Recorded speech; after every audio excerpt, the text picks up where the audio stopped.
Anita Posch is one of the most productive and insightful German voices in the Bitcoin space. Her work makes Bitcoin approachable, understandable, and compelling to those who are new to Bitcoin and helps them on their journey to become experts.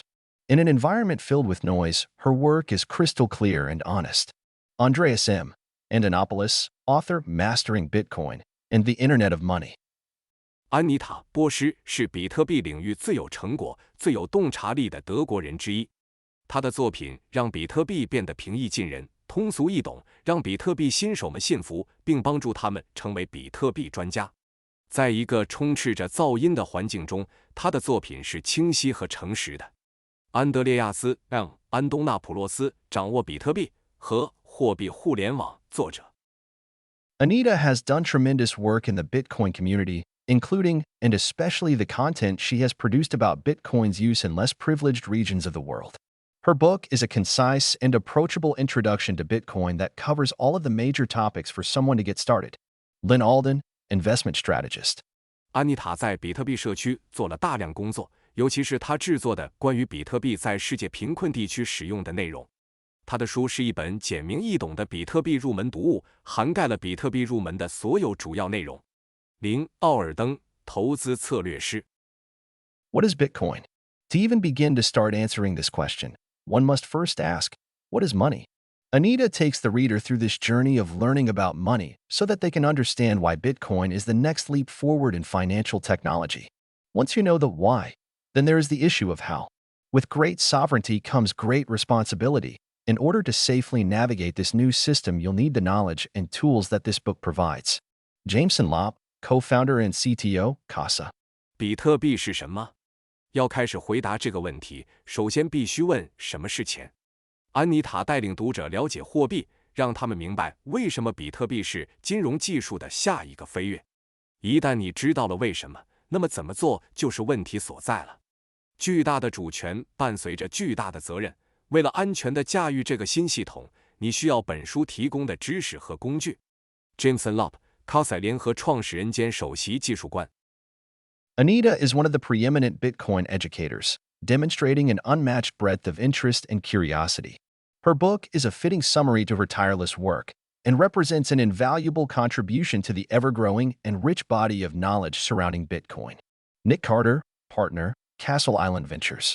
阿妮塔是杰出的比特币教育家之一，展现了无与伦比的兴趣和好奇心。他的书是对他孜孜不倦工作的最好总结，也是对比特币不断增长的丰富知识的宝贵贡献。尼克·卡特，城堡岛风险投资公司合伙人。Anita has distilled what has taken most Bitcoiners years to learn, myself included, into a few-hour read. The masterful organization and flow from one subject area to the next actually make Bitcoin seem simple to explain. It is hard to believe she is able to tackle the enormity of Bitcoin in so few pages. Anita handily dispels the ill-informed criticism in the West that Bitcoin is a solution in search of a problem. She gives numerous clear and understandable examples of how Bitcoin improves the lives of those who have been excluded and/or enslaved by the current financial system.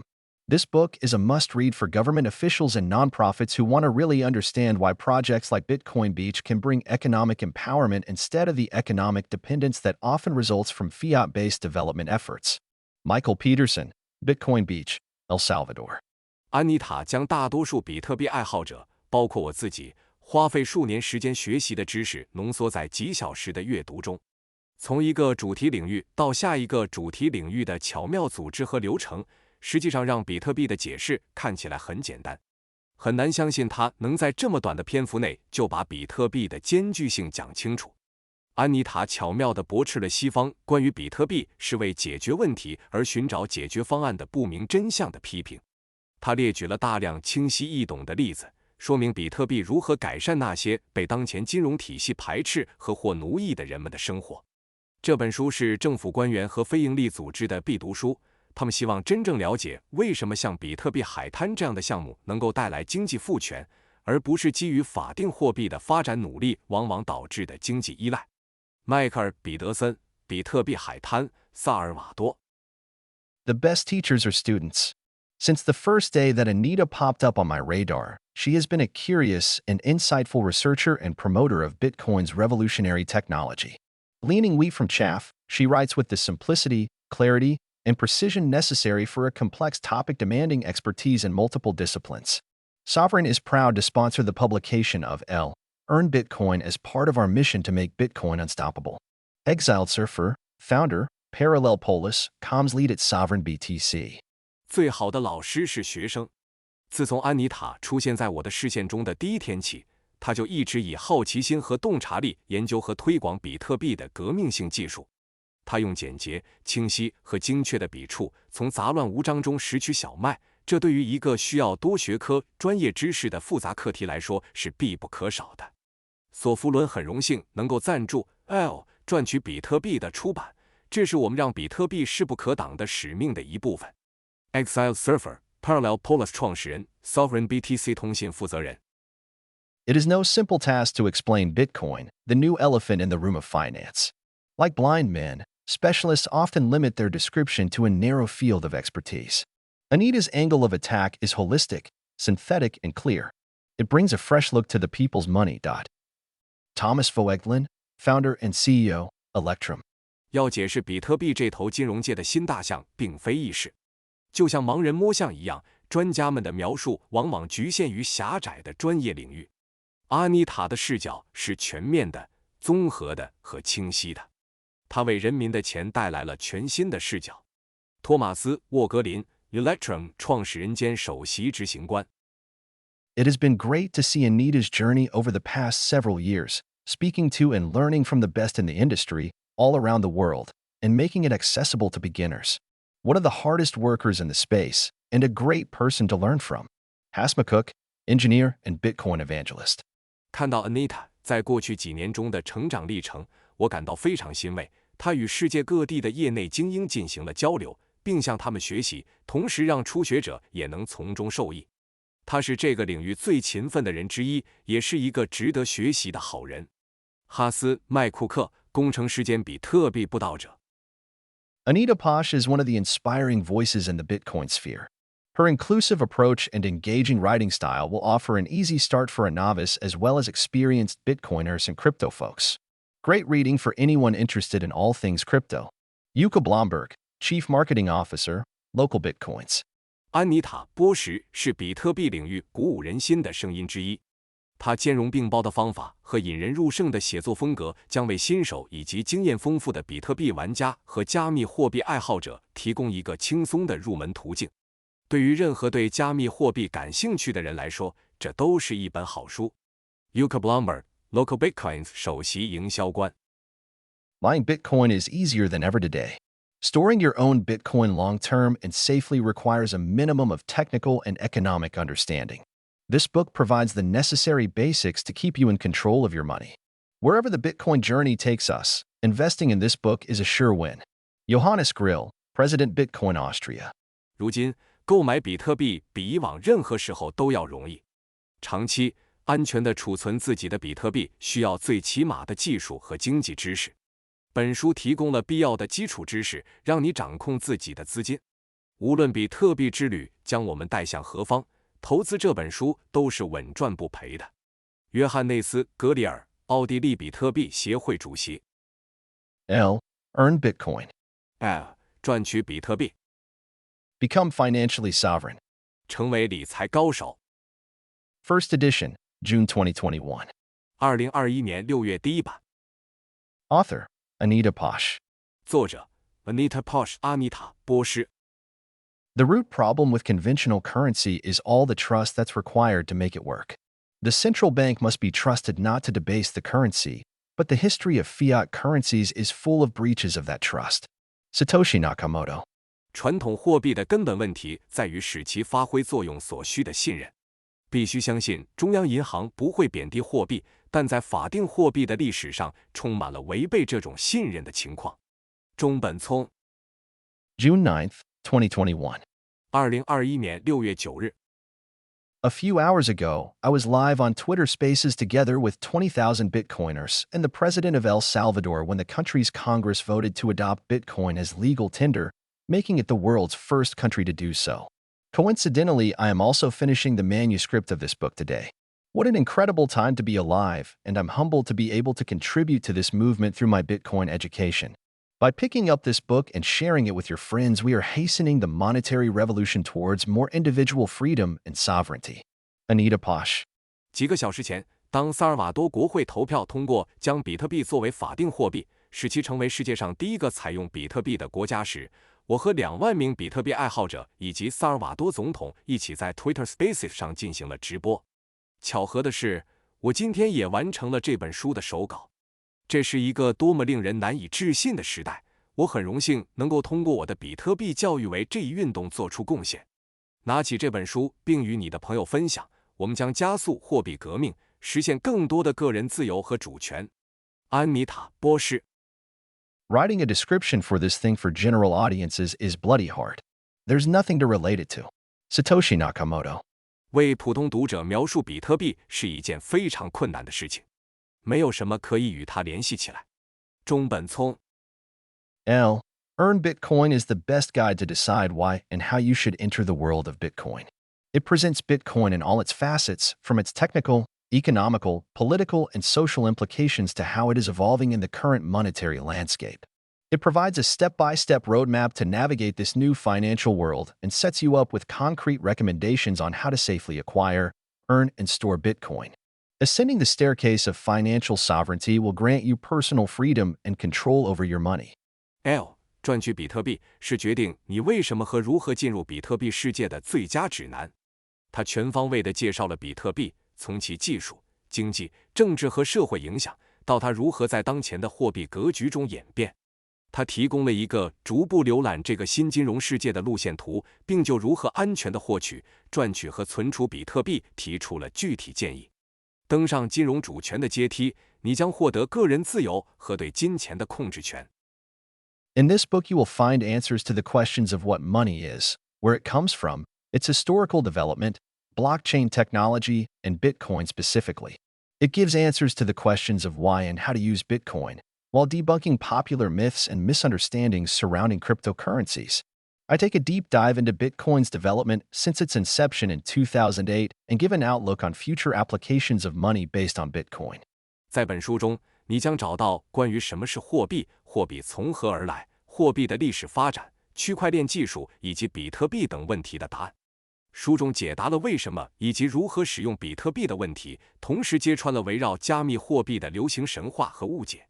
我深入探讨了比特币自2008年诞生以来的发展历程，并对未来基于比特币的货币应用进行了展望。While mainstream media and economic pundits in the Western world think that it's just a tool for speculation, my goal is to spread the word about Bitcoin as an enabler of financial fairness and social change. What goes unmentioned are the positive real-world implications that a truly permissionless, uncensorable, neutral digital asset with a fixed supply offers. 当西方世界的主流媒体和经济学者认为比特币只是一种投机工具时，我的目标是宣传比特币是金融公平和社会变革的推动者。没有被提及的是，比特币作为一种真正无许可、无审查、中性且供应量固定的数字资产所带来的积极现实意义。Later in the book, I will focus on the more practical applications of Bitcoin, BTC, and how you can safely acquire and store it. You will learn how to gain confidence by starting with small amounts, how to minimize the existing risks and proceed strategically and efficiently in storing your wealth for the long term. 在本书的后面部分，我将重点介绍比特币 BTC 的实际应用，以及如何安全地获取和存储比特币。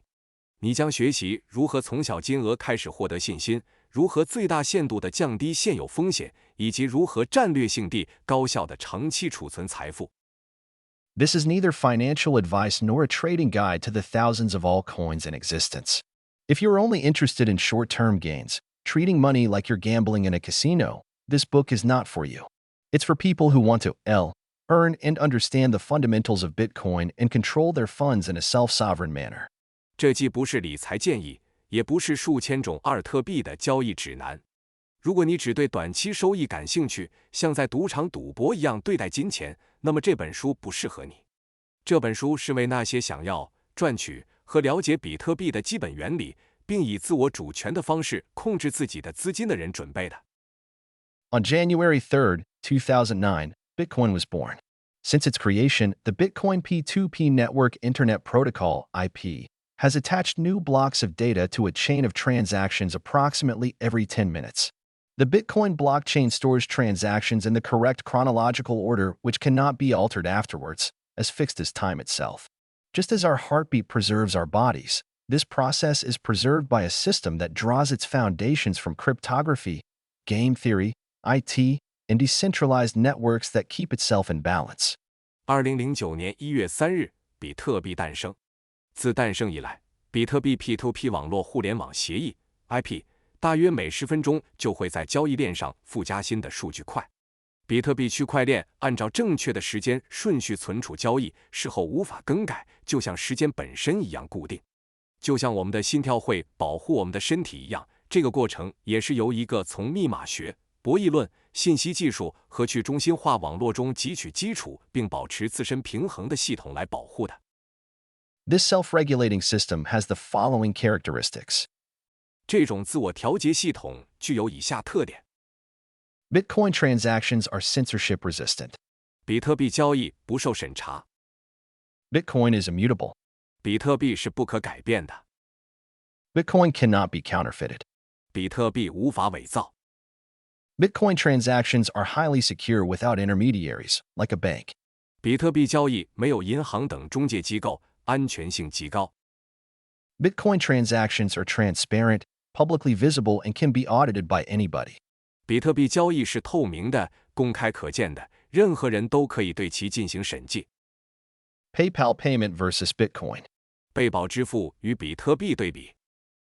A PayPal payment versus Bitcoin. 贝宝支付与比特币支付的比较。Source: Illustration NetGuardians retrieved April 2017. https://www.netguardians.ch/ngfintechblog/2016/11/blockchain-explain-part-1. 资料来源插图 NetGuardians 检索时间2017年4月 https://ngardens.ch/3w.netguardians.co.ngf/blockchain-11/blockchain-explain-part-1. In a traditional payment, there are up to 7 intermediaries until the payment reaches the recipient. Bitcoin has none. 在传统支付中，在付款到达收款人之前，要经过多达7个中间人，而比特币没有。Bitcoin is a neutral network. It does not moralize or distinguish between good and bad payments. 比特币是一个中立的网络，它不道德化，也不区分好和坏的支付。Bitcoin is permissionless. There are no gatekeepers that can prevent its use. 比特币是无许可的，没有看门人可以阻止它的使用。Bitcoin is borderless. It can be used worldwide. 比特币是无国界的，它可以在全世界使用。Bitcoin, the Internet Protocol, is a common good. It belongs to everybody, not a single entity such as a company. 比特币 Bitcoin 是一种互联网协议，是一种共同利益，它属于每一个人，而不是公司等单一实体。The rules of Bitcoin are enforced by the programmatically secure consensus of all parties involved. 比特币的规则由所有参与方在程序上达成的安全共识来执行。Bitcoin is people's money. Bitcoin is the evolution of money. It is a continuation of the perpetual process of discovering new money that has always been a part of the history of mankind. Over the millennia, various new forms of money have been found and used, from a direct exchange between people to a credit system and a gold standard, to fiat currency to today's current non-backed inflationary system. The banking and monetary system as we know it today has existed and evolved for about 300 years. It is only natural that, with the emergence of a new form of communication via the internet, a new form of economy and a new type of money, namely internet-native money, should arise. 比特币是人民的钱，比特币是货币的进化，它是人类历史上不断发现新货币过程的延续。千百年来，人们发现并使用了各种新的货币形式，从人与人之间的直接交换，到金本位的信用体系，到法定货币，再到今天的无支持通货膨胀体系。我们今天所知的银行和货币体系已经存在并发展了约300年。随着互联网这种新型通信方式的出现，一种新的经济形式和新型货币及互联网原生货币的出现也就顺理成章了。From metals to Bitcoin. 从金属到比特币。 History of money.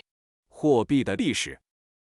Source: Anita Posh, Credits, University of Nicosia, MOC in Digital Currency, A Brief History of Money, with Image, Lotus Head, CC by SA 3.0, wikimedia.org. 资料来源 Anita Posh, Credits, 尼科西亚大学数字货币 MOC 货币简史附图片 Lotus Head, CC by SA 3.0, wikimedia.org. Programmable cryptographic money, or the Internet of Money, as Andreas M. Antonopoulos puts it, is unstoppable. We are at the beginning of a new era in the history of mankind. 正如 Andreas M. Antonopoulos 所说，可编程加密货币或货币互联网势不可挡。我们正处于人类历史新纪元的开端。1.1 Rhinestones of Yap. 1.1 雅普的赖史。 If Bitcoin sounds mind-boggling and you can't grasp the concept of a blockchain as a shared ledger of truth, the Rye of the Isle of Yap is a good example to introduce some overlapping concepts. 如果比特币听起来令人匪夷所思，而你又无法理解区块链作为真相共享账本的概念，那么雅普岛的 Rye 就是一个很好的例子，可以向你介绍一些重叠的概念。 Rye are large stone discs used on Yap Island in the western Pacific, Micronesia. They were minted from the limestone deposits of the island of Palau and used as a currency until the 20th century. Rye 是西太平洋密克罗尼西亚雅普岛上使用的大石盘，它们是从帕劳岛的石灰石矿床中铸造出来的，在20世纪之前一直作为货币使用。 Rye stones with carrying logs, 1903. 搬运原木的拉伊石，1903年。 Source: Image, Stone Money of UAP, Western Caroline Islands. Dr. Caroline furnished Jane took this photograph during a 1903 stay on Yap, public domain, via Wikimedia Commons. 资料来源图片：西加罗林群岛乌阿普的石钱。Caroline furnished Jane 博士于1903年在雅普岛逗留期间拍摄了这张照片。 Rye stones were brought to Yap via boat and, due to their size and weight, were not moved when spent, but simply changed owners. Every transaction was recorded orally within the small community, with the stone's ownership history becoming common knowledge. Eventually, the transaction history /ledger became the only part that mattered. A stone was once dropped by the canoe transferring it to Yap and sank. The stone was deemed to still be money, since it still existed, even though no one has seen or had access to it since. 拉伊石是通过船运到雅普的，由于体积和重量的原因，在使用时不会被移动，而只是更换了主人。每笔交易都会在小社区内口头记录下来，石头的所有权历史也成为常识。最终，交易历史账簿成为唯一重要的部分。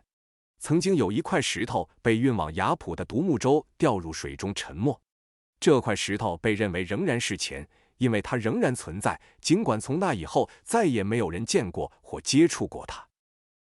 This is particularly important because it demonstrates a naturally occurring use of a ledger of transactions.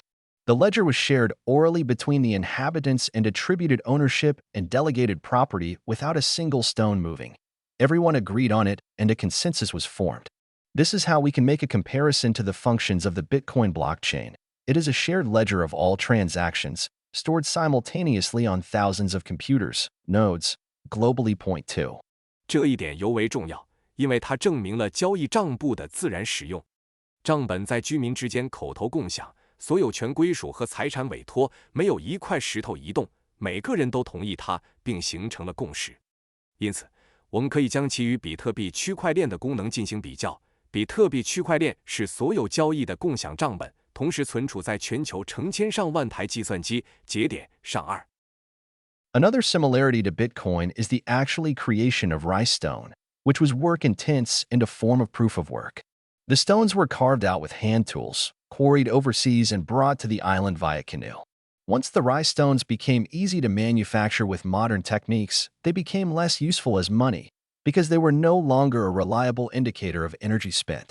与比特币的另一个相似之处是拉伊石的实际创造，它是一种工作强度很大的工作证明。这些石头是用手工工具雕刻出来的，在海外采石，然后通过独木舟运到岛上。一旦拉伊石变得很容易用现代技术制造，它们作为货币的用处就变小了，因为它们不再是能量消耗的可靠指标。Rhinestones have been viewed by modern economists as a primitive form of money, and are often used as an example to support the thesis that the value of some forms of money can be assigned purely through a shared belief in said value. Point 3 Today's money is not backed by anything either. In fact, it is only established and declared legal tender by government regulation. Because of this, it is the medium of account we use and is therefore perceived as valuable. 拉伊什被现代经济学家视为一种原始的货币形式，并经常被用来支持这样一个论点，即某些形式的货币的价值可以纯粹通过对上述价值的共同信念来分配。如今的货币也没有任何东西作为支撑，事实上，它只是通过政府监管才被确定和宣布为法定货币。正因为如此，它是我们使用的记账媒介，因此被认为是有价值的。1.2 How money is created. 1.2 货币是如何产生的？ The central bank must be trusted not to debase the currency, but the history of fiat currencies is full of breaches of that trust. Satoshi Nakamoto. 必须相信中央银行不会贬低货币，但法定货币的历史充满了背信弃义。中本聪。Learning about Bitcoin was an eye-opener for me. There are two distinct periods of my life, one before Bitcoin and one after Bitcoin. I see things completely differently today. In my goal to understand Bitcoin, I first had to understand the current monetary system. What are the differences between currency systems like the USD or Euro and Bitcoin? What is inflation? What role are central banks playing, and so on? It's puzzling that we do not learn these concepts in school, but this specific lack of education may, unfortunately, be intentional. 了解比特币让我大开眼界。我的人生有2个截然不同的时期，一个是比特币之前，一个是比特币之后。如今，我对事物的看法完全不同了。为了了解比特币，我首先要了解当前的货币体系。美元或欧元等货币体系与比特币有什么区别？什么是通货膨胀？中央银行扮演什么角色？等等。令人不解的是，我们在学校并没有学习这些概念，但不幸的是，这种特定的教育缺失可能是有意为之。180 currencies are used in 195 countries around the world. A currency is a system of money in common use, defined by governments. Many jurisdictions define their national currency as legal tender. It is money declared by law to be valid for the payment of debts that cannot be refused as a method of payment. 全世界195个国家使用180种货币。货币是由政府定义的通用货币体系。许多司法管辖区将本国货币定义为法定货币。法定货币是法律宣布的用于偿还债务的有效货币，不能被拒绝作为一种支付方式。All 180 currencies, the US dollar, the euro, the yen, and the pound sterling, for example, can be defined as being within a category called fiat money. Since 1971, none of these fiat currencies has been backed by gold or by any other tangible asset. Money has value because we believe in it. Money is a language to express how valuable something is, socially. The word fiat stems from Latin and means let it be done. Current money is created through an entry in a digital ledger and is just a number in an accounting system. There is no creation of real-world productivity behind it. 所有180种货币，例如美元、欧元、日元和英镑，都可以被定义为法定货币。自1971年以来，这些法定货币都没有得到黄金或任何其他有形资产的支持。货币之所以有价值，是因为我们相信它。货币是一种语言，用来表达某物的社会价值。法定货币一词源自拉丁语，意思是让它成为现实。当前的货币是通过在数字分类账中记账而产生的，只是会计系统中的一个数字，其背后并没有创造现实世界的生产力。Who is in charge of the creation of money? It's a mix of governments and central banks, together with commercial banks. It's a centralized, hierarchical system with gatekeepers. There is no agreement on a supply limit or emission rate. 谁负责创造货币？是政府、中央银行和商业银行。这是一个中央集权、等级森严的系统，有看门人。没有关于供应限制或排放率的协议。Fiat is money by decree. It's coercively managed through the state's implicit threat of violence. Value is being maintained by the creation of an endless tax liability that you can only satisfy with fiat money and by state-administered security markets, as well as legal tender laws and tax policy. 法币是法令货币，它通过国家隐含的暴力威胁进行强制管理。价值是通过创造无休止的税负来维持的，而你只能用法定货币和国家管理的证券市场，以及法定货币法和税收政策来满足这种税负。Money is created by central banks in the form of paper money and coins. 货币由中央银行以纸币和硬币的形式创造。Central banks buy assets and bonds from the open market. Money flows into the system. 中央银行从公开市场购买资产和债券，资金流入系统。Money is created through government stimulus, through benefits, grants, and bailouts. 通过政府的刺激措施，通过福利、拨款和救助创造货币。Money is created by commercial banks through loans. 货币由商业银行通过贷款创造。1.2.1 Money is created through debt. 1.2.1 货币是通过债务创造的。The last point is one we all know. It is how we take out a loan to buy a house, start a business, or buy a car. The process is easy, but only for those who are already privileged. If you cannot put forward some security as collateral, you are a small business owner, you do not have a regular fixed income job, or you are a woman in a country where women are still forbidden to own any property. Then you will probably not qualify for credit at your bank. If you do get the loan, the bank edits its digital ledger and adds the credit sum to its account. You then owe them the loan amount plus the rate of interest. You must now go out and work or sell something in order to be able to pay back the loan plus the interest rate. It's a great deal for the banks. They add nothing, but earn the fees for your loan agreement and the interest on your payback. 最后一点我们都知道，我们就是这样贷款买房、创业或买车的。这个过程很容易，但只适用于那些已经享有特权的人。如果你不能提供一些担保作为抵押，如果你是一个小企业主，如果你没有一份固定收入的工作，如果你是一名妇女，在一个妇女仍然被禁止拥有任何财产的国家，那么你很可能没有资格在银行获得贷款。如果您获得了贷款，银行会编辑其数字分类账，并将信贷金额添加到其账户中，然后您就欠他们贷款金额和利息。你现在必须出去工作或卖点东西，才有能力偿还贷款和利息。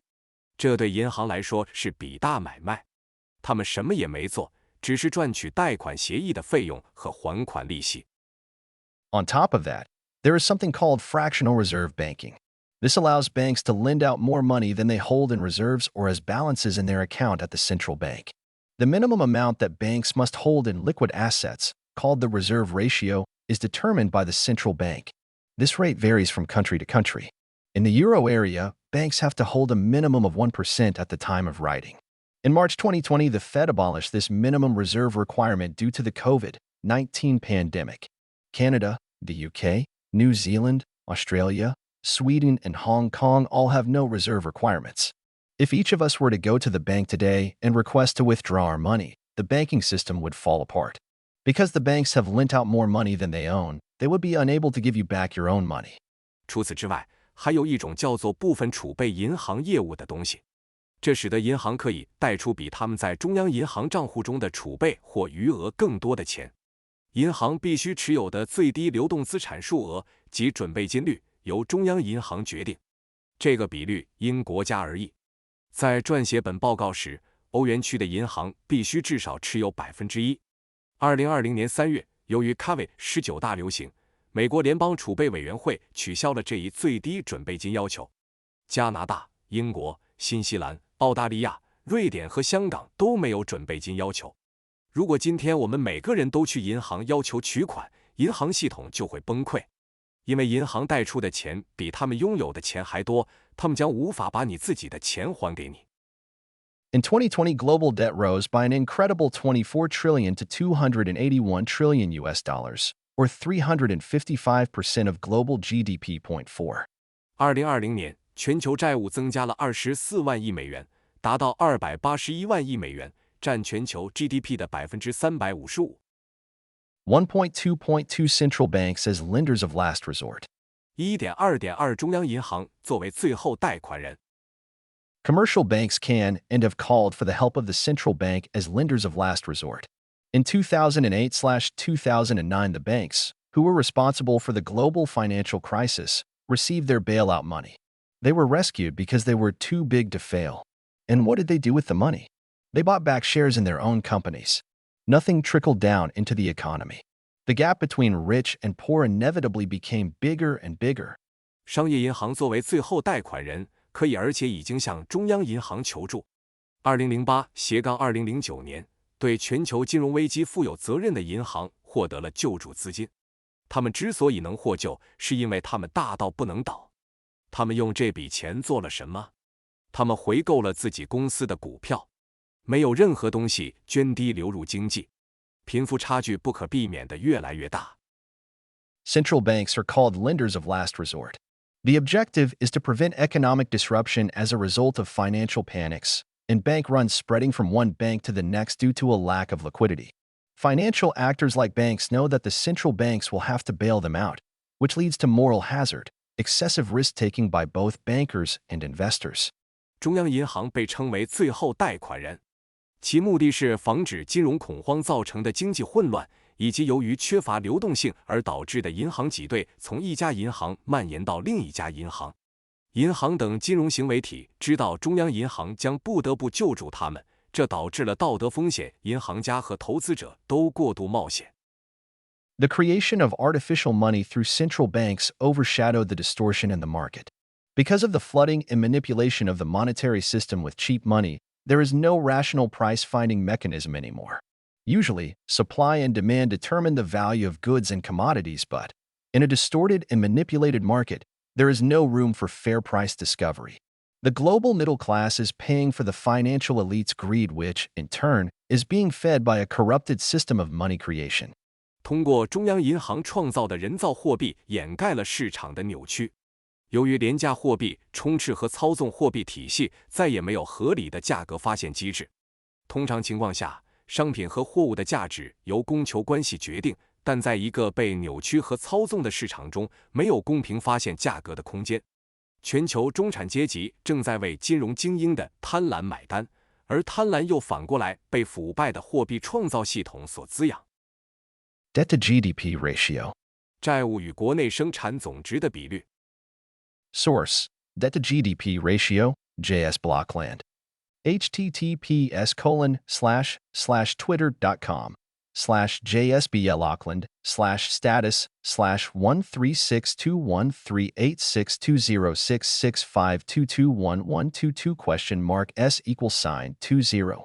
资料来源：债务与国内生产总值的比率 ，JS Blockland。https://斜杠斜杠twitter.com/status/1362138620665221220s:20. Have you, as an individual, ever been bailed out? And if you have, would you do the same thing over and over again, rigging the system knowing that there is a last resort, which will always bail you out? This is exactly what banks, Wall Street, hedge funds, and their lobbying lawyers do constantly, assisted by central banks all over the world. 作为个人，你曾被救助过吗？如果有，你是否会一而再、再而三地做同样的事情，操纵系统？因为你知道还有最后一招，它总是会救你。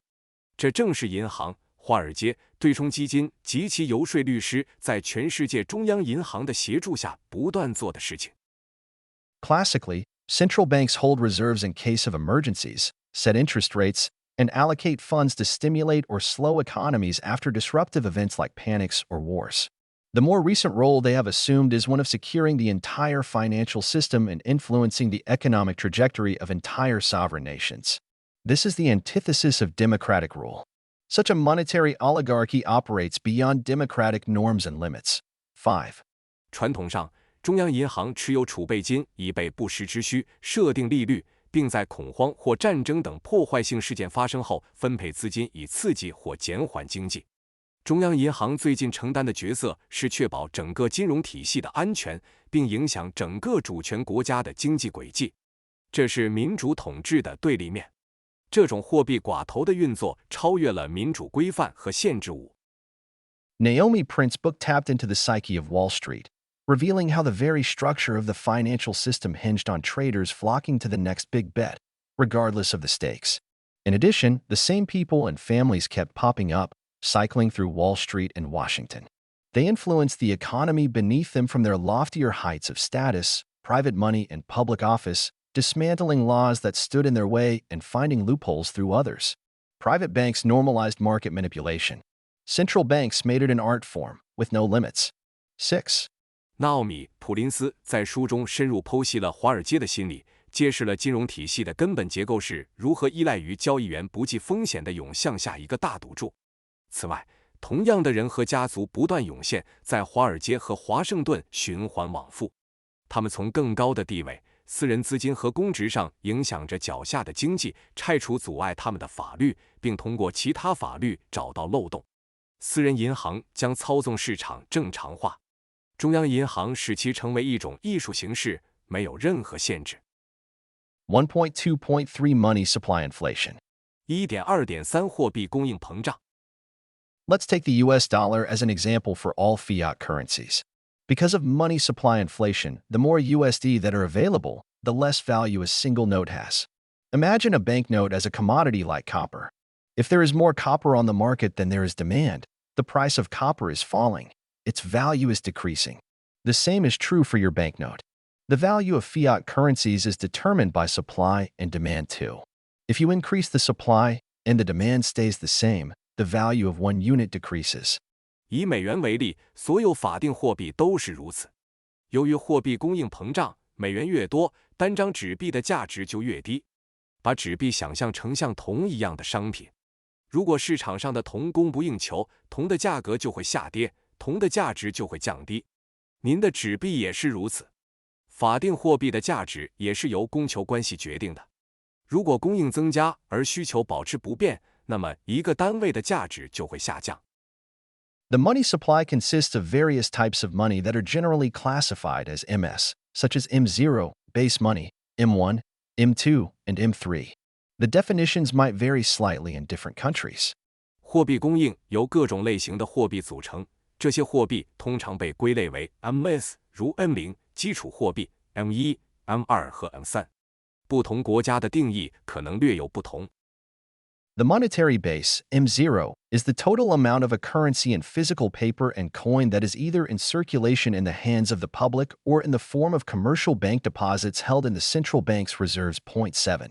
货币基础 M0 是以实物纸张和硬币形式存在的货币总量，这些货币或在公众手中流通，或以商业银行存款的形式存在于中央银行的储备中。As long as you hold cash, it is an asset like Bitcoin, a property that you own. If you take your cash and store it at the bank, you have a claim, but don't own the money anymore. Similar to Bitcoin at an exchange. 只要你持有现金，它就和比特币一样是一种资产，是你拥有的财产。只要你持有现金，它就和比特币一样是一种资产，是你拥有的财产。如果你把现金存入银行，你就拥有了债权，但不再拥有这笔钱。类似于交易所的比特币。Any other fiat money supply, M1, M2, M3, is comprised of claims on base money. 8. 任何其他法定货币供应量 M1、M2、M3 都由对基础货币的债权构成。M1 includes M0, demand deposits, traveler's checks, and other checkable deposits that are easily convertible to cash. M1 包括 M0 活期存款、旅行支票和其他易于兑换成现金的支票存款。M2 includes M0, M1, money market securities, mutual funds, and other time deposits. These assets are less liquid than M1 and not as suitable as exchange mediums, but they can be quickly converted into cash or checking deposits. M2 is closely watched as an indicator of money supply and future inflation, and as a target for central bank monetary policy. M2 包括 M0、M1 货币市场证券、共同基金和其他定期存款。这些资产的流动性不如 M1， 也不适合作为交换媒介，但可以迅速转换为现金或支票存款。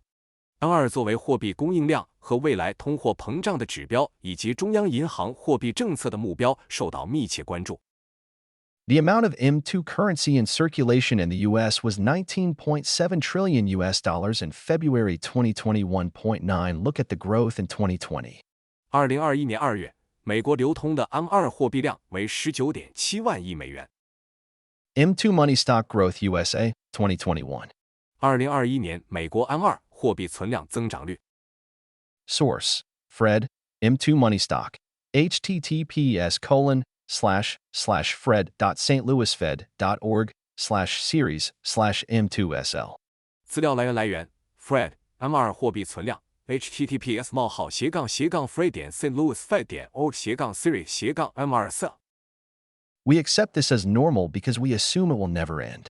The fractional reserve banking system has functioned around the world for hundreds of years, first gold-backed, and then totally fiat-based, albeit with occasional inflationary events along the way to partially reset things.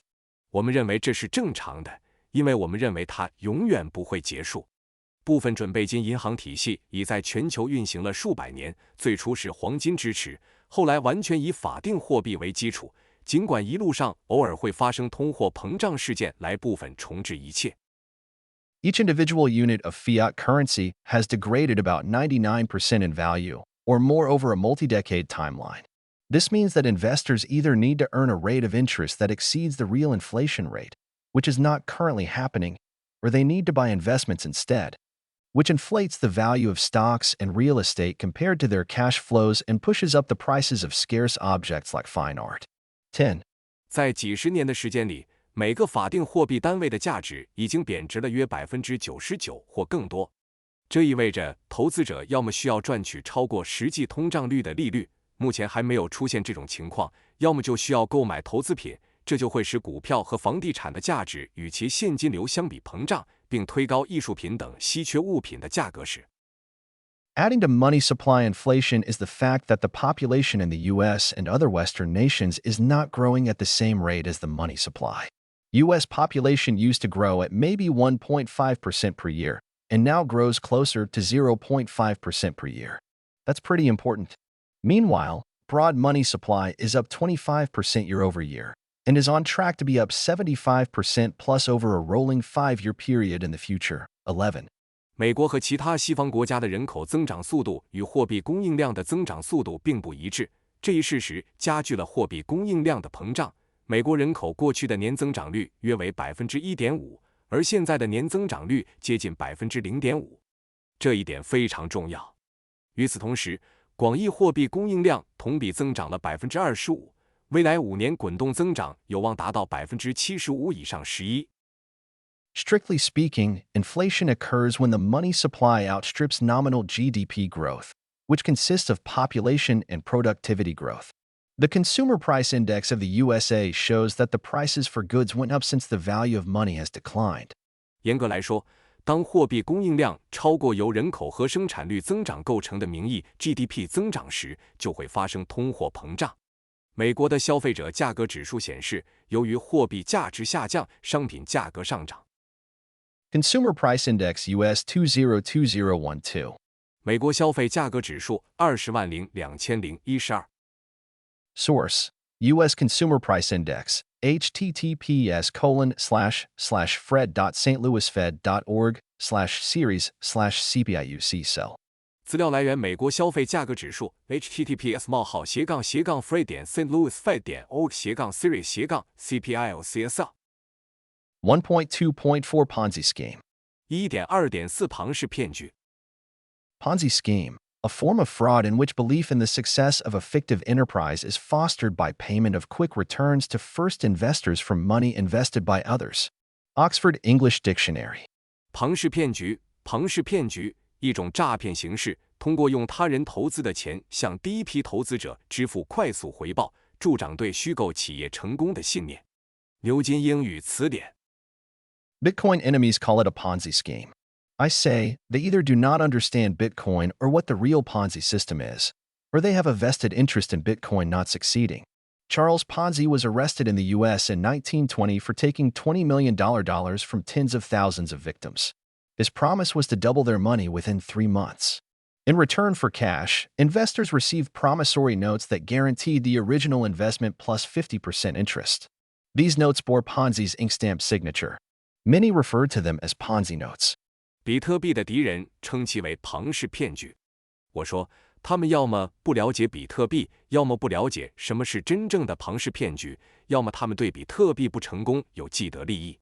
查尔斯·庞兹于1920年在美国被捕，因为他从数以万计的受害者那里骗取了2000万美元。他的承诺是在3个月内让他们的钱翻一番。作为对现金的回报，投资者收到了保证原始投资额外加50%利息的期票。这些票据上有庞兹的墨迹签名，许多人称他们为庞氏票据。My business was simple. It was the old game of robbing Peter to pay Paul. You would give me $100, and I would give you a note to pay you $150 in 3 months. My notes became more valuable than American money. Then came trouble. The whole thing was broken. Charles Ponzi. 我的生意很简单，就是老套的抢彼得还保罗。你给我100美元，我给你一张票据，3个月后给你150美元，我的票据变得比美国钱还值钱，然后麻烦就来了，整个事情都搞砸了。查尔斯·庞兹。If you want to know more, listen to my podcast episode about the life and story of Italian-born Charles Ponzi. You can find it at https://anita.link/Ponzi. 如果您想了解更多信息，请收听我的播客节目，了解意大利出生的查尔斯·庞兹的生平和故事。请访问 https://anita.link/Ponzi。Characteristics of a Ponzi scheme. 庞氏骗局的特征。A Ponzi scheme has a centralized actor, leader, or organization that collects investments and runs off in the end. 庞氏骗局有一个集中的行为者、领导者或组织，负责收集投资并最终跑路。Ponzi schemes are not auditable or transparent. Nobody except the creator knows what happens to the funds. 庞氏骗局不可审计，也不透明。除了创造者，没有人知道资金的去向。A Ponzi scheme issues money until it breaks. There is no supply limit. 庞氏骗局发行货币，直至其崩溃，没有供应限制。Difficulty in repaying investors. The more money that flows into the scheme, the more money has to be paid back, and the more difficult it gets for the creator to stop the machine. 难以偿还投资者，流入庞氏骗局的钱越多，需要偿还的钱就越多，创造者就越难停止这台机器。The system has to break one day. There is no way out. 这个系统总有一天会崩溃，没有出路。The scammers earn money for lending out funds with no real contribution to the economic performance of a country. 骗子们通过借出资金赚钱，却对国家的经济表现没有任何实际贡献。Greed is driving the Ponzi scheme. Retail investors who get in early, earn interest and tell others, who also want to get rich quick. 贪婪是庞氏骗局的驱动力。散户投资者及早介入，赚取利息，并告诉其他人，他们也想快速致富。Let's compare these characteristics to today's system of money creation. 让我们将这些特征与当今的货币创造系统进行比较。Characteristics of fiat money creation. 创造法币的特点。Centralized actors like governments, central banks, and commercial banks create money. 政府、中央银行和商业银行等中央行为体创造货币。The monetary system is not auditable or transparent. 货币体系无法审计，也不透明。There is no money supply limit. 没有货币供应限制。Difficulty in repaying investors. Due to the fractional reserve banking system, if only 20% of a bank's customers were to request a payout at the same time, the bank gets into trouble and will say no to your withdrawal. This happens regularly around the world and happened to some U.S. banks in early 2020 during the pandemic shutdown. 难以偿还投资者，由于部分准备金银行系统的存在，如果一家银行只有20%的客户同时申请提款，银行就会陷入困境，对提款说不。这种情况在世界各地经常发生。在2020年初大流行病停业期间，一些美国银行也遇到了这种情况。The system has to break one day. There is no way out. 这个系统总有一天会崩溃，没有出路。Banks earn money for lending out funds with no real contribution to the economic performance of a country. 银行通过放贷赚钱，却对国家的经济表现没有任何实际贡献。Greed is driving the fiat system. Financial elites receive cheap loans because they own securities to buy more securities and grow their wealth and power. 贪婪正在推动货币体系，金融精英获得廉价贷款，因为他们拥有证券，可以购买更多证券，增加财富和权利。1.2.5 The real Ponzi scheme. 1.2.5 真正的庞氏骗局。The only similarity between Bitcoin and a Ponzi scheme is the network effect of greed. But unlike a Ponzi, you can hold the keys to your Bitcoin yourself. There is no bank or centralized actor controlling your Bitcoin. 比特币和庞氏骗局唯一的相似之处就是贪婪的网络效应，但与庞氏骗局不同的是，你可以自己掌握比特币的钥匙，没有银行或中央机构控制你的比特币。Bitcoin has a limited supply. Only 21 million will ever be created. Bitcoin is finite. Fiat currency is infinite. There can be no money supply-based inflation in Bitcoin.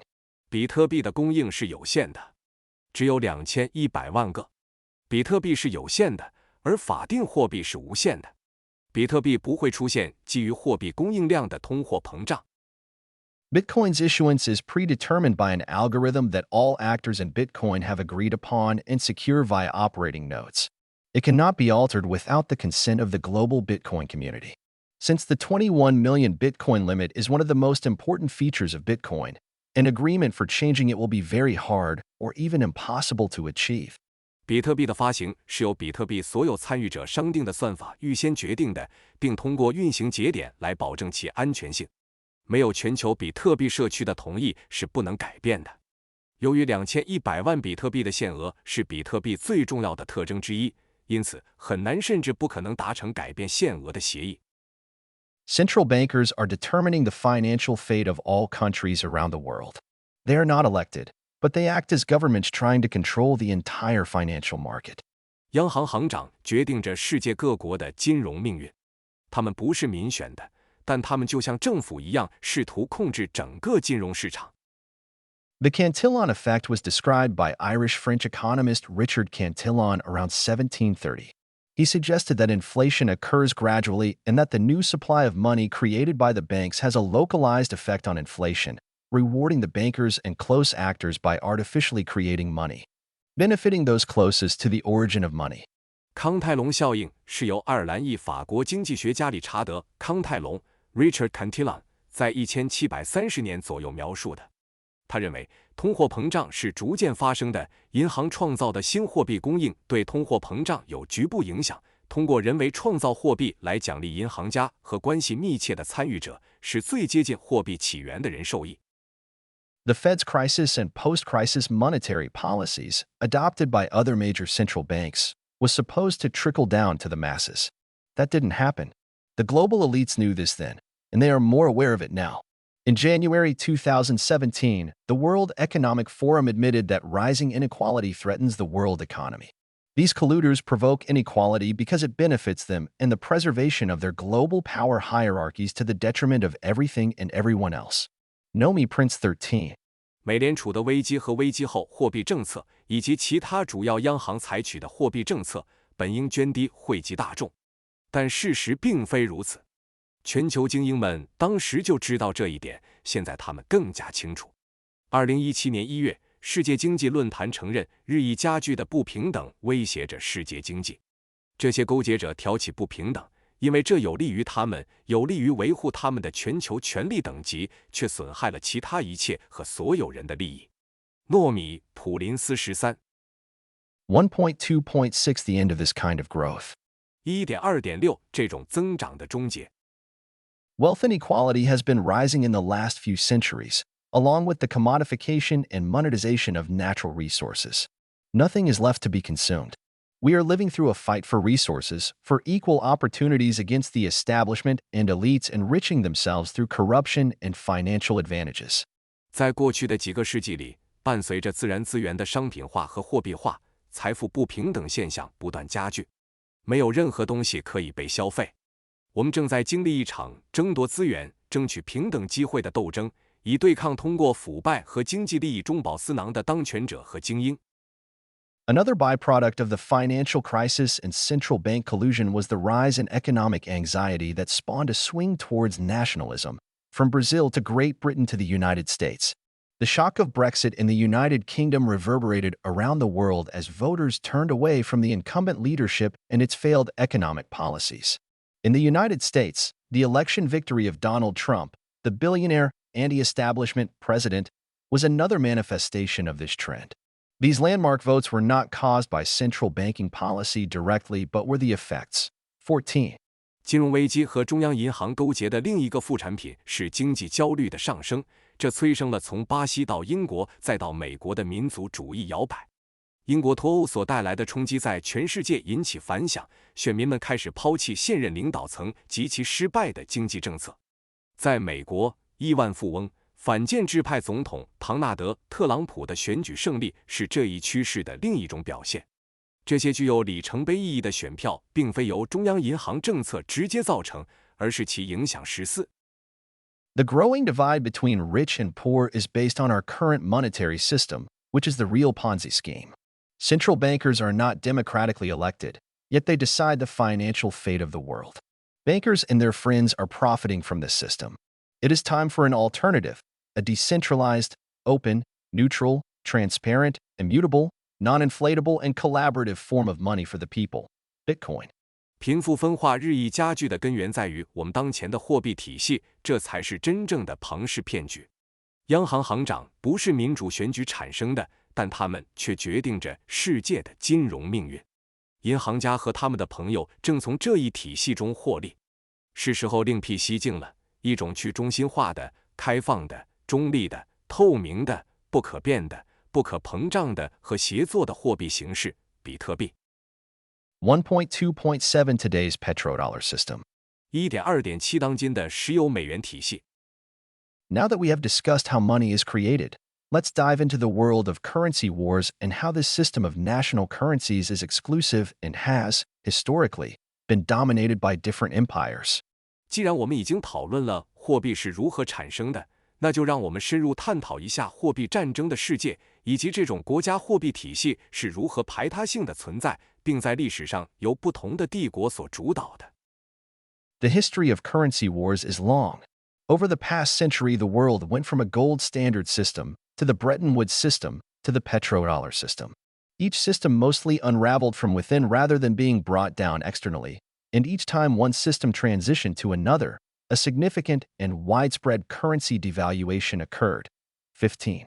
货币战争的历史由来已久，在过去的1个世纪里，世界从金本位制度到布雷顿森林体系，再到石油美元体系。每种体系大多都是从内部瓦解，而不是从外部瓦解，而且每当一种体系过渡到另一种体系时，都会发生重大而普遍的货币贬值15。The British monetary hegemony lasted from 1871 to World War I. Back then, a nation's currency was pegged to gold. After the interwar period, when monetary power began to decentralize, the United States emerged as the central money powerhouse after the Allied victory in the Second World War. The Bretton Woods system, founded in 1944, was the first example of a fully negotiated monetary order, intended to govern monetary relations among independent states. It set a system of rules, institutions, and procedures to regulate the international monetary system, like the International Monetary Fund, IMF. The United States, which controlled 2/3 of the world's gold, insisted that the Bretton Woods system rests on both gold and the US dollar. Soviet representatives attended the conference but later declined to ratify the final agreements, insisting that the institutions they had created were branches of Wall Street. This can be interpreted as the starting point of the Cold War. 英国的货币霸权从1871年一直持续到第1次世界大战。战后货币权力开始下放，第2次世界大战盟军获胜后，美国成为中央货币强国。1944年建立的布雷顿森林体系是第一个经过全面谈判达成的货币秩序的范例，旨在规范独立国家之间的货币关系。它制定了一套规则、机构和程序来规范国际货币体系，如国际货币基金组织 （IMF）。美国控制着全球2/3的黄金，坚持认为布雷顿森林体系必须以黄金和美元为基础。苏联代表出席了会议，但后来拒绝批准最终协议，坚持认为他们创建的机构是华尔街的分支机构，这可以解释为冷战的起点。On August 15, 1971, the United States, led by President Richard Nixon, unilaterally terminated the convertibility of the US dollar to gold, effectively bringing the Bretton Woods system to an end and rendering the dollar a fiat currency. At the same time, many fixed currencies, such as the pound sterling, also became free-floating.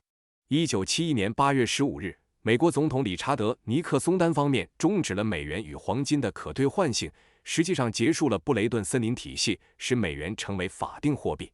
与此同时，许多固定货币，如英镑，也变成了自由浮动货币。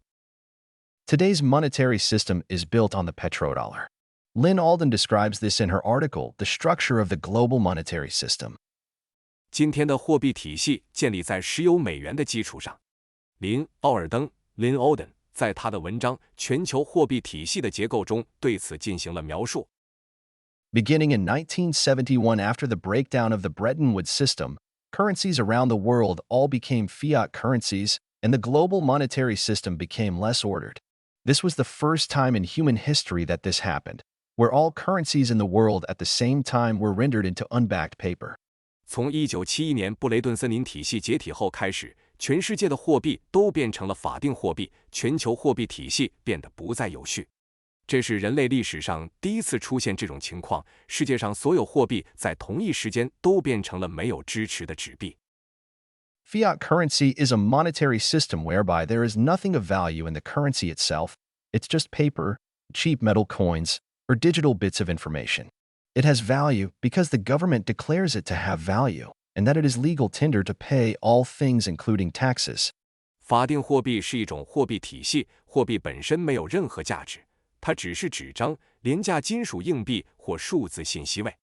它之所以有价值，是因为政府宣布它有价值，并且是支付包括税收在内的一切费用的法定货币。A country can enforce the usage of a fiat currency as a medium of exchange and unit of account within their country by making all taxes payable only in that currency, or by enacting other laws to add friction to, or in some cases outright ban, other mediums of exchange and units of account. If their currency has a big enough problem, though, as is the case for many emerging markets, a black market will develop for other mediums of exchange, such as foreign currency or hard assets. 一个国家可以通过规定所有税款只能以法定货币支付，或通过颁布其他法律来增加摩擦，或在某些情况下直接禁止使用其他兑换媒介和记账单位，从而在国内强制使用法定货币作为兑换媒介和记账单位。不过，如果本国货币出现了足够大的问题，许多新兴市场就是这种情况，其他兑换媒介，如外币或硬资产的黑市就会发展起来。A fiat currency can face particular problems when trying to be used outside of its home country. Why should businesses and governments in other countries accept pieces of paper, which can be printed endlessly by a foreign government and have no firm backing, as a form of payment for their valuable goods and services? Without a real backing, what is it worth? Why would you sell oil to foreigners for paper? 法定货币在本国以外使用时会遇到特殊问题。为什么其他国家的企业和政府要接受一张外国政府可以无休止的印制、没有坚实后盾的纸片，作为其有价值的商品和服务的支付方式呢？没有真正的支撑，它又有什么价值呢？为什么要把石油卖给外国人换纸？ In the early 1970s, there were a variety of geopolitical conflicts, including the Yom Kippur War and the OPEC oil embargo. In 1974, however, the United States and Saudi Arabia reached an agreement, and from there, the world was set on the petrodollar system, a clever way to make a global fiat currency system work decently enough. With the petrodollar system, Saudi Arabia and other countries in OPEC sell their oil exclusively in dollars in exchange for U.S. protection and cooperation. Even if France wants to buy oil from Saudi Arabia, for example, they do so in dollars. In return, the United States uses its unrivaled blue water navy to protect global shipping lanes and preserve the geopolitical status quo with military action or the threat thereof as needed. Some of us, particularly near the top of the income ladder, directly or indirectly benefit from this system. Americans who work around finance, government, healthcare, and technology get many of the benefits of living in the hegemonic power without the drawbacks. On the other hand, Americans who make physical products tend not to benefit because they lost their jobs or had their income suppressed and thus haven't benefited from the gains.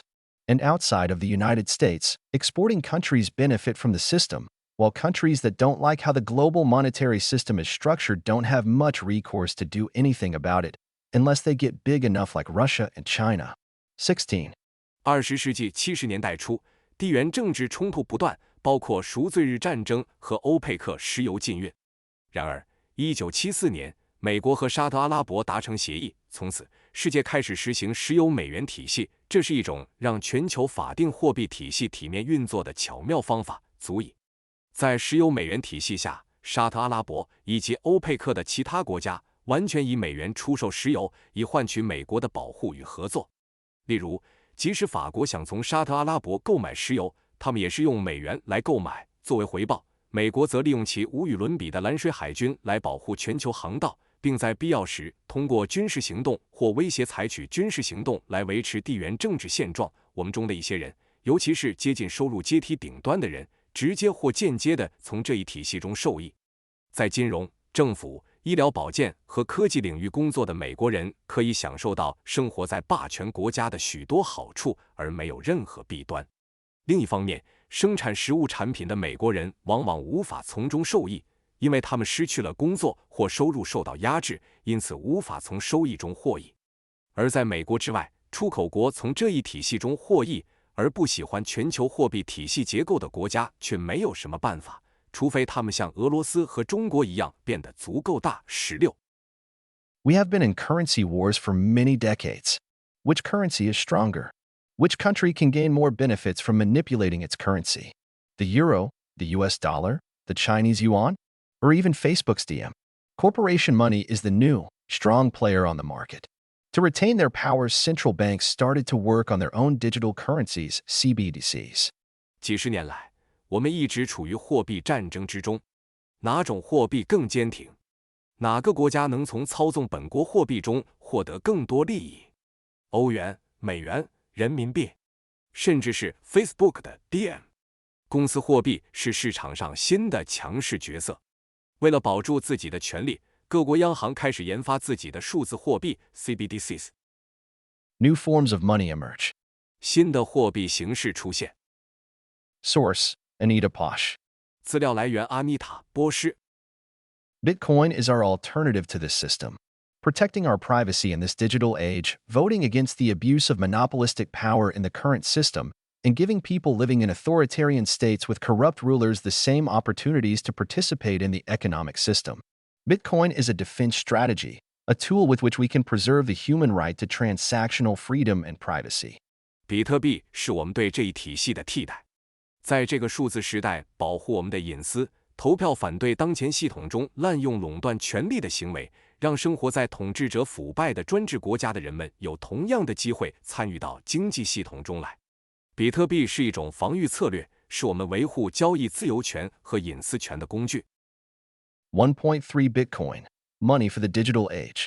1.3 比特币，数字时代的货币。If people ask what Bitcoin is, my first and shortest answer is, Bitcoin is digital cash. It's like the banknotes and coins in your pocket. It belongs to you. Nobody can hinder you from spending it. If you use cash to buy a bicycle, you hand the seller your banknotes and coins. You do not need to trust the seller because you got your bicycle and the shop got its money. The deal is closed without a bank, identification, or credit card.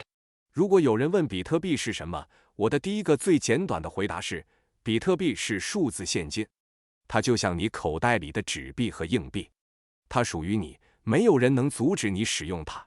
如果你用现金买一辆自行车，你把纸币和硬币交给卖家，您不需要相信卖家，因为您得到了自行车，商店也得到了钱，无需银行、身份证或信用卡，交易就完成了。The same is true for Bitcoin. When you buy something, whether on the internet or in a store, and pay with Bitcoin, the value you are sending moves directly from you to the other person. Without a bank, without PayPal, and without credit cards, the transaction remains secure, trustless, and unforgeable. This is revolutionary. 比特币也是如此。当你在网上或商店购买东西，并用比特币支付时，你所发送的价值直接从你转移到对方。没有银行，没有备保，也没有信用卡，交易依然安全、不可信、不可伪造，这是革命性的。The Bitcoin network is open source software and belongs to no one. It's a common good. There is no company behind Bitcoin. Anyone can download, run, and view the code, and make suggestions for improvement without asking for permission. Any decision as to whether and how to make changes to the rules must be made by the consensus of all parties involved. There is no hierarchy. Bitcoin creates trust through merging techniques from different fields of science, cryptography, a globally distributed computer network, an unchangeable database of all transactions blockchain, and a game theoretical incentive system for securing the network and issuing the money, mining. 比特币网络是开源软件，不属于任何人，它是一个公共产品。比特币背后没有任何公司，任何人都可以下载、运行和查看代码，并提出改进建议，无需征得许可。任何关于是否和如何修改规则的决定，都必须由所有相关方达成共识。没有等级制度。比特币通过融合不同科学领域的技术来创造信任、密码学、全球分布式计算机网络、不可更改的所有交易数据库、区块链，以及确保网络安全和发行货币、挖矿的博弈论激励系统。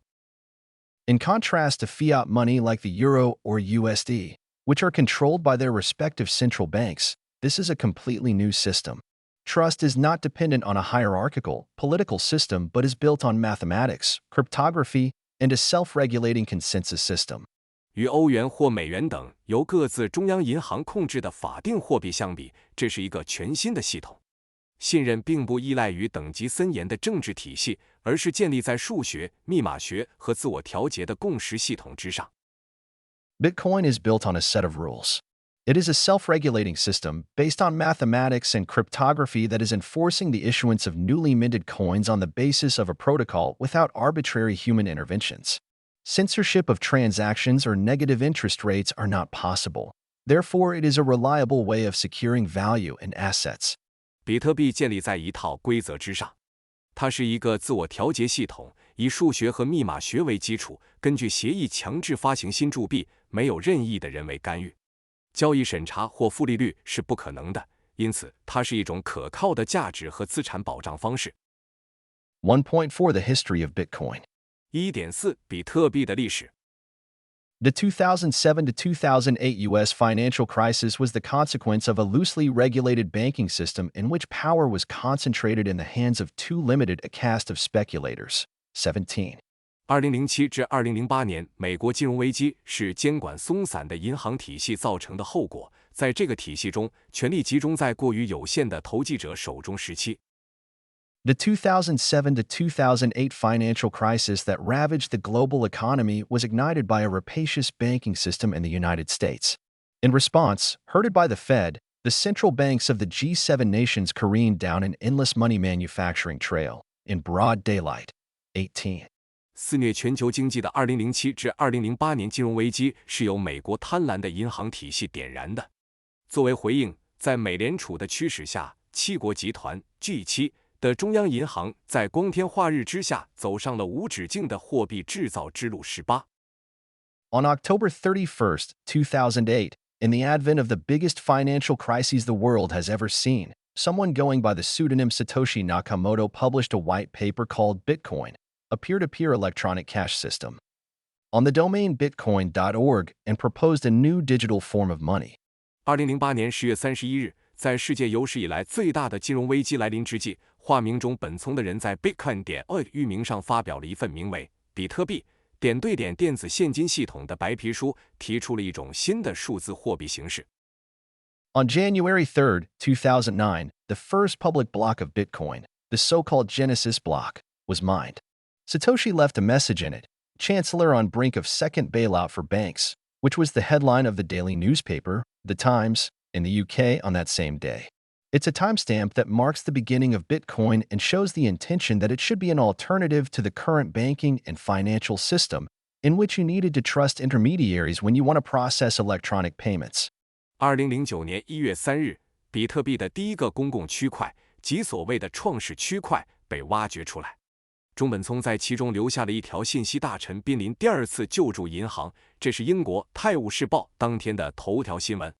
这是一个时间戳，标志着比特币的开始，也表明了比特币应该成为当前银行和金融体系的替代品的意图。在当前的银行和金融体系中，当你想要处理电子支付时，你需要信任中介机构。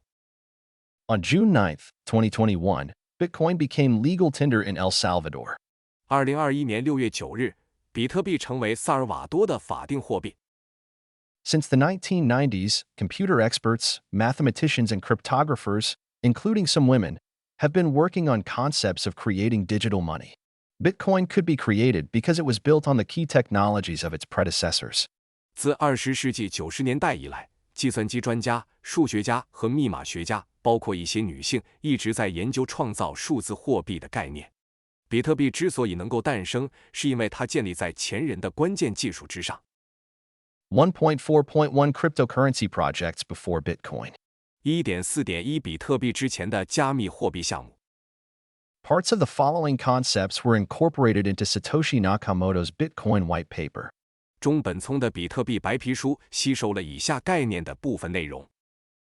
Cryptocurrency projects before Bitcoin. 比特币之前的加密货币项目。Source: Anita Posh. Sources: The Merkle. https://themercalu.com/top-4-cryptocurrency-projects-created-ahead-of-bitcoin hashcash.org http://www.hashcash.org/bitcoin 资料来源 Anita Posh, The Merkle, https://demercali.com/top-4-projects-created-ahead-bitcoin hashcash.org http://3w.hashcash.org/bitcoin Public and private key pairs. 公钥和私钥对。In 1990, David Chaum was concerned with the public nature and open access to online payments and personal information. He founded DigiCash, a corporation and electronic money of the same name, which used cryptographic protocols as well as private and public keys to anonymize transactions. The use of signatures, public and private key pairs, became essential in the further development of electronic money in Bitcoin. 1990年，戴维·乔姆开始关注在线支付和个人信息的公开性和开放性。他创立了 DigiCash 公司和同名电子货币，使用加密协议以及私人和公共密钥来匿名交易。在电子货币和比特币的进一步发展中，签名公钥和私钥对的使用变得至关重要。Proof of work. 工作证明。The pyramids of Egypt are proof of work. They are a manifest of Egyptian culture, wealth, and organization. 埃及金字塔是工作的证明，它们是埃及文化、财富和组织的体现。With the advent of the internet and email came the problem of spam. To combat the growing problem of spam, in their 1992 paper Pricing via Processing or Combating Junk Mail, Cynthia Dwork and Moni Neo proposed the idea to require a user to compute a moderately hard, but not intractable function before they are technically able to send out emails. It meant that, if someone wants to send a large number of emails at the same time, the computer would need to solve a mathematical problem. This process takes time and effort and kept the spammers from sending messages in quick succession. 随着互联网和电子邮件的出现，垃圾邮件问题也随之而来。为了应对日益严重的垃圾邮件问题，辛西亚·德沃和莫尼·纳奥在1992年发表的论文，通过处理或打击垃圾邮件来定价中提出了一个想法，要求用户在技术上能够发送电子邮件之前，计算一个难度适中但并非难以处理的函数。这意味着，如果有人想同时发送大量电子邮件，计算机就需要解决一个数学问题。这个过程费时费力，使垃圾邮件发送者无法快速连续地发送信息。In 1997, Adam Back proposed a similar idea called Hashcash. Satoshi Nakamoto implemented Hashcash as the proof-of-work system used in Bitcoin. Adam Back's work is cited in the Bitcoin white paper. Listen to my interview with Adam Back from 2019, where we discuss his idea for Hashcash and the evolution of his work up to Bitcoin. Find it at anita.link/12. 1997年，亚当·巴克 （Adam Back） 提出了一个名为哈希现金的类似想法。中本聪将 Hashcash 用作比特币的工作证明系统。比特币白皮书引用了 Adam Back 的研究成果。请收听我在2019年对 Adam Back 的访谈，我们讨论了他的哈希现金想法以及他的工作到比特币的演变过程。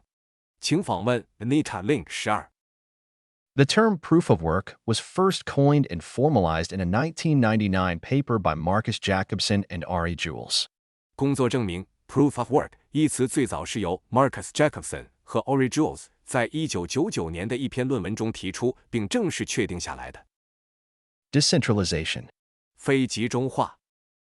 Hashcash was followed by B-Money by Wei Dai in 1998.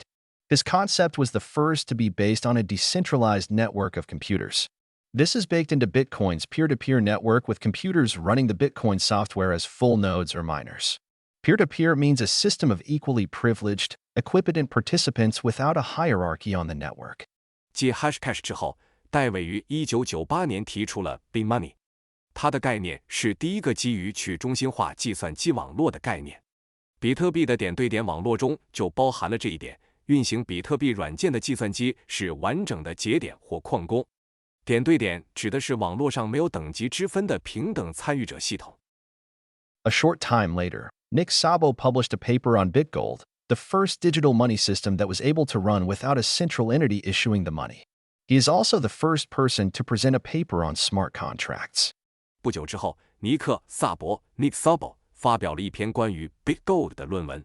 这是第一个能够在没有中央实体发行货币的情况下运行的数字货币系统。他也是发表智能合约论文的第一人。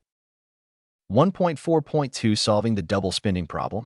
1.4.2 解决双重支出问题。These predecessor money technologies had a major unresolved problem. The double spending problem means that already spent digital money could be used a second time. Imagine a PDF file that you can copy, modify, and send endlessly at zero cost, claiming that each copy is the original. Such a digital file would be worthless as money. 这些前代货币技术都有一个尚未解决的重大问题。双重消费问题意味着已经消费过的数字货币可以被第二次使用。试想一个 PDF 文件，你可以以零成本无休止的复制、修改和发送，并声称每份副本都是原件。这样的数字文件将一文不值。Satoshi Nakamoto's ingenious idea was to add a ledger to the system with blocks that contain transactions. These blocks are chained together through proof-of-work mining, hence the term blockchain. This chaining of transactions in the correct timely order makes Bitcoin unforgeable and immutable. 中本聪的巧妙构思是在系统中添加一个包含交易的区块分类账。这些区块通过工作证明挖矿被链在一起，因此被称为区块链。这种按照正确的时间顺序将交易串联起来的方式，使比特币具有不可伪造性和不可更改性。As soon as an actor in the Bitcoin network cheats, the network will detect and ban it temporarily. This means you don't need to trust anyone. There is no need for an intermediary like a bank or PayPal. This doesn't mean that there are no scammers out there, or that you can stop verifying what is true or false, or stop learning about how to use Bitcoin. Knowledge is power. 一旦比特币网络中出现作弊行为，网络就会发现并暂时禁止。这意味着你不需要相信任何人，不需要像银行或贝宝这样的中介。这并不意味着没有骗子，也不意味着你可以停止验证真假或停止学习如何使用比特币。知识就是力量。Bitcoin's motto is don't trust, verify. This was a little bit confusing to me at the beginning. On the one hand, you learn that you don't have to trust an intermediary. Yet, on the other, you could verify your transactions. What it means is this. If you want to verify Bitcoin transactions yourself, you can do so. In fact, if you have the technical knowledge to set up your own full node, you should verify. 比特币的座右铭是不要相信，要验证。这让我在一开始有点困惑。一方面，你知道你不必信任中间人，但另一方面，你可以验证你的交易。这意味着，如果你想自己验证比特币交易，你可以这样做。事实上，如果你有技术知识来建立自己的完整节点，你就应该进行验证。This is revolutionary. As soon as you start to verify your own Bitcoin transactions, you essentially become a bank. This is what banks do. They verify your transactions in their ledgers. However, you need to trust them to do a good job. That might be working very well in developed countries, but the banking experience is much worse for most parts of the world. Now imagine you do not have a reliable banking situation or an ID, but you do have a mobile phone and access to the internet. There is only one option for you to store and use money. It's either mobile money like M-Pesa or EcoCash in Africa or cryptocurrencies, where you do not need to identify yourself. 这是革命性的，一旦你开始验证自己的比特币交易，你基本上就成了一家银行。这就是银行的工作，在他们的分类账中验证你的交易。但是你需要相信他们能做好。这在发达国家可能很有效，但在世界上大部分地区，银行的经验要差得多。现在想象一下，你没有可靠的银行服务或身份证，但你有手机和互联网。你只有一个存储和使用资金的选择，要么是移动支付，如非洲的 M-Pesa 或 EcoCash， 要么是加密货币，在那里你不需要表明自己的身份。All people worldwide with an internet-enabled mobile phone have access to Bitcoin. The banks as we know them are not required for the use of Bitcoin. You don't have to ask anyone for permission to own or use Bitcoin. All you need to get started is a smartphone, an internet connection, and a Bitcoin wallet app. 全世界所有拥有联网手机的人都可以使用比特币。使用比特币不需要我们熟知的银行，你不需要征得任何人的同意就可以拥有或使用比特币。你所需要的只是一部智能手机、一个网络连接和一个比特币钱包应用程序。2 Wikipedia Rhistones. https://en.wikipedia.org/wiki/rye_stones 3 University of Nicosia. Introduction to Digital Currencies, Session 1, page 15. 三尼科西亚大学数字货币导论第一课第15页。For debt to GDP ratio. 4债务与国内生产总值的比率。5 Collusion, by Nomi Prince, Bold Type Books, 2019, page 7. 5勾结，糯米普林斯著 Bold Type Books, 2019年第7页。6 Collusion, by Nomi Prince, Bold Type Books, 2019, page 17. 6勾结，糯米普林斯著 Bold Type Books, 2019年第17页。7 Monetary Base, https://www.investopedia.com/terms/m/monetarybase.asp. 期货币基础 https://3w.investopedia.com/terms/m/monetarybase.asp. 8 Global Monetary Base, Crypto Voices, https://cryptovoices.com/basimony. 8全球货币基础加密之声 https://cryptovoices.com/basimony. 9 Fred, M2 Money Stock, https://fred.stlouisfed.org/series/m2sl. 9 Fred M2 货币存量 https://fred.stlouisfed.org/series/m2sl. 10 Lynn Alden, Ponzi Scheme, https://www.lynnalden.com/bitcoin-ponzi-scheme. 10 Lynn Alden 庞氏骗局 https://3w.lynnalden.com/bitcoin-ponzi-scheme. 11 Lynn Alden, https://twitter.com/LynnAldenContact/status/1362912907659522049?S=20.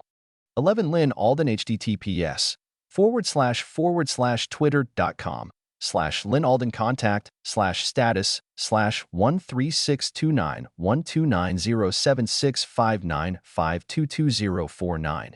S=20. 12 U.S. Consumer Price Index, https://fred.stlouisfed.org/series/cpiuc-cell. 12美国消费价格指数 https://fred.stlouisfed.org/series/cpiuc-cell. 13 Collusion, by Nomi Prince, Bold Type Books, 2019, page 253. 13勾结，糯米普林斯著 Bold Type Books, 2019年第253页。14 Collusion by Nomi Prince, Bold Typebooks, 2019, page 249. 14勾结糯米普林斯著 Bold Typebooks 2019年第249页。15 Lynn Alden, The Structure of the Global Monetary System, https://www.lynnalden.com/fraying-petrodollar-system. 15林奥尔登全球货币体系的结构 https://3w.linolden.com/fraying-petrodollar-system.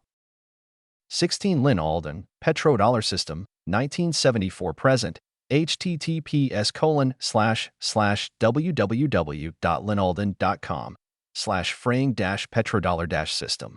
16林奥登石油美元体系1974年至今 https://3w.linolden.com/fraying-petrodollar-system. 17 Collusion by Nomi Prince, Bold Typebooks, 2019, page 1. 17勾结糯米普林斯著 Bold Typebooks 2019年第一页。18 Collusion by Nomi Prince, Bold Typebooks, 2019, page 247. 18勾结糯米普林斯著 Bold Typebooks 2019年第247页。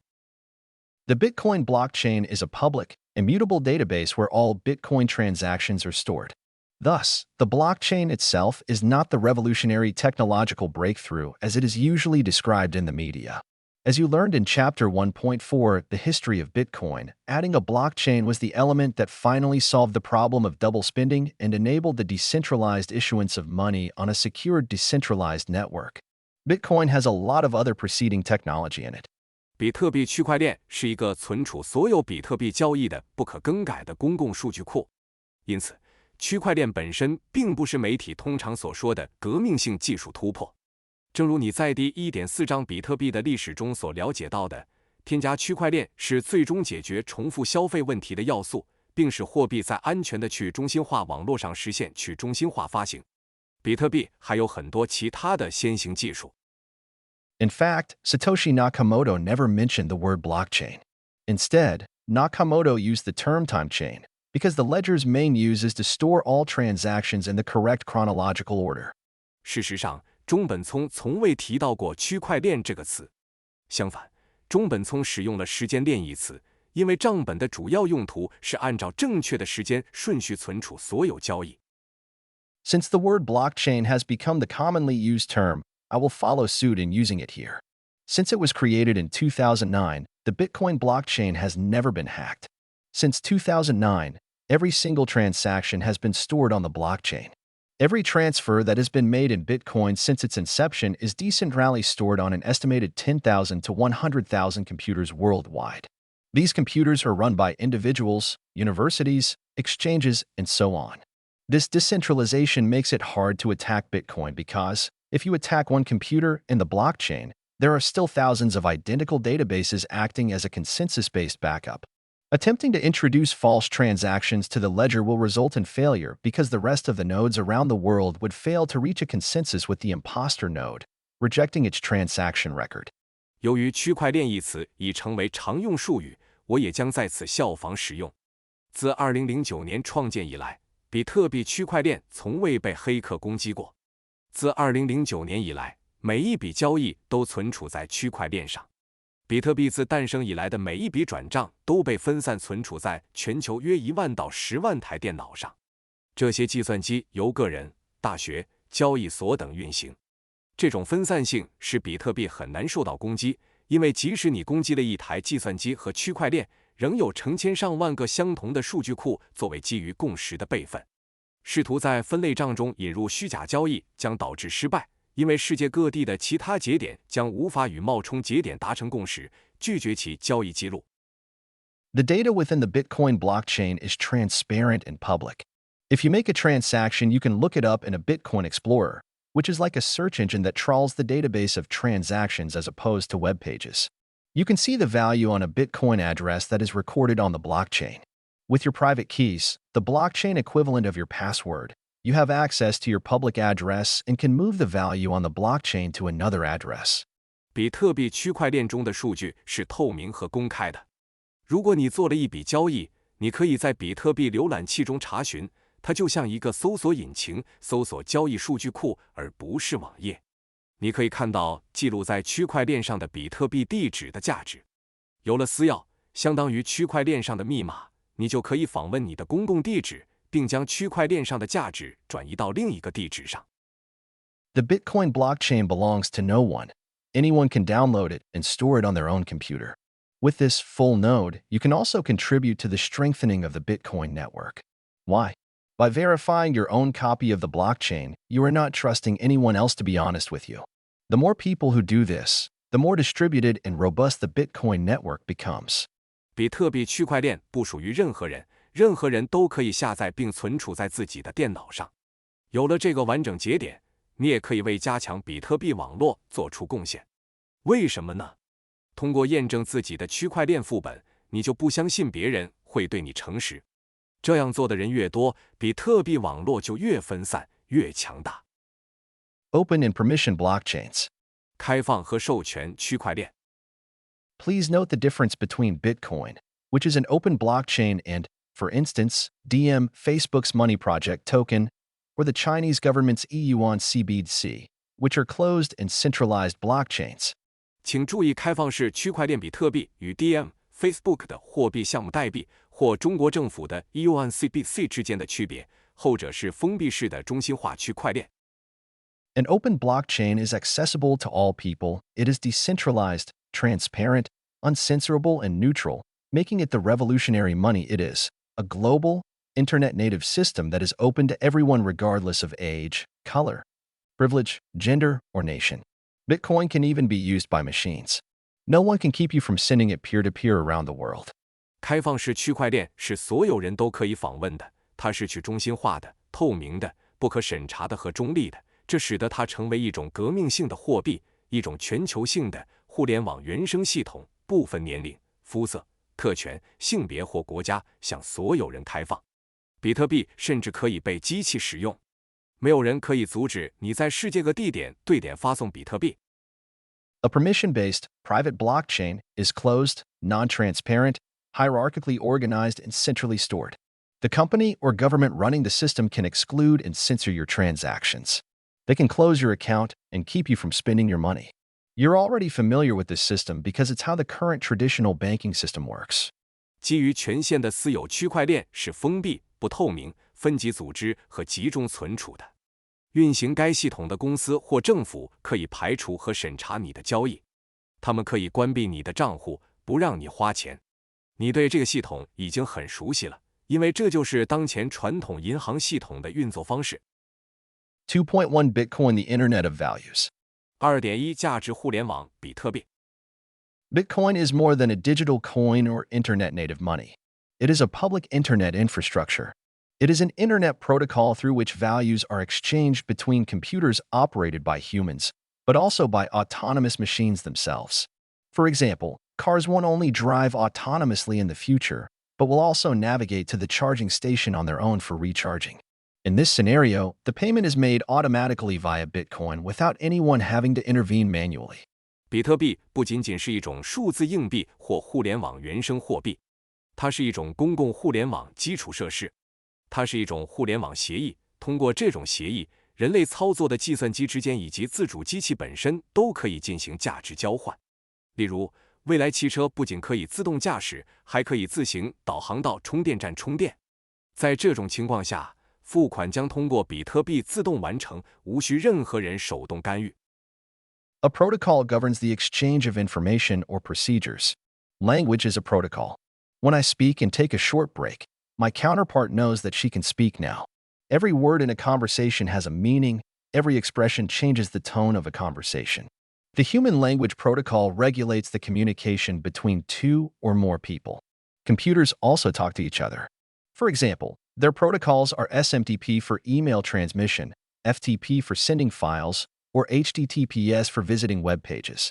The respective protocol determines how data is exchanged with each other, so that one computer can understand the other. 协议管理信息或程序的交换。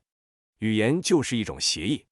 当我发言并稍作休息时，我的对手知道他现在可以发言了。对话中的每一个词都有其含义，每一个表情都会改变对话的基调。人类语言协议规范着2个或更多人之间的交流，计算机之间也可以对话。例如，他们的协议是用于电子邮件传输的 SMTP， 用于发送文件的 FTP 或用于访问网页的 HTTPS。各自的协议决定了如何相互交换数据，以便一台计算机能够理解另一台计算机。2.1.1 Internet Protocol Stack. 2.1.1 互联网协议站。The Bitcoin protocol can be compared to the structure of the Internet Protocol Stack. 比特币协议可以比作互联网协议站的结构。Bitcoin is a common good. 比特币是一种普通物品。Source: Anita Posh inspired by Melanie Swan.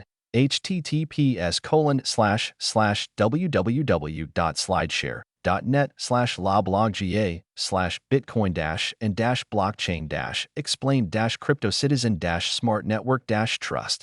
资料来源 Anita Posh 灵感来自 Melanie Swan。https://3w.slideshare.net/log.ga/blockchain-explain-cryptocitizen-smart-network-trust. The Bitcoin blockchain is a new internet protocol comparable to the TCP/IP protocol, which is the basis of the internet. On top of the Bitcoin blockchain, the Bitcoin protocol transfers Bitcoin values similar to the SMTP protocol for sending emails. On top of that, there is Bitcoin as an application comparable to email software such as Gmail or Outlook. This is called the base layer of Bitcoin. 比特币区块链是一种新的互联网协议，可与作为互联网基础的 TCP/IP 协议相媲美。在比特币区块链之上，比特币协议传输比特币价值，类似于发送电子邮件的 SMTP 协议。在比特币区块链之上，比特币协议传输比特币值，类似于发送电子邮件的 SMTP 协议。在比特币区块链之上，比特币作为一种应用程序，类似于电子邮件软件，如 Gmail 或 Outlook。这就是比特币的基础层。2.1.2 The Lightning Network. 2.1.2 闪电网络。On top of the base layer protocol, additional layers can be built, such as the Lightning Network, which has been operating since 2018. That is why it is called the second layer or Layer 2 protocol. The Lightning Network enables fast and small payments, which are necessary due to the restricted block size technically not possible on the Bitcoin base layer.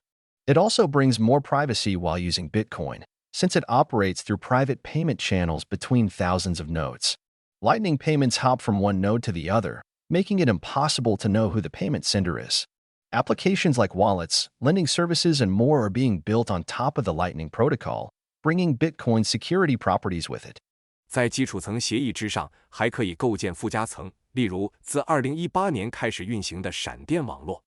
这就是它被称为第二层或第二层协议的原因。闪电网络可以实现快速和小额支付，这在技术上是比特币基础层无法实现的，因为区块大小受到限制。由于闪电网络是通过数千个节点之间的私人支付渠道运行的，因此它还为比特币的使用带来了更多隐私。闪电支付从一个节点跳转到另一个节点，因此无法知道谁是付款人。钱包、借贷服务等应用都是建立在闪电协议之上的，从而带来了比特币的安全特性。2.2 How are Bitcoin created? 2.2 比特币是如何产生的？ We were talking about protocols and mathematical rules that regulate how Bitcoin works. A set of rules define how Bitcoin are created and circulated. These rules can only be changed through a majority consensus from all parties involved in the Bitcoin network. Individuals, institutions, or governments cannot change the Bitcoin rules unilaterally. 我们说的是规范比特币运作的协议和数学规则。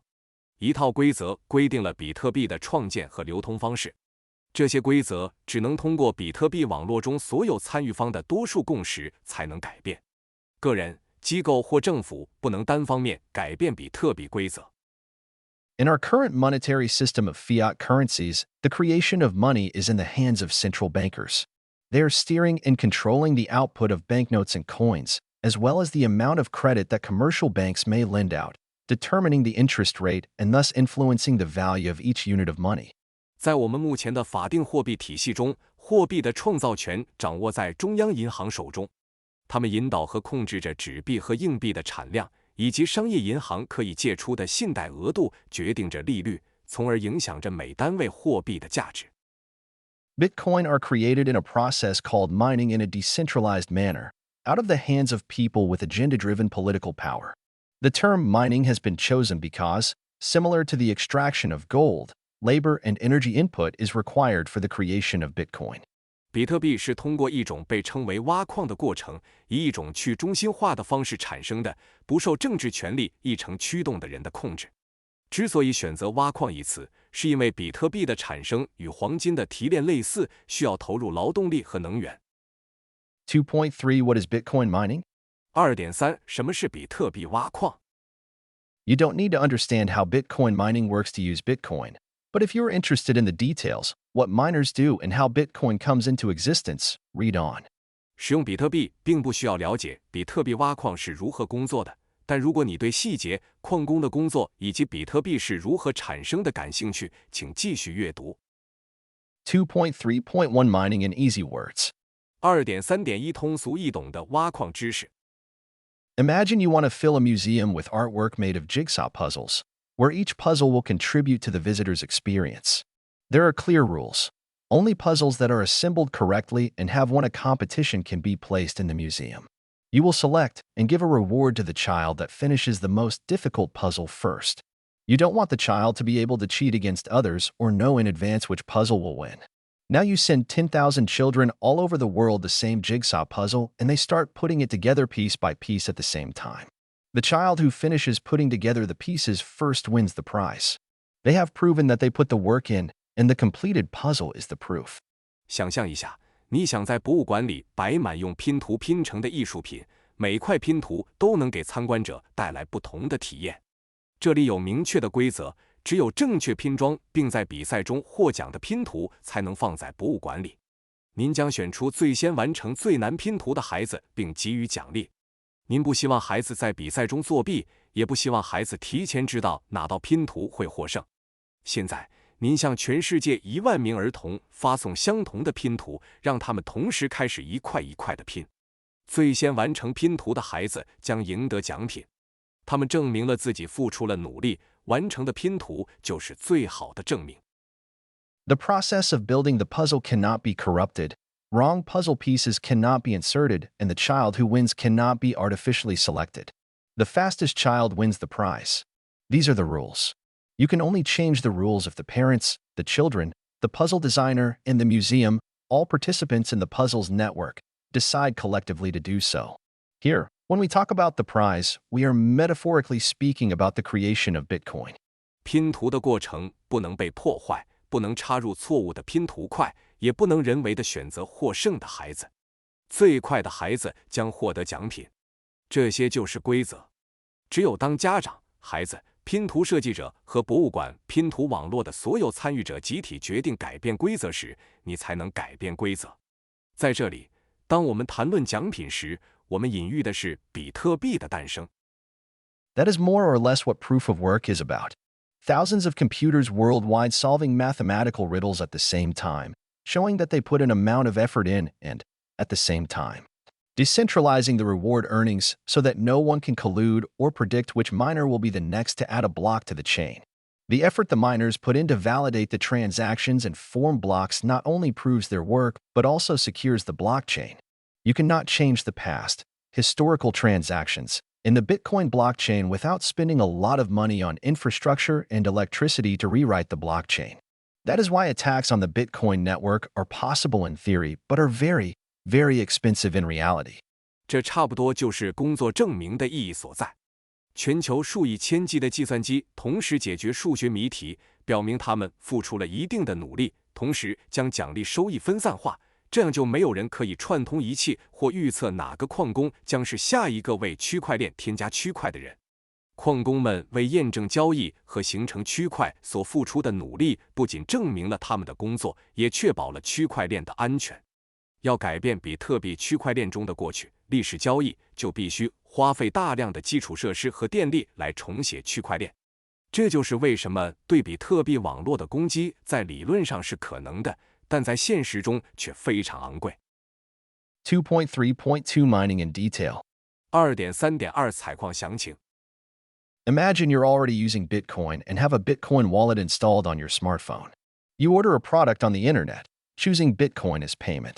The site will show you its Bitcoin address, and you will use your mobile wallet to send the required amount. Then the following happens. 想象一下，您已经在使用比特币，并在智能手机上安装了比特币钱包。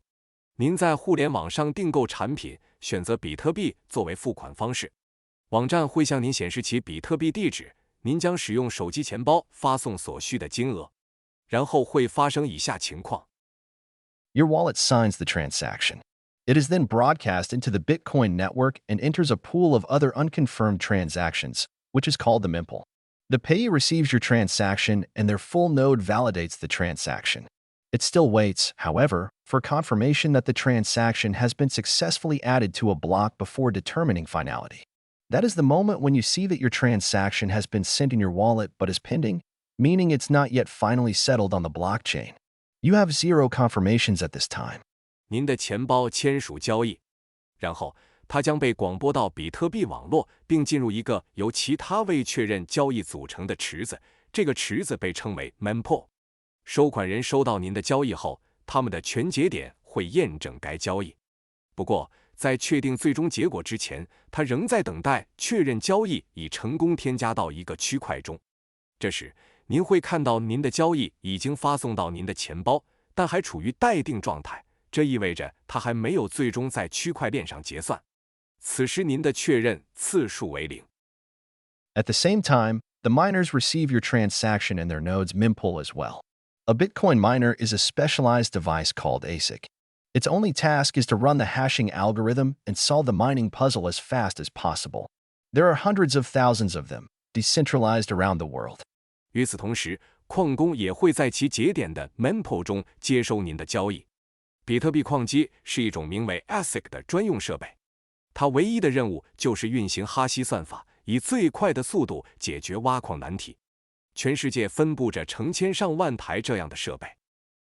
The miners also have the full node software running which validates your transaction, checking that all the protocol rules were followed and that you, as the payer, have enough Bitcoin to pay for the transaction.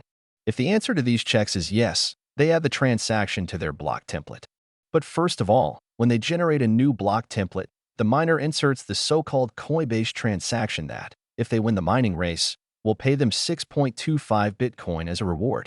After constructing the coin-based transaction, the computers select transactions from the mempool and add them into the previously generated block template. 矿工还运行着完整的节点软件，用于验证交易，检查所有协议规则是否得到遵守，以及作为付款人的您是否有足够的比特币支付交易。如果这些检查的答案是肯定的，他们就会把交易添加到他们的区块模板中。但首先，在生成新的区块模板时，矿工会插入所谓的 Coinbase 交易。如果他们在挖矿比赛中获胜，就会支付 6.25 比特币作为奖励。构建完 Coinbase 交易后，计算机会从 mempool 中选择交易，并将其添加到之前生成的区块模板中。At the same time, the hashing computers, ASICs, are beginning to solve the mathematical puzzle. They compete with all other mining computers worldwide. The hasher that solves the puzzle first broadcasts the block to its peer nodes, who verify it and relay it to their peers, and so on until every node on the network has verified and stored the block. After 99 more blocks are added to the blockchain, the winning miner is allowed to spend the previously created subsidy of 6.25 Bitcoin. 与此同时，散列计算机 ASIC 也开始解决数学难题。他们与全球所有其他挖矿计算机展开竞争。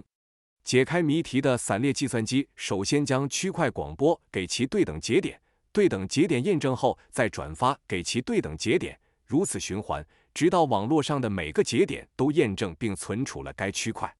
在区块链上又增加了99个区块后，获胜的矿工就可以使用之前创建的 6.25 比特币补贴。The payee, in fact, their full node, receives the block and validates it again, and then finally confirms your transaction. Your payment is now attached to the chain in a data block and is completed.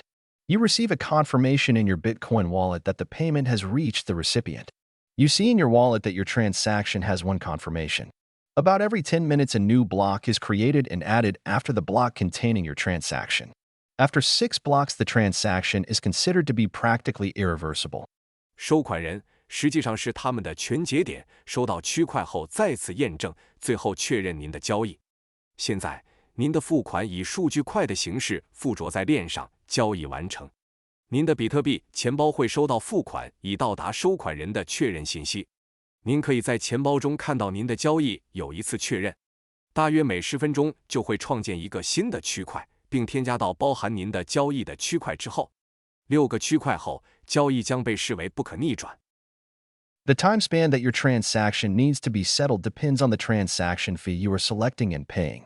The higher the fee, the faster the miners will insert your transaction in a block, because they earn these fees in addition to the block reward of 6.25 Bitcoin. 交易结算所需的时间取决于您选择和支付的交易费，费用越高，矿工就会越快地将您的交易插入一个区块，因为他们除了获得 6.25 比特币的区块奖励外，还能赚取这些费用。Why this mathematical puzzle? Proof of work is resource-intensive as computers require large amounts of power. This fact leads to criticism of Bitcoin in light of the climate changes that we humans have created in recent decades. Chapter March 1st, 11 Bitcoin's ecological footprint, deals with this question in more detail. 为什么会有这样的数学难题？工作证明是资源密集型的，因为计算机需要大量电力。鉴于近几十年来人类造成的气候变化，这一事实导致了对比特币的批评。第 3.1.11 章比特币的生态足迹更详细地讨论了这个问题。Why do we need to use so much electricity? The answer is security and decentralization. The need to put effort and energy into mining protects the data in the blockchain from manipulation and makes it immutable and uncensorable. No state nor organization can change the blockchain. 我们为什么需要使用这么多电力？答案就是安全性和去中心化。需要投入精力和能量进行挖矿，可以保护区块链中的数据不受操纵，使其不可更改、不可检查。任何国家或组织都无法改变区块链。Since its creation in 2009, the Bitcoin blockchain has never been hacked. Around 18.74 million Bitcoin have been created so far, currently worth over 600 billion USD, June 2021. Whilst a successful hack of the Bitcoin network could result in the greatest value heist in human history, it would require at least 51% of Bitcoin mining power to be concentrated under one owner or conglomerate. This could allow a malicious party to generate new blocks faster than the other 49% of miners, meaning they could theoretically override the consensus. But such an attack cannot steal, redirect, or spin Bitcoin without signatures. The attackers could only try to double spin their own Bitcoin in the most recent blocks and cause denial of service disruptions on the creation of future blocks. 自2009年创建以来，比特币区块链从未被黑客攻击过。迄今为止，已创造了约1874万个比特币，目前价值超过6000亿美元。2021年6月，虽然对比特币网络的成功黑客攻击可能会导致人类历史上最大的价值抢劫，但这需要至少51%的比特币采矿能力集中在一个所有者或集团之下，这样恶意一方就可以比其他49%的矿工更快地生成新区块，这意味着理论上他们可以推翻共识。但是这种攻击无法在没有签名的情况下窃取、重定向或花费比特币。攻击者只能试图在最近的区块中重复花费自己的比特币，并对未来区块的创建造成拒绝服务干扰。Additionally, if an attack on Bitcoin were ever to succeed, then the Bitcoin blockchain would split as it has done several times before. Participants in the Bitcoin blockchain could opt to switch over to supporting the new chain or continue to support the old chain version.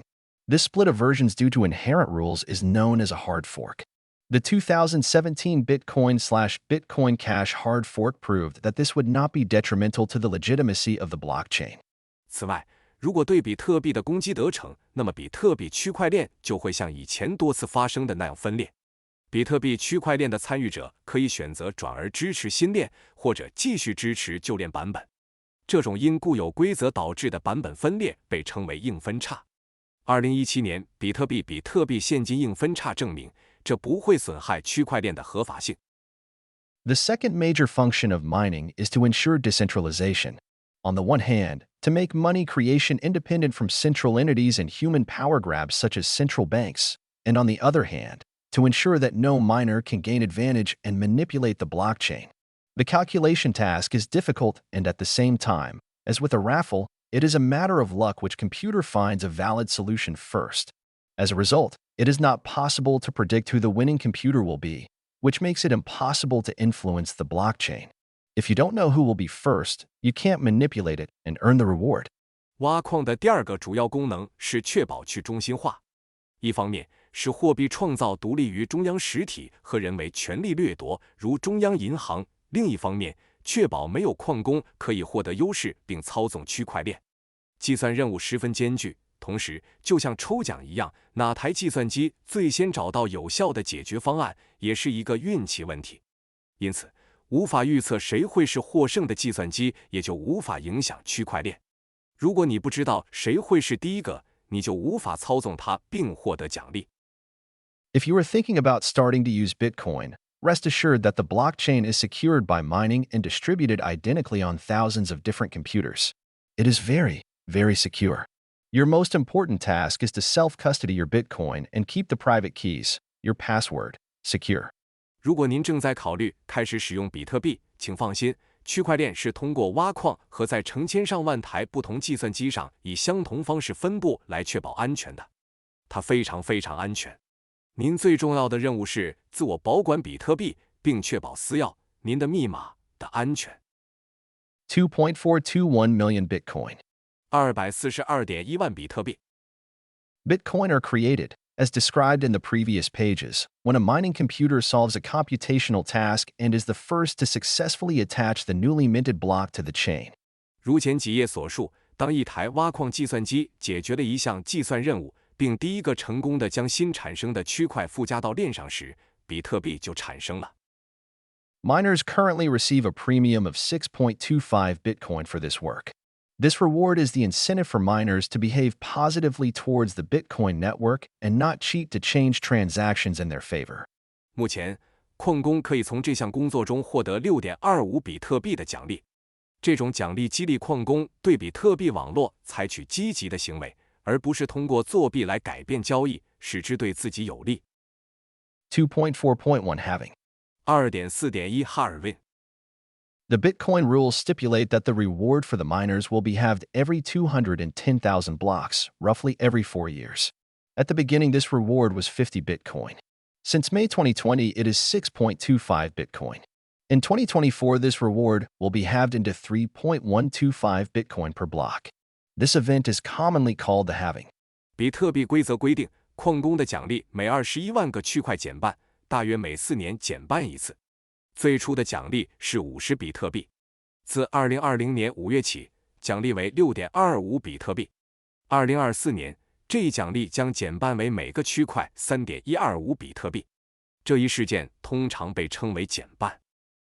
Satoshi Nakamoto coded these halvings into the Bitcoin core software. The output quantity decreases over time, resulting in a flattening supply curve. 中本聪将这些减半编码到比特币核心软件中，产出量会随着时间的推移而减少，从而导致供应曲线曲平。The halving interval code in the Bitcoin core software in C++. 比特币核心软件中用 C++ 编写的减半间隔代码。Explanation by Andreas M. Antonopoulos. 安德烈亚斯 ·M. 安东纳普洛斯的解释。Source: Andreas M. Antonopoulos. https://1257366095515848716?S=$S=20. 来源 Andreas M. Antonopoulos Andreas M. Antonopoulos https://125斜杠/status/15736695515848716 This algorithm tends to zero such that there will be a maximum of 21 million Bitcoin. There are currently around 18.7 million in circulation. In 2140, all 21 million Bitcoin will have been generated. Mining will continue, and the miners will be rewarded solely with transaction fees. By that point, it is expected that Bitcoin as a network will have such high adoption that transaction fees alone will adequately facilitate fair reward for miners. 这种算法趋向于零，因此最多会有2100万个比特币。目前大约有1870万枚比特币在流通。2140年，2100万枚比特币将全部产生。挖矿活动将继续进行，矿工将只获得交易费奖励。预计到那时，比特币作为一个网络，其采用率将非常高，仅交易费就足以促进对矿工的公平奖励。Total Bitcoin supply over time. 随着时间推移的比特币总供应量。Source: Insti https://commons.wikimedia.org/wiki/file:total_bitcoins_over_time.png 来源 Insti 资料来源 Insti https://wiki/commons.wikimedia.org/wiki/file:冒号total_bitcoins_over_time.png 2.4.2 Why 21 million? 2.4.2 为什么是2100万？ Why did Satoshi Nakamoto choose 21 million for the supply cap? There are many theories, but here is Satoshi's answer. 为什么中本聪选择2100万作为供应上限？有很多说法，但以下是中本聪的答案。My choice for the number of coins and distribution schedule was an educated guess. It was a difficult choice, because once the network is going, it's locked in, and we're stuck with it. I wanted to pick something that would make prices similar to existing currencies, but without knowing the future, that's very hard. I ended up picking something in the middle. If Bitcoin remains a small niche, it'll be worth less per unit than existing currencies. If you imagine it being used for some fraction of world commerce, then there's only going to be 21 million coins for the whole world, so it would be worth much more per unit. Values are 64-bit integers with 8 decimal places, so one coin is represented internally as 100000000. There's plenty of granularity if typical prices become small. For example, if 0.001 is worth €1, then it might be easier to change where the decimal point is displayed. So if you had 1 Bitcoin, it's now displayed as 1,000, and 0.001 is displayed as 1. 我选择的硬币数量和分配时间表是一个有根据的猜测。这是一个艰难的选择，因为一旦网络开始运行，它就会被锁定，我们就会被它困住。我想选择一种价格与现有货币相近的货币，但在不了解未来的情况下，这很难做到。最后，我选择了中间值。如果比特币仍然是一种小众货币，那么它的单位价值就会低于现有货币。如果你想象比特币被用于世界商业的某个部分，那么全世界只有2100万个比特币，所以它的单位价值会更高。币值是小数点后8位的64位整数，因此一枚硬币在内部表示为1亿。如果典型价格变小，则有足够的力度。例如，如果0.001价值1欧元，那么改变小数点的显示位置可能会更容易。所以，如果你有一个比特币，现在显示为1000，而0.001显示为1。Satoshi Nakamoto's explanation for the 21 million supply cap. 中本聪对2100万供应上限的解释。Source: plan99.net.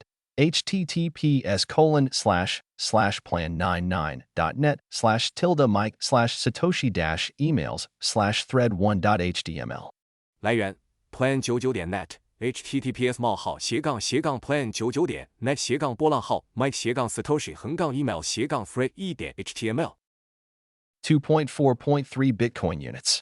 2.4.3 比特币单位。The smallest denomination unit of a Bitcoin is a Satoshi. One Bitcoin is comprised of 100 million Satoshis. One Satoshi is 100 millionth of one Bitcoin, 0.00000001. 比特币的最小面值单位是聪。一个比特币由1亿个聪组成，一个聪是一个比特币的1亿分之一，0.00000001。You do not have to buy or sell one Bitcoin at a time. You can start small and transact a minuscule fraction of it.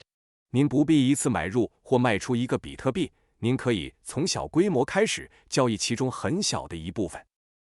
2.4.4 Bitcoin or Bitcoin, but never Bitcoin. 2.4.4 比特币或比特币，但绝不是比特币。Bitcoin with a capital B is used when referring to the Bitcoin network, the blockchain, the community, and the concept as a whole, whereas Bitcoin with a lowercase b is used to reference the currency, the Bitcoin token. 大写 B 的比特币用于指比特币网络、区块链、社区和整个概念，而小写 b 的比特币则用于指货币及比特币代币。In fact, coin is the wrong term to describe the digital asset. It is a little bit misleading. In technical terms, it is called UTXO, unspent transaction output. A UTXO defines the amount of value that is stored on the blockchain at a specific Bitcoin address. Therefore, there are diverging opinions as to if there is a plural for Bitcoin, the unit, because it's fluid and there are no set individual coins. But since Satoshi Nakamoto spoke of Bitcoins, we as a community name it that way too.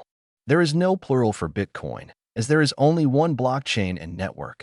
事实上，用 B 来描述数字资产是错误的，有点误导。用专业术语来说，它叫 UTXO 未用交易产出。UTXO 定义了存储在特定比特币地址的区块链上的价值量。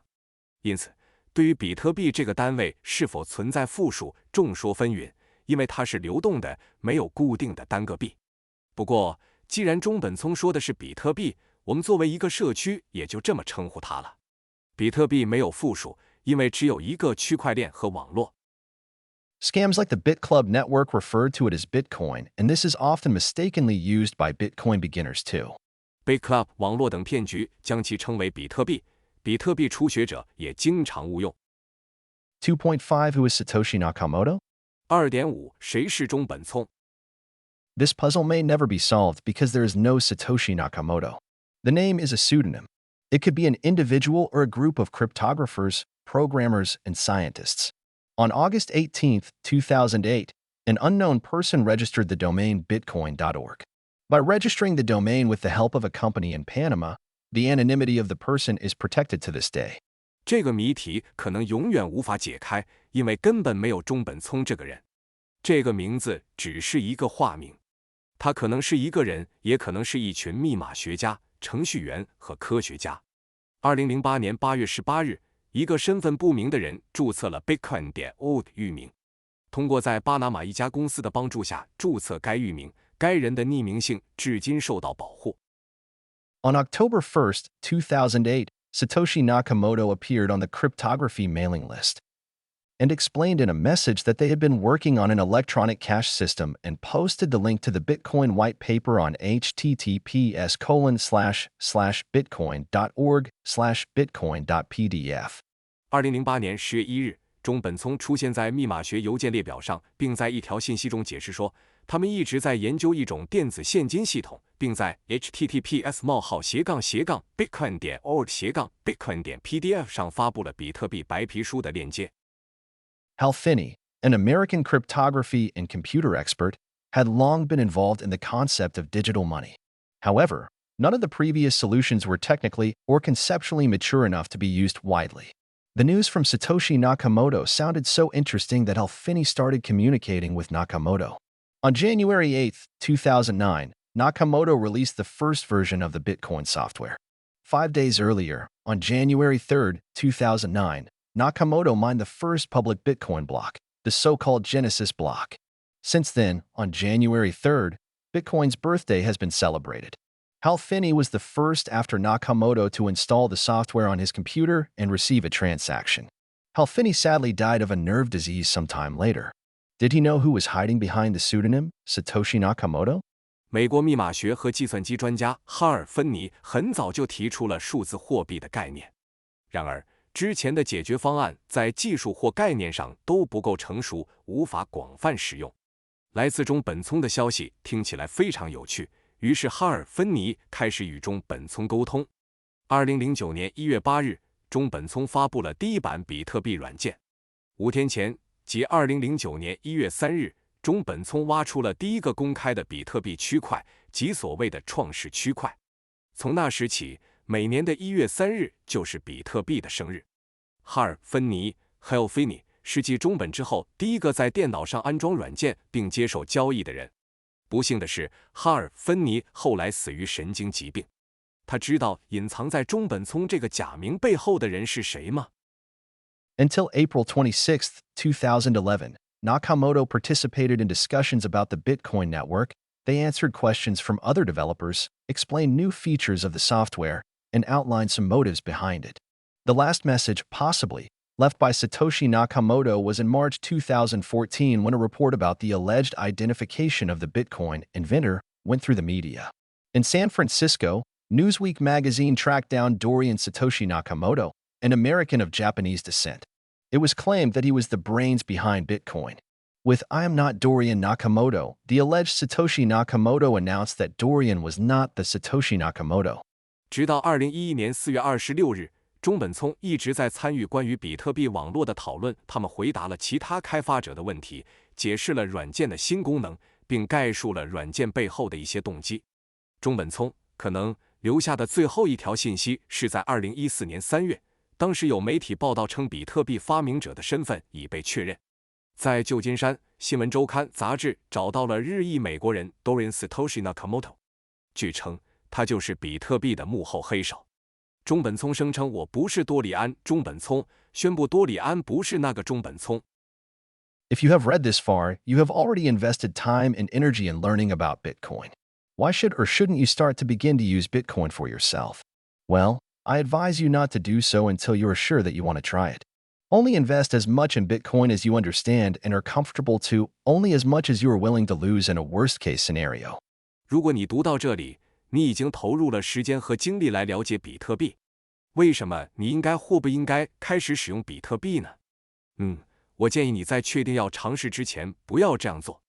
只有当你了解比特币并且能够承受的时候，你才可以投资比特币。只有当你愿意在最坏的情况下失去比特币的时候，你才可以投资比特币。The more you get to know and use Bitcoin, the more trust you will build. I researched the topic for 3 months before I installed my first Bitcoin wallet and exchanged my first 75 euros for Bitcoin. I want to help you to make up your own mind, so we'll now discuss the most common arguments for and against Bitcoin. 你对比特币了解的越多，使用的越多，就会建立起越多的信任。在我安装第一个比特币钱包，并用75欧元兑换了第一个比特币之前，我研究了这个主题3个月。我想帮助你做出自己的决定，所以现在将讨论支持和反对比特币的最常见的论点。3.1 Arguments against Bitcoin. 3.1 反对比特币的理由。3.1.1 Volatility. 3.1.1 波动性。Bitcoin is volatile. You cannot use it as a medium of exchange. 比特币是不稳定的，你不能用它作为交换媒介。Yes, Bitcoin price is volatile. It can lose or gain a lot of value in a single day. If you want to pay for something in Bitcoin, you can still do so. Just exchange the same amount you have spent from fiat back to Bitcoin on the same day. No volatility, no loss or gain. 是的，比特币的价格是不稳定的，它可能在1天之内贬值或增值。如果你想用比特币支付一些东西，你仍然可以这样做，只需在同一天将你花掉的相同金额从法币换回比特币即可，没有波动，没有损失或收益。3.1.2 Price Development. 3.1.2 价格发展。Bitcoin is not a store of value due to its price changes. 比特币因其价格变化而不是一种价值储存工具。View Bitcoin as a long-term investment. It has been the best performing store of value of all asset classes over the last decade. 将比特币视为一种长期投资，在过去10年中，它是所有资产类别中表现最好的价值储存工具。Bitcoin the best asset over the 10 years prior 2021. 比特币是2021年之前10年的最佳资产。Source: Charlie Bolello. https://charliebelello/status/1307218739891202/photo/1. 资料来源 Charlie Bolello https://twitter.com/charliebelello/status/1707218887120/photo-1. There is of course no guarantee that this performance will continue forever. 当然，并不能保证这种表现会永远持续下去。At the time of writing, Bitcoin was in a bull run, which started in the last quarter of 2020. This means that the price appreciated for a period of weeks and months with little setbacks in between. In May 2021, a significant drop occurred, which many interpreted as a healthy setback in an overheated market. The last bull run started in 2017 and ended at the beginning of 2018. Since then, the price has moved relatively sideways, as it is called in traders' terms, meaning that no particularly large movements in price have occurred, either up or down. 在撰写本文时，比特币正处于始于2020年最后一个季度的牛市中，这意味着价格在数周或数月内持续上涨，中间几乎没有挫折。2021年5月，比特币出现大幅下跌，许多人将其解释为过热市场中的健康挫折。上一轮牛市始于2017年，结束于2018年初。从那时起，价格一直相对横盘，交易者称之为横盘，这意味着价格没有出现特别大的波动，无论是上涨还是下跌。Bitcoin price development. 比特币价格发展。Source: CoinGecko, https://www.coingecko.com/and/coins/bitcoin/USD, June 7th, 2021. 来源 CoinGecko https://www.coingecko.com/n/coins/bitcoin/USD 2021年6月7日。Bitcoin price development is following the halving cycles. Approximately every 4 years, the amount of minted Bitcoin is reduced by 50%. This means that the growth of available Bitcoin on the market is shrinking. Even if the demand for Bitcoin only remains at the same level, the price will increase. 比特币价格的发展遵循减半周期，大约每4年，比特币的铸造量就会减少 50%。这意味着市场上可用比特币的增长正在缩小。即使对比特币的需求保持在同一水平，价格也会上涨。3.1.3 Digital scarcity. 3.1.3 数字匮乏。The total Bitcoin supply is limited to 21 million, 18.7 million of which are already on the market. Every 4 years, exactly 210,000 blocks, the amount of Bitcoin that is minted is reduced by half. Currently, the mining process generates 6.25 Bitcoin every 10 minutes, which is 900 Bitcoin per day and 328,500 per year. From 2024, there will only be 450 Bitcoin minted per day, as only 3.125 Bitcoin will be issued for each block generated. This means that the amount available every day decreases and supply becomes scarcer. If interest increases at the same time, the price rises exponentially. 比特币的总供应量被限制在2100万个，其中1870万个已经在市场上流通。每4年正好21万个区块，比特币的铸造量减少一半。目前，挖矿过程每10分钟产生 6.25 个比特币，即每天产生900个比特币，每年产生328500个比特币。从2024年起，由于每个区块只能产生 3.125 个比特币，每天只能铸造450个比特币，这意味着每天可用的比特币数量会减少，供应会变得越来越少。如果兴趣同时增加，价格就会呈指数上升。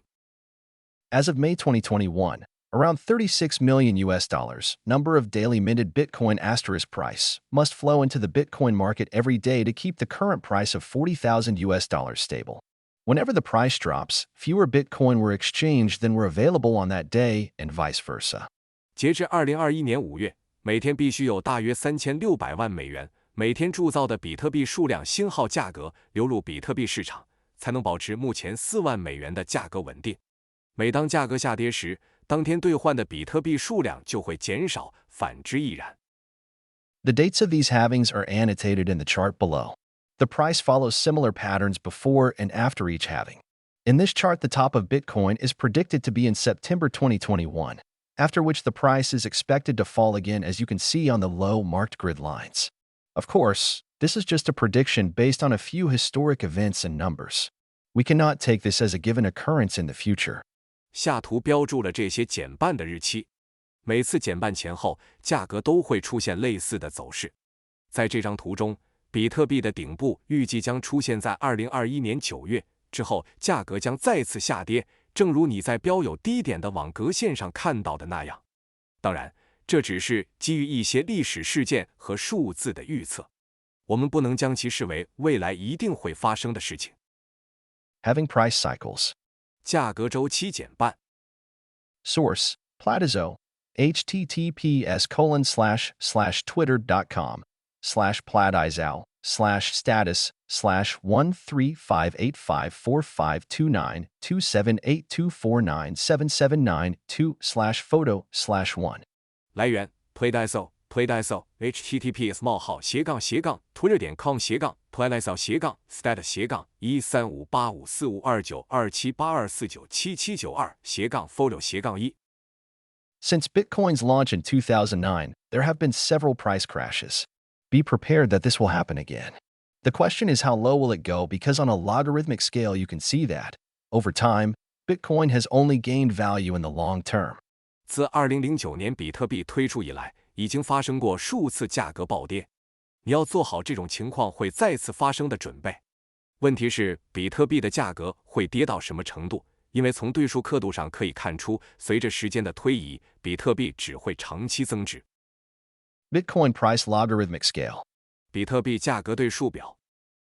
Source: CoinGecko. https://www.coingecko.com/and/coins/bitcoin/USD June 7th, 2021. 来源 CoinGecko https://3w.coin/c.co.com/coins/bitcoin/USD 2021年6月7日。Don't try to outsmart the market. Don't trade. Just hold your Bitcoin, at least for 5 years. 不要试图战胜市场，不要交易，只要持有你的比特币，至少5年。In the case of a bear market, when the price of Bitcoin inevitably goes down, you will lose value in fiat money terms. However, your stack of Bitcoin remains the same.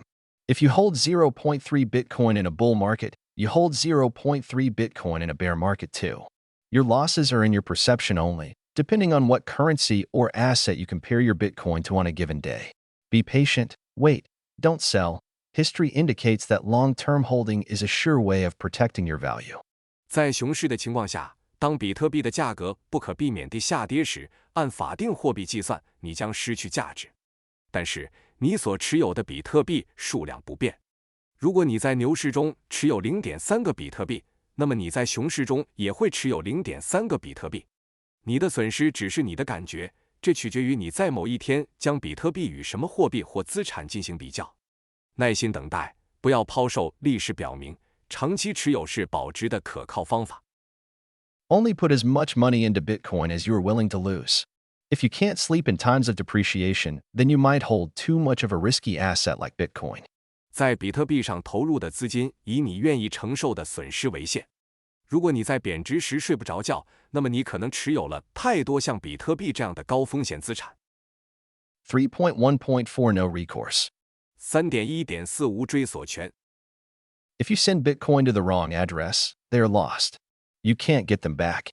如果你把比特币发错了地址，它们就会丢失，你就再也找不回来了。Triple check the address before you send Bitcoin. You can't reverse a payment. As with fiat money, if you buy something at an online store and return the product, it's the store's business responsibility to handle the Bitcoin and send it back to you. However, a simple mistyping of an address should result in an error rather than lost funds, as addresses include integrity checks. 在发送比特币之前，请仔细检查地址，不能撤销付款。和法币一样，如果你在网上商店买了东西，然后退货，商店有责任处理比特币并把它寄回给你。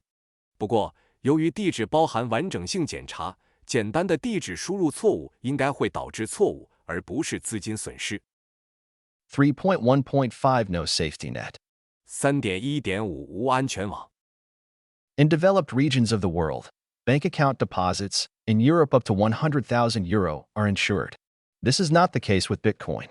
在世界发达地区，银行账户存款在欧洲最高可达10万欧元是有保险的，而比特币却不是这样。That's correct. If you self-custody your Bitcoin, then you are solely responsible. There is no insurance. But be aware that, in case of a big financial crisis, these fiat insurances might not be able to pay you back anyhow. During the financial crisis in Cyprus in 2013, 47.5% of all bank deposits above €100,000 were seized. If you self-custody, nobody can seize your Bitcoin. 这是正确的。如果你自行保管你的比特币，那么你就要负全责，没有保险。但要注意的是，如果发生大的金融危机，这些法币保险可能无论如何都无法赔付你。在2013年塞浦路斯金融危机期间，所有10万欧元以上的银行存款中有 47.5% 被没收。如果你自行保管比特币，没有人可以没收你的比特币。If we open our eyes and think of the rest of the world, where 2 billion people are unbanked and 80% of the world's population live in authoritarian states, the case for an uncensorable money such as Bitcoin, where you are in control and not a bank, makes logical sense again. In those countries where people have no safety net at all, the Bitcoin network can give security.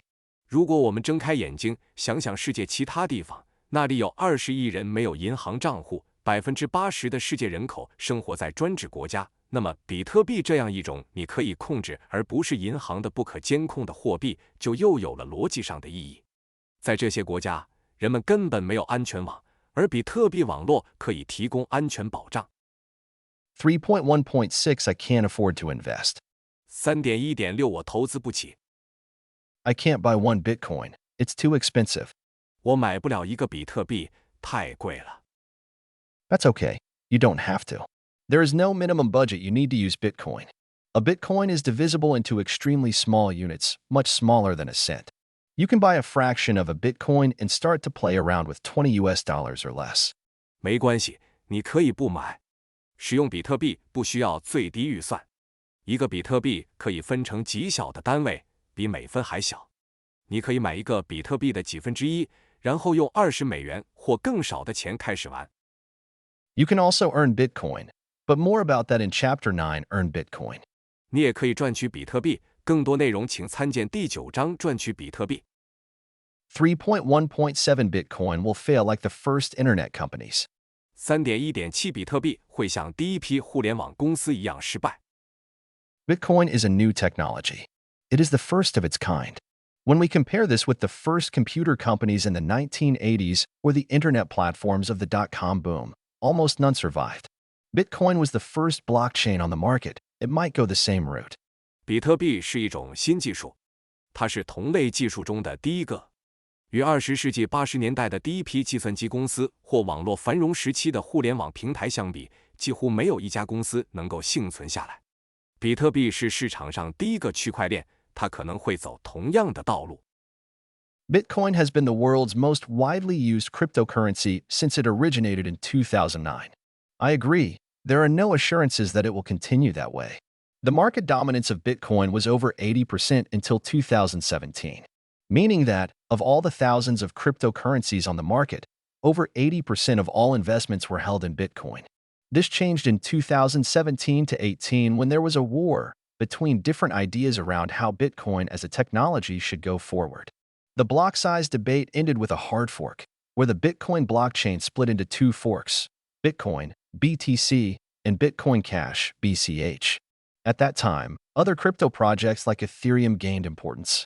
For years later, BCH has steadily declined into insignificance compared to BTC. Bitcoin held its dominance with over 60% until the current bull run, where it dropped to 40% by the time of writing. A bull run results in more mainstream attention, which leads to many uninformed media articles, and when certain billionaires add rumors and speculation to the mix, all coins are lifted into focus. 比特币自2009年诞生以来，一直是世界上使用最广泛的加密货币。我同意，不能保证它会一直这样下去。直到2017年，比特币的市场主导地位一直超过 80%。也就是说，在市场上成千上万种加密货币中，超过 80% 的投资都持有比特币。这种情况在2017至18年发生了变化。当时围绕比特币作为一种技术应该如何发展的不同观点之间展开了一场战争。区块大小的争论以硬分叉结束，比特币区块链分裂成2个分叉，比特币 BTC 和比特币现金 BCH。当时，以太坊等其他加密项目逐渐受到重视。4年后，与 BTC 相比 BCH 的重要性逐渐下降。比特币一直保持着超过60%的主导地位，直到现在的牛市。在撰写本文时，比特币的主导地位已经下降到40%。牛市导致了更多的主流关注，从而引发了许多不明真相的媒体文章。当某些亿万富翁将谣言和猜测加入其中时 ，altcoins 就成为了焦点。Percentage of total market capitalization. 占总市值的百分比。Source: CoinMarketCap. https://coinmarketcap.com/charts June 7th, 2021. 来源 CoinMarketCap 2021年6月7日 CoinMarketCap https://coinmarketcap.com/charts 2021年6月7日。The resurgence of Bitcoin's dominance after the critical time of the hard fork in 2017 was a sign of strength for many experts like macroeconomist Lynn Alden and U.S. investor Michael Saylor, which led them to believe in the future potential of Bitcoin as the winner-takes-all cryptocurrency. And even if there were technological innovations in altcoins that would propel them in front of Bitcoin, there is no doubt that the Bitcoin developers would implement them too. 在2017年硬分叉的关键时刻之后，比特币的统治地位重新崛起，这对许多专家来说都是一种力量的象征。比如宏观经济学家林·奥尔登 （Lynn Alden） 和美国投资者迈克尔·塞勒 （Michael Saylor），这让他们相信比特币作为赢家通吃的加密货币的未来潜力。即使 altcoins 有技术创新，能将其推到比特币的前面，毫无疑问，比特币开发者也会实现这些技术创新。3.1.8 Bitcoin has failed. 3.1.8 比特币失败了。There are only a few Bitcoin users. After 12 years of existence, many more people should use Bitcoin. Bitcoin has failed. 比特币用户寥寥无几。比特币诞生12年后，应该有更多的人使用比特币。比特币失败了。Since the use of Bitcoin is, in principle, not tied to identities, it is not statistically possible to know how many people really use Bitcoin. Also, the number of Bitcoin addresses gives us no idea how many people use it. One person can have millions of addresses, or in the case of Bitcoin on centralized exchanges, thousands of people can be managed by one large custodial address only. 由于比特币的使用原则上不与身份挂钩，因此无法从统计上知道到底有多少人在使用比特币。此外，比特币地址的数量也无法让我们知道有多少人在使用它。一个人可以拥有数百万个地址，或者就集中式交易所的比特币而言，成千上万的人可以只由一个大的托管地址管理。Those centralized exchanges have to verify your identity before you are allowed to change fiat into Bitcoin. The following statistic shows that over 101 million people around the world have an account at such an exchange. The people who manage to get some Bitcoin in the early days or operate outside the bounds of centralized exchanges go unaccounted for. 这些集中式交易所必须先核实你的身份，然后才允许你把法币兑换成比特币。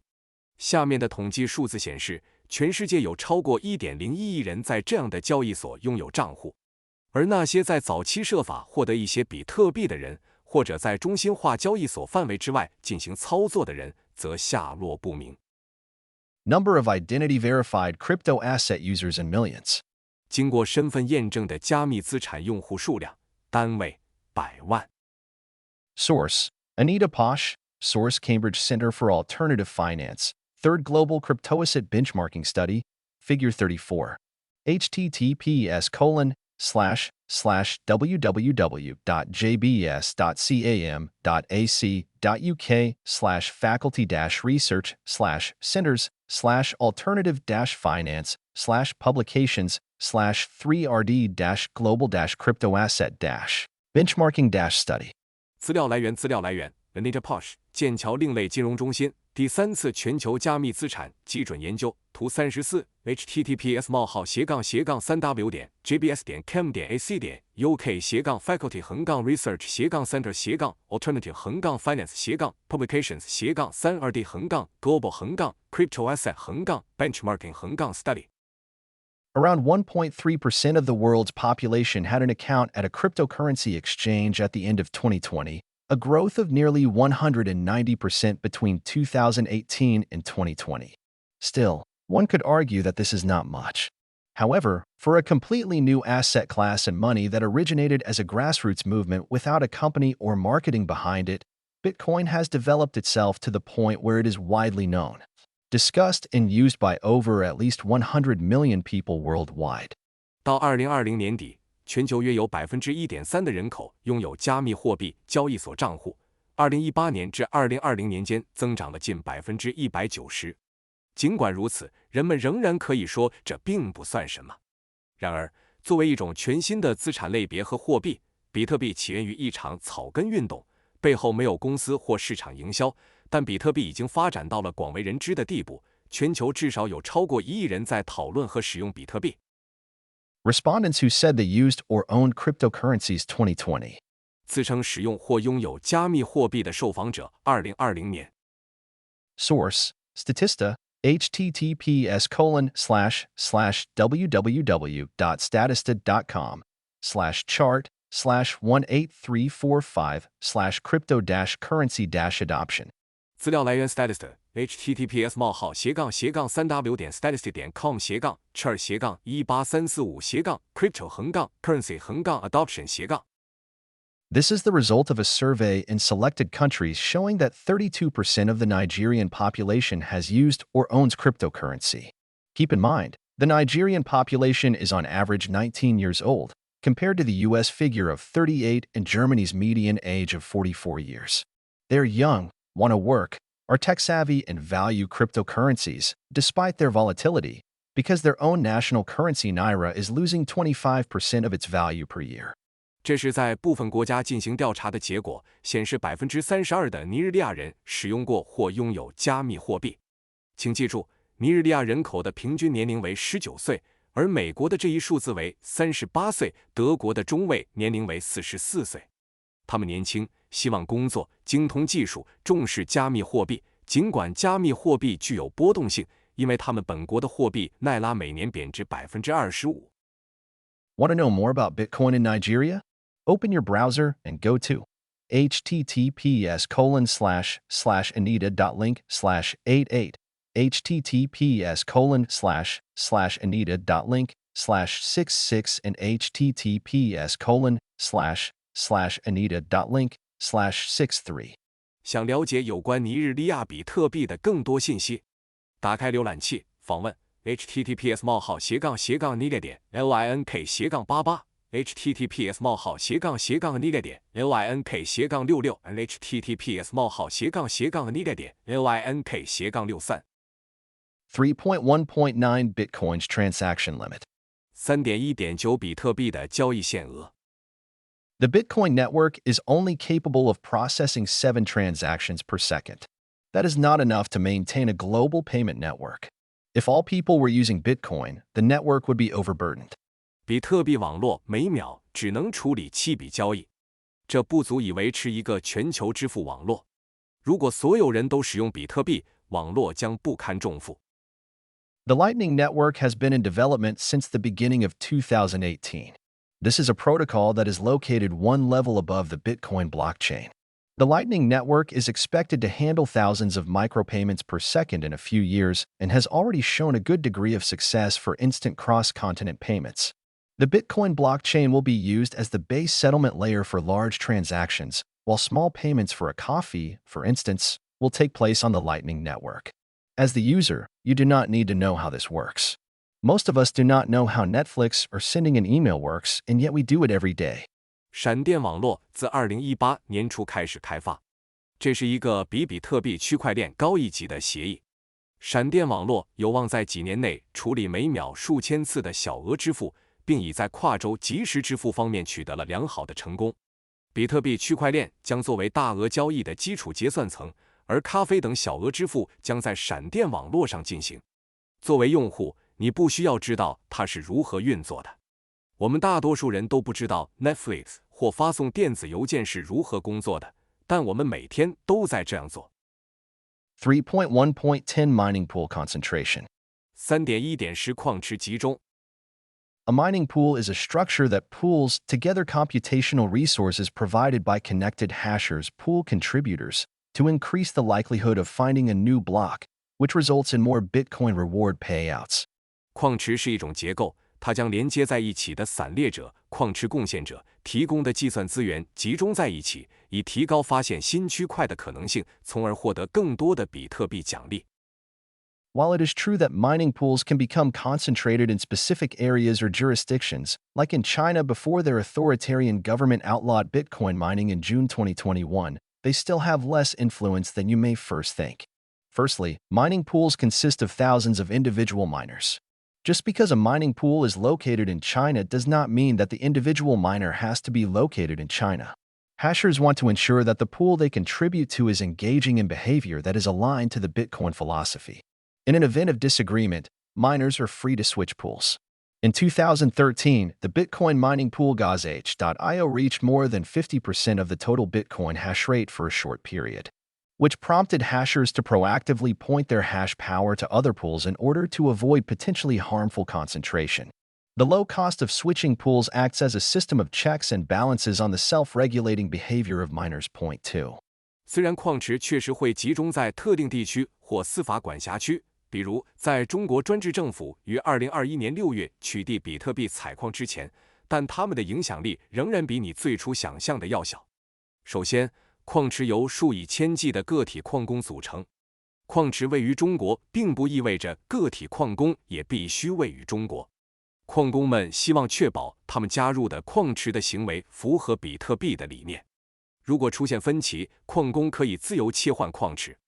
2013年，比特币矿池 Ghash.io 的哈希率在短期内超过了比特币总哈希率的 50%， 这促使矿工们主动将哈希率指向其他矿池，以避免潜在的有害集中。切换矿池的低成本对矿工的自我调节行为起到了制衡作用。Global overview of Bitcoin mining regions. Regions with large relevant regions shown in teal, Sichuan in blue, and remaining minor regions in black. 比特币矿区全球概览。大的相关地区用茶色表示，四川用蓝色表示，其余小地区用黑色表示。Source: CoinShares, Bitcoin mining, December 2019, https://coinshares.com/research/bitcoin-mining-network-december-2019. 来源 CoinShares 比特币矿业，2019年12月。https://coinshares.com/research/bitcoin-mining-network-december-2019 The 2017 hard fork split between Bitcoin and Bitcoin Cash is a second example of how Bitcoin is self-regulating.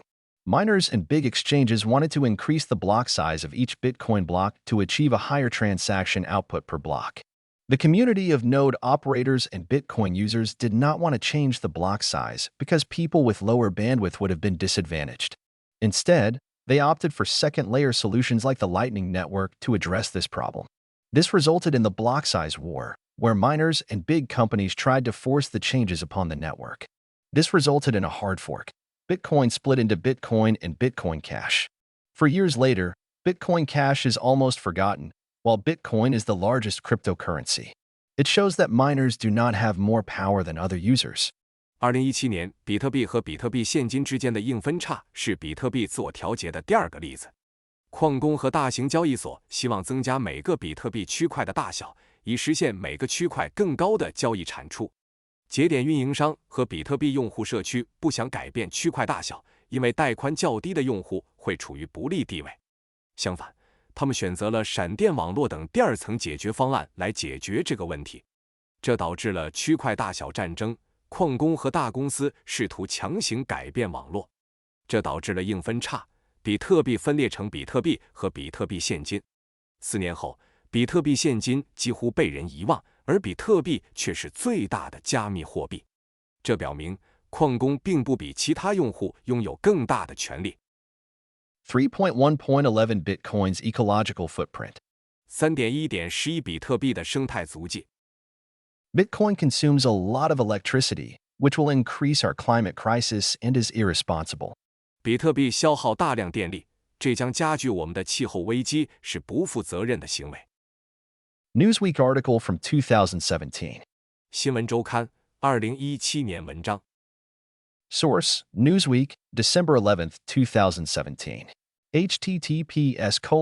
www.newsweek.com/bitcoin-mining-track-consume-worlds-energy-202036. 来源：新闻周刊，2017年12月11日。新闻周刊，2017年12月11日。https://www.newsweek.com/bitcoin-mining-track-consume-world-energy-2020-7444036. The above screenshot is an article from Newsweek right in the middle of the 2017 to 2018 bull run. It is based on the work of Alex de Vries, Digiconomist, a former data analyst for the Dutch Central Bank. Many research papers and mainstream media articles are based on his false assumptions, like comparing Bitcoin transactions' energy consumption to Visa payments and calculating a carbon footprint from this. I argue that a lot of this work is done to spread false claims in order to demonize Bitcoin. 上面的截图是新闻周刊在2017至2018年牛市运行中期发表的一篇文章。这篇文章基于荷兰中央银行前数据分析师亚历克斯·德弗里斯 （Alex de Vries, Digiconomist） 的研究成果。许多研究论文和主流媒体文章都基于他的错误假设，比如将比特币交易的能源消耗与 Visa 支付进行比较，并据此计算出碳足迹。我认为很多这样的工作都是为了传播虚假的说法，以便妖魔化比特币。Every time we have a rally in Bitcoin, we see all of this negative attention to the environmental impact of Bitcoin. Apparently, it only matters when the price is high. Andreas M. Antonopoulos. 每当比特币反弹时，我们都会看到对比特币环境影响的负面关注。显然，只有在价格高的时候，这才是最重要的。安德烈亚斯 ·M. 安东纳普洛斯。Let's dive into this. Bitcoin critics often mention that Bitcoin's energy consumption outweighs the benefits it creates. It's undeniable that Bitcoin mining requires lots of electricity. It is estimated that between 80 and 118 TWh per year are used globally for mining, which is equivalent to the entire power consumption of countries like the Netherlands. 让我们深入探讨这个问题。比特币的批评者经常提到，比特币的能源消耗超过了它所创造的利益。不可否认，比特币挖矿需要大量电力。据估计，全球每年用于挖矿的电力消耗在80到118太瓦时之间，相当于荷兰等国家的全部电力消耗。Country Ranking, March 2021. 国家排名，2021年3月。Source: Cambridge Center for Alternative Finance, March 2021. https://cbeci.org/cbeci/comparisons. 资料来源：剑桥另类融资中心，2021年3月。https://cbeci.org/cbeci-comparison-. The world wastes a lot of electricity. The amount of electricity consumed every year by always-on but inactive home devices in the USA alone could power the Bitcoin network for 1.9 years. This means that the amount of energy wasted in the USA could almost power the Bitcoin network twice over, year-on-year. 3. 世界浪费了大量电力。仅在美国，每年由始终开启但不活动的家用设备消耗的电量，就可以为比特币网络提供 1.9 年的电力。这意味着，美国每年浪费的能源几乎可以为比特币网络提供2倍的电力。At the same time, 2/3 of all energy produced in the USA is lost. It's reasonable to assume that this is happening in all other parts of the world too. 同时，美国生产的所有能源中有2/3被损耗。我们有理由相信，这种情况也发生在世界其他地方。Estimated U.S. energy consumption in 2017. Rejected energy. 2017年美国能源消耗估算，拒绝能源。Source: Energy Flow Chart, Lawrence Livermore National Laboratory, https://flowcharts.llnl.gov. 资料来源：能源流程图，劳伦斯·利弗莫尔国家实验室。能源流程图，劳伦斯·利弗莫尔国家实验室。https://flowcharts.llnl.gov/. Notice that rejected energy accounts for around 62% of all electricity generation. Rejected energy is energy that is produced but ultimately does not go towards useful work. To make matters worse, over time, this number has been increasing on a relative basis. In 1970, Lawrence Livermore National Laboratory found our proportion of rejected energy was around 48.4%. 请注意，被废弃的能源约占全部发电量的62%。被废弃的能源是指生产出来但最终没有用于有用工作的能源。更糟糕的是，随着时间的推移，这个数字还在相对增加。1970年，劳伦斯·利弗莫尔国家实验室 （Lawrence Livermore National Laboratory） 发现，我们的废能比例约为48%。To put it another way, Bitcoin accounts for 0.54% of all electricity used globally. 换一种说法，比特币占全球总用电量的0.54%。The world's total electricity production, consumption, and Bitcoin share, March 2015. 2021年3月，世界电力生产、消费总量及比特币所占份额5。Source: Cambridge Center for Alternative Finance, March 2021, https://cbeci.org/cbeci/comparisons. 资料来源：剑桥另类融资中心，2021年3月。https://cbci.org/cbeci/comparison-。Electricity consumption easy to quantify. 电力消耗易于量化。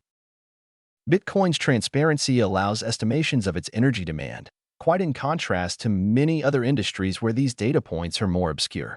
Measured by electricity costs alone, we can assume that, on a global scale, Bitcoin is much more efficient. https://medium.com/@dandel/pow-is-efficient-AA3D4427544D3 than traditional banking and gold mining. 比特币的透明度允许对其能源需求进行估算，这与许多其他行业形成鲜明对比，这些行业的数据点更加模糊。单从电力成本来看，我们可以认为，在全球范围内，比特币的效率 https://medium.com/@dandel-pow-efficient-AA3D4427544D3 远高于传统的银行业和黄金开采业。Bitcoin mining's estimated dollar cost per gigajoule expended is 40 times more efficient than that of traditional banking and 10 times more efficient than that of gold mining. 据估计，比特币挖矿每千兆焦耳的成本是传统银行业的40倍，是黄金开采的10倍。Comparing energy expenditure across monetary and banking systems. 比较货币和银行系统的能源消耗。Source: ARK Invest, Bitcoin Myths, https://ark-invest.com/articles/analyst-research/bitcoin-myths. 来源 ARK Invest, Bitcoin Myths, ARK Invest, 比特币神话 https://ark-invest.com/articles-analyst-research-bitcoin-myths. Why does Bitcoin need this amount of electricity? 为什么比特币需要这么多电力？ The proof-of-work mining mechanism is a fundamental feature that secures the independence, neutrality, and automated integrity of the network. It is the most secure way to prevent attacks on the assets worth over $600 billion that are locked in the network. BTC market cap, June 2021. 工作证明，挖矿机制是确保网络独立性、中立性和自动完整性的基本功能。它是防止网络中锁定的价值超过6000亿美元的资产受到攻击的最安全方法。比特币市值2021年6月。Bitcoin can settle transactions without intermediaries because specialized, dedicated hardware proves transparently that the computer has executed a costly computation. 比特币可以在没有中间人的情况下结算交易，因为专门的专用硬件可以透明地证明计算机执行了昂贵的计算。Proof of work is anchoring digital money in the real world. As Chaincode Labs resident Hugo Nguyen explains, under the hood, proof of work mining converts kinetic energy, electricity, into a ledger block. By attaching energy to a block, one gives it form, allowing it to have real weight and consequences in the physical world. 6. 工作证明让数字货币立足于现实世界。正如 Chaincode 实验室居民雨果软 Hugo Nguyen 所解释的，在引擎盖下，工作证明挖矿将动能、电能转换为分类账区块，将能量附加到区块上，就赋予了区块形式，使其在物理世界中具有真正的重量和后果。6. Proof of work is also the only mechanism that allows an equally distributed, decentralized creation of coin supply, whereas other methods require initial token drops and token generation events that allow centralized actors to take advantage of pre-mined coins proof of stake. 工作证明也是唯一一种允许平等分布式、去中心化创造硬币供应的机制，而其他方法需要初始代币投放和代币生成事件，允许中心化参与者利用预先挖出的硬币权益证明。Assumption number 1. It takes X kilowatts to do a single transaction. 假设一，进行一次交易需要 X 千瓦。This is faulty mathematics. The use of energy for Bitcoin does not scale to the number of transactions. The number of transactions that happen on-chain and the number of transactions that happen off-chain, for instance, on second-layer technologies like the Lightning Network or through custodial exchanges that batch transactions, are not correlated at all to the cost of mining. 80 to 90% of mining is driven by Bitcoin's price, with the other 10 to 20% being driven by fees. The higher the possible profit for miners, the more chance that miners will set up new mining facilities, and when the price crashes, some will have to stop their machines. In the long term, when all 21 million Bitcoin have been mined, the transaction fees alone will drive mining. At that point, transaction intensity will be more correlated to energy usage. But not today. The last Bitcoin will be mined in 2140. Mining is driven by competition in a free market where mining difficulty adjusts dynamically. It has nothing to do with how many transactions are being processed. Mining is a mechanism for security. It relates to how much security the market allocates to the system, so more energy equals more security, and when the price of Bitcoin goes up, the amount of money allocated to protect it also increases naturally. Therefore, usage and higher adoption drive additional financial motivation for miners to produce more security by consuming more energy. 这是错误的数学。比特币的能源消耗并不会随着交易数量的增加而增加。发生在链上的交易数量和发生在链外的交易数量，例如在闪电网络等第二层技术上或通过托管交易所进行的批量交易，与挖矿成本完全无关。80%至90%的挖矿成本是由比特币价格驱动的，另外10%至20%是由费用驱动的。矿工可能获得的利润越高，矿工就越有可能建立新的采矿设施。当价格暴跌时，一些矿工就不得不停止机器。从长远来看，当所有2100万个比特币都被挖出后，仅交易费用一项就会推动挖矿。到那时，交易强度将与能源使用量更加相关，但不是今天。最后一个比特币将在2140年被挖出。挖矿的驱动力来自自由市场的竞争，在这个市场上，挖矿难度会动态调整，它与处理多少交易无关。挖矿是一种安全机制，它与市场分配给系统的安全系数有关，所以更多的能量就等于更多的安全系数。当比特币价格上涨时，分配给保护比特币的资金自然也会增加。因此，使用率和更高的采用率为矿工提供了额外的经济动力，使他们通过消耗更多的能源来提高安全性。Assumption 2. Linear extrapolation. 假设2. 线性外推法。The second wrong assumption is to extrapolate linearly and say that, if it takes X kilowatts of energy to make one transaction today, and we have 7.5 billion people on the planet who will want to make one transaction per day each, then Bitcoin's energy consumption in the future will be Y. This is false. Bitcoin can't scale linearly in terms of transactions because of block size constraints on the base layer. To mitigate that, second-layer protocols like the Lightning Network or sidechains like Liquid are developed, which allow thousands of payments without the need for extra energy. The efficiency of mining equipment is rising. Miners need less power for the same amount of computing performance over time. Additionally, Bitcoin developers are improving the code, minimizing the data size of transactions so that more transactions can be mined in one block. 第二个错误的假设是线性推断，说如果今天进行一笔交易需要 X 千瓦的能源，而我们这个星球上有75亿人，他们每人每天都想进行一笔交易，那么比特币未来的能源消耗将是 Y。由于基础层的区块大小限制，比特币无法线性扩展交易量。为了缓解这一问题，人们开发了闪电网络 Lightning Network 等第二层协议或液体 Liquid 等侧链，这样就可以在不需要额外能源的情况下进行数千次支付。挖矿设备的效率不断提高，随着时间的推移，同样的计算性能，矿工需要更少的电力。此外，比特币开发者还在不断改进代码，尽量减少交易数据的大小，以便在一个区块内挖掘出更多的交易。Assumption 3. Comparing Visa to Bitcoin. 假设3 Visa 与比特币的比较。A Bitcoin on-chain transaction cannot be compared with a Visa payment. It is not the same. In traditional banking, there are various layers of settlement, meaning they differ in their level of security and finalization. Let's take the example of the US system, which is comparable globally. The base layer is Fedwire, chips, and SWIFT networks, while debit card and credit card payments operate one or two levels above with many intermediaries. The base layer of Bitcoin has to be compared with Fedwire, chips, and SWIFT. Only second-layer solutions like fast, micropayments on the Lightning Network can be compared with Visa.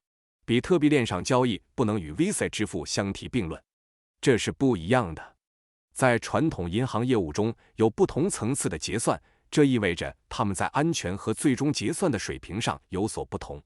我们以全球可比的美国系统为例，基础层是 Fedwire、Chips 和 SWIFT 网络，而借记卡和信用卡支付要高出1到2层，中间有许多中介机构。比特币的基础层必须与 Fedwire、Chips 和 SWIFT 进行比较，只有第二层解决方案，如闪电网络上的快速小额支付，才能与 Visa 相比。False comparison between a Bitcoin transaction and Visa. 比特币交易与 Visa 的虚假对比。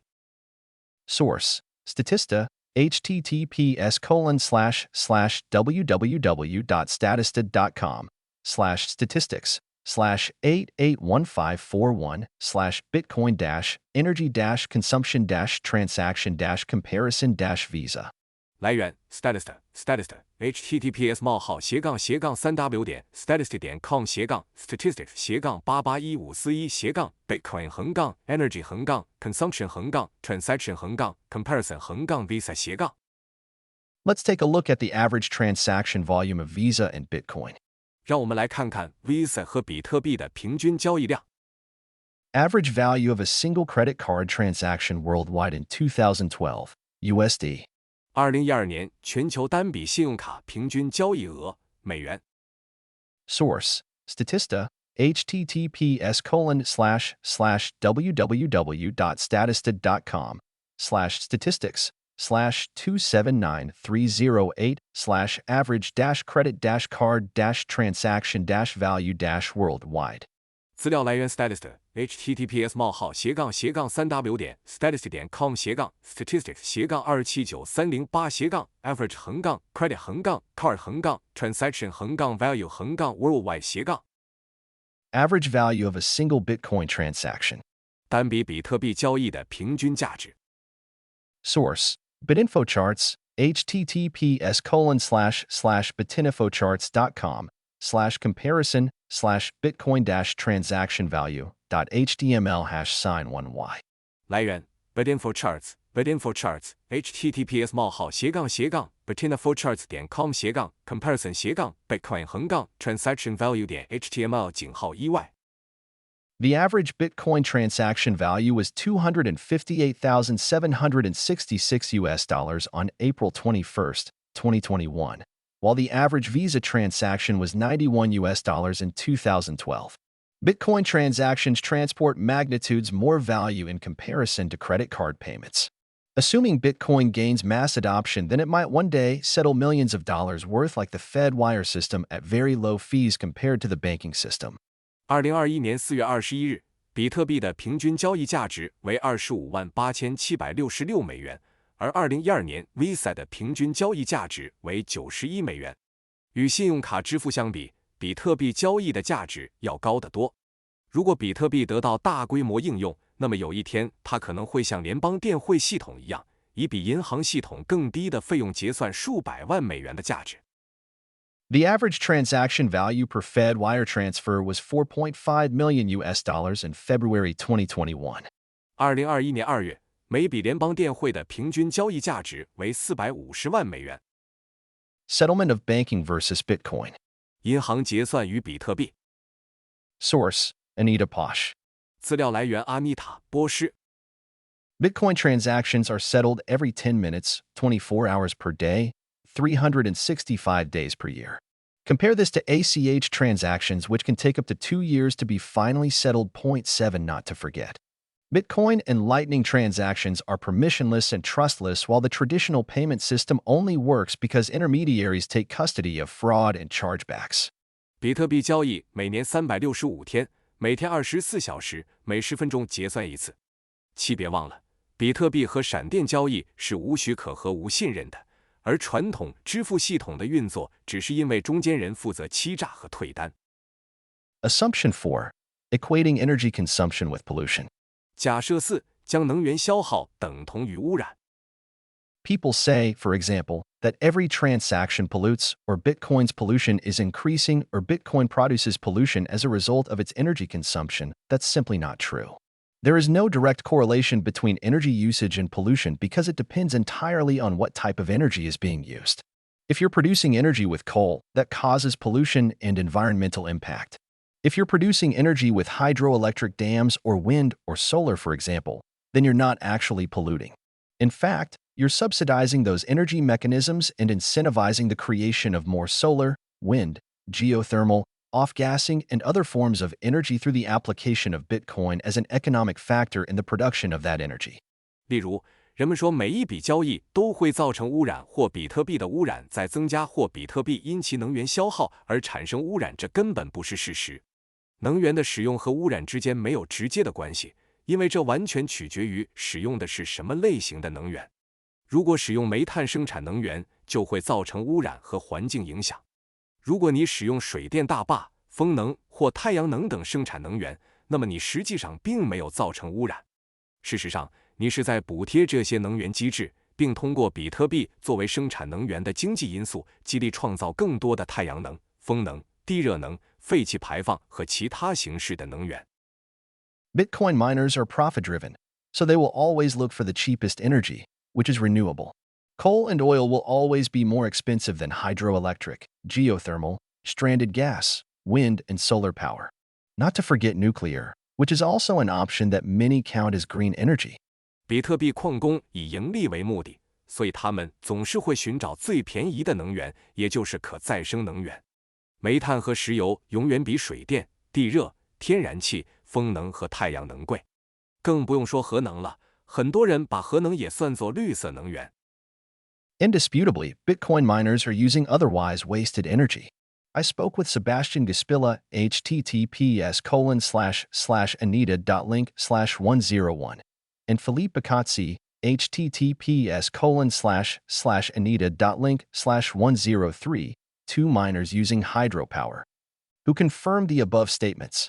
无可争辩的是，比特币矿工们正在使用原本浪费掉的能源。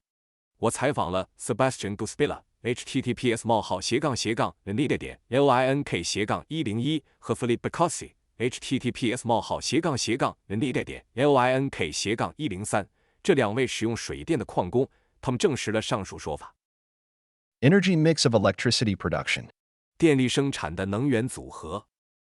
Bitcoin miners are fairly well distributed across the globe. While it is easy to quantify the electricity demand, it is more difficult to quantify the electricity sources, since the Bitcoin mining industry remains a highly private and pseudonymous industry. Therefore, research on the electricity used in mining estimates renewable energy usage varies from 39%, Cambridge Center, bside.org, to 73% in the CoinShares Mining White Paper, which concludes. 比特币矿工相当广泛地分布在全球各地。虽然量化电力需求很容易，但量化电力来源却比较困难，因为比特币采矿业仍然是一个高度私有和匿名的行业。因此，关于挖矿用电的研究估计，可再生能源的使用率从 39% 剑桥中心 SPC.org 到 CoinShares 挖矿白皮书中的 73% 不等。Using a combination of estimates of global mining locations and regional renewables penetrations, we again calculate the Bitcoin mining industry to be heavily renewables-driven.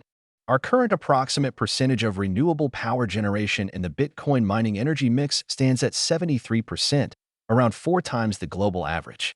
Overall, Our findings reaffirm our view that Bitcoin mining is acting as a global electricity buyer of last resort and therefore tends to cluster around comparatively underutilized renewables infrastructure.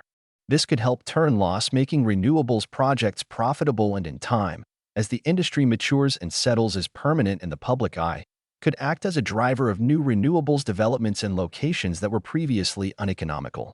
8. 通过对全球采矿地点和地区可再生能源渗透率的估算，我们再次计算出比特币采矿业在很大程度上是由可再生能源驱动的。目前，可再生能源发电在比特币采矿能源组合中所占的比例约为 73%， 约为全球平均水平的4倍。总体而言，我们的研究结果再次证实了我们的观点，即比特币采矿业是全球最后的电力买家，因此往往聚集在利用率相对较低的可再生能源基础设施周围。这有助于使亏损的可再生能源项目盈利，而且随着时间的推移，随着该行业的成熟和在公众眼中的永久地位，可以成为在以前不经济的地方开发新的可再生能源的驱动力吧。The question is not how much energy is required, but how is electricity produced? How much CO2 is emitted? If we decide as a society that we don't want polluting energy, then we should regulate the production of energy and not allow the use of polluting systems. This is about regulating energy production and not about regulating the consumption of energy in one particular sector of the economy, which happens to be Bitcoin. 问题不在于需要多少能源，而在于如何发电，排放了多少二氧化碳。如果我们作为一个社会决定不需要污染性能源，那么我们就应该规范能源生产，不允许使用污染性系统。这是对能源生产的监管，而不是对某一特定经济领域的能源消耗的监管。Bitcoin uses a higher amount of electricity from renewables than the grid in China, the USA, and the wider world. 比特币使用的可再生能源电量高于中国、美国和全世界的电网。Electricity mix: Bitcoin versus China versus USA versus the world 2020. 2020年比特币与中国、美国和世界的电力结构对比。Source: Hasmacook, https://bitcoinmagazine.com/business/what-elon-must-gets-wrong-about-bitcoin. 资料来源 Hasmacook https://bitcoinmagazine.com/business/what-elon-musk-gets-wrong-about-bitcoin. Carbon emissions. 碳排放。Some research has tried to assess the carbon emission flows and sustainability of Bitcoin through estimating future demand, based on false assumptions. One paper, for instance, is claiming that the annual energy consumption of the Bitcoin blockchain in China is expected to peak in 2024 at 296.59 TWh and generate 130.50 million metric tons of carbon emission correspondingly. 9. 一些研究基于错误的假设，试图通过估算未来需求来评估比特币的碳排放流量和可持续性。例如，有一篇论文声称，中国比特币区块链的年能耗预计将在2024年达到峰值，为 296.59 TWh， 并相应产生 1.305 亿吨碳排放9。It's an immediate red flag that the authors confidently declare Bitcoin's future carbon outlay to 2 decimal places, when realistically the number can only be estimated to within an order of magnitude, states Nick Carter. 10. 尼克·卡特 （Nick Carter） 指出，作者自信地将比特币未来的碳排放量精确到小数点后2位，而实际上这个数字只能估算到一个数量级的范围内，这立即引起了人们的警惕时。Based on the work of Hasmacook, https://bitcoinmagazine.com/business/bitcoin-versus-financial-sector-energy-use. Bitcoin emits less than 2% of the world's military-industrial complex and less than 5% of the legacy financial sector's carbon emissions. The annual global greenhouse gas emissions are approximate 50,000 million ton carbon dioxide equivalent. Bitcoin emits only 0.11% of those. 根据 Hasmacook https://bitcoinmagazine.com/business/bitcoin-vs-financial-sector-energy-use 的研究，比特币的碳排放量不到世界军工综合体的 2%， 不到传统金融部门碳排放量的 5%。全球温室气体年排放量约为5万100万吨二氧化碳当量。比特币的排放量仅占其中的0.11%。Annual greenhouse gas emissions, Hasmac-Cook, June 2021. 年度温室气体排放量，哈斯麦克库克，2021年6月。Source: Annual greenhouse gas emissions, Hasmac-Cook, June 2021. https://bitcoinmagazine.com/bitcoin-versus-world-military-emissions. 资料来源：年度温室气体排放量，哈斯麦库克，2021年6月。https://bitcoinmagazine.com/culture-bitcoin-vs-world-military-emissions. Final assumption: Bitcoin isn't useful, therefore any use of energy for a Bitcoin is wasteful. 最后的假设，比特币没有用，因此任何使用能源的比特币都是浪费。If you decide Bitcoin isn't useful, then this is a very subjective opinion. Bitcoin might not make sense to you, but it might make sense for many other people. If you are making this argument, you must agree that there are many other forms of energy use that are prima facie useless or even damaging in their use, and they don't receive the same amount of scrutiny. 如果你认为比特币没有用，那这就是一个非常主观的观点了。比特币对你来说可能没有意义，但对许多其他人来说可能是有意义的。如果你提出这个论点，那么你必须同意，还有许多其他形式的能源使用表面上看是无用的，甚至是有害的，但它们却没有受到同样的审查。We can light up billions of Christmas lights every year for a display of Christmas spirit, which might be completely pointless for billions of people of other beliefs. The number one use of energy in the United States, for example, outside of civilian markets is the Department of Defense. The U.S. government uses enormous amounts of energy and is the largest polluter in the country, arguably for no legitimate reason other than seeking extreme control. 我们每年可以点亮数十亿盏圣诞灯来展示圣诞精神，但这对其他信仰的数十亿人来说可能完全没有意义。举例来说，在民用市场之外，美国第一大能源使用部门是国防部。美国政府使用大量能源，是全国最大的污染源，除了寻求极端控制之外，可以说没有任何正当理由。U.S. military emits more CO2 than many nations. 美国军方的二氧化碳排放量超过许多国家。Source: Statista, https://www.statista.com/chart/18359/estimated-military-carbon-dioxide-emissions. 资料来源 Statista https://www.statista.com/chart/18359/estimated-military-carbon-dioxide-emissions. This leads back to the chapter about the petrodollar, the linkage between the US dollar and the OPEC, which makes the USA the globally dominant powerhouse and is secured by the US military and wars in the Gulf region. 这又回到了石油美元一章，即美元与欧佩克之间的联系。这种联系使美国成为全球霸主，并通过美国在海湾地区的军事和战争得到保障。Is the war machine a useful thing to have in our society? Before you scream, "Whataboutism?" say that it's comparing two different things and demand we should reduce the use of the war machine as well as the use of Bitcoin. Do not forget there's a very important link that is missing. The war machine all around the world is funded directly by fiat debt that is produced and paid off through inflation that is enabled through the uncontrolled central bank printing money, which in the end you, the taxpayer, are fronting the bill for. Bitcoin isn't just a solution for an open economy, it's a solution that constrains governments from producing currency at unreasonable rates and using inflation as a hidden form of taxation to fund the war machine, which ultimately pollutes and damages more than anything else in existence. Bitcoin isn't simply a substitute for general economic activity, it's also a direct control on the war machine that pollutes and uses far more energy simply to kill people. So, in my opinion, those two things are very closely tied. But that's just Andreas M. Antonopoulos and my own opinion. 战争机器对我们的社会有用吗？在你大叫什么主意？说这是两码事。要求我们减少战争机器的使用以及比特币的使用之前，别忘了还有一个非常重要的环节缺失了。全世界的战争机器都是由法币债务直接提供资金的，而法币债务是通过通货膨胀产生和偿还的，而通货膨胀是通过不受控制的中央银行印钞来实现的。最终由你纳税人来买单。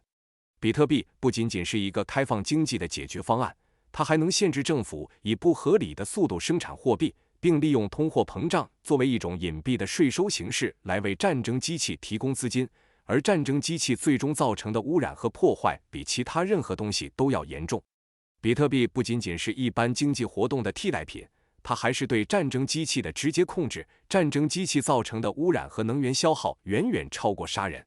所以，在我看来，这两件事是紧密联系在一起的。但这只是安德烈亚斯 安东纳普洛斯和我个人的观点。Conclusion: The benefits of Bitcoin. 结论：比特币的好处。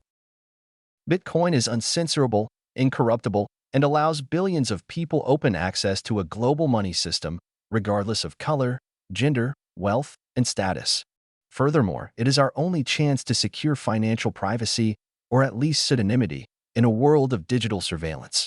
比特币是不可检查的、不可篡改的，它允许数十亿人不分肤色、性别、财富和地位公开使用全球货币系统。此外，比特币还是我们在数字监控世界中确保金融隐私或至少是假名的唯一机会。The Bitcoin network secures assets for about 100 million users globally, worth over $600 billion June 2021, without any upper limit and does not rely on military power or currency wars. 比特币网络为全球约1亿用户提供资产保障，价值超过6000亿美元。2021年6月，没有任何上限，也不依赖军事力量或货币战争。Here is a conclusion. As put by ARK Invest, contrary to consensus thinking, we believe the environmental impact of Bitcoin mining is to minimize. Renewables, particularly hydroelectric power, accounts for a large percentage of Bitcoin's energy mix. As Castle Island Ventures partner, Nick Carter, has noted, in their search for the cheapest form of electricity, miners will continue to flock to regions offering a glut of renewable electricity, unlocking stranded energy assets as electricity buyers of last resort, creating a highly mobile base demand for any electricity sources able to produce at prices below current producers, regardless of location. As a result, from a climate perspective, Bitcoin mining could be a net positive. 11. 以下是 ARK 投资公司的结论。与共识相反，我们认为比特币开采对环境的影响微乎其微。可再生能源，尤其是水力发电，在比特币的能源组合中占很大比例。正如城堡岛风险投资公司 Castle Island Ventures 合伙人尼克·卡特 Nick Carter 所指出的那样，为了寻找最便宜的电力形式，矿工们将继续涌向可再生能源电力过剩的地区，作为最后的电力买家，释放搁浅的能源资产，为任何能够以低于当前生产商的价格生产的电力资源创造一个高度流动的基础需求，无论其位于何处。因此，从气候的角度来看，比特币开采可能是一个净积极因素。11 3.2 Arguments for Bitcoin. 3.2 支持比特币的理由。Bitcoin is an opt-in system. You choose to use it. You choose what apps you're going to run. You choose who you're going to interact with. You choose the rules of the game by which you're going to interact. That's why Bitcoin is going to win. It delivers innovation that consumers want and need. Andreas M. Antonopoulos. 比特币是一个选择系统，你选择使用它，你选择运行什么应用程序，你选择与谁互动，你选择互动的游戏规则。这就是为什么比特币会赢。它提供了消费者想要和需要的创新。安德烈亚斯 ·安东纳普洛斯。3.2.18 Paradigm Shift. 3.2.1 范式转变。I'm a digital native individual in a Gen X body. I can remember life without the internet, even without a VCR. We had one TV station in Austria, that was it. My parents got our first landline phone when I was 12. At 14, I used my first computer. In 1997, I installed my first internet connection and email at home. That same year, there were only 1 million websites globally, and Google and Amazon did not exist internationally. 我是一个拥有 X 世代身体的数字原生个体。我还记得没有互联网，甚至没有录像机的生活。我们在奥地利只有一个电视台，仅此而已。我12岁时，父母为我们买了第一部固定电话。14岁时，我用上了第一台电脑。1997年，我在家里安装了第一个互联网连接和电子邮件。同年，全球只有100万个网站，国际上还没有谷歌和亚马逊。A lot of people dismiss the internet as a trend that would go away. In 1995, U.S. astronomer and author Clifford Stoll wrote an article for Newsweek titled "The Internet? Bah." 很多人都认为互联网只是一种趋势，会逐渐消失。1995年，美国天文学家和作家克利夫德·斯托尔为《新闻周刊》撰写了一篇题为《互联网》。嘿， Then there's cyber business. We're promised instant catalog shopping. Just point and click for great deals. We'll order airline tickets over the network, make restaurant reservations, and negotiate sales contracts. Stores will become obsolete. So how come my local mall does more business in an afternoon than the entire internet handles in a month? Even if there were a trustworthy way to send money over the internet, which there isn't, the network is missing a most essential ingredient of capitalism: salespeople. Clifford Stoll 12. 然后是网络商务。我们承诺即时目录购物只需轻轻一点就能获得超值优惠。我们将通过网络订购机票、预订餐厅和洽谈销售合同。商店将被淘汰。那么，为什么我所在的商场一个下午的营业额比整个互联网一个月的营业额还要多呢？即使有一种值得信赖的通过互联网汇款的方式，但现在还没有，网络也缺少了资本主义最基本的要素——销售人员。克利福德·斯托尔12。Fast forward to 2019 and Amazon is in the top 10 biggest companies in the world. Google and YouTube are the biggest search engines, and there are 1.8 billion active websites. My first contact with Bitcoin and blockchains was in April 2017 when I heard a talk by Sherman Voshmger. It clicked immediately. 20 years after I changed my career from being an urban planner to becoming an internet entrepreneur, I understood that Bitcoin is as massive as the dawn of the internet in 1997.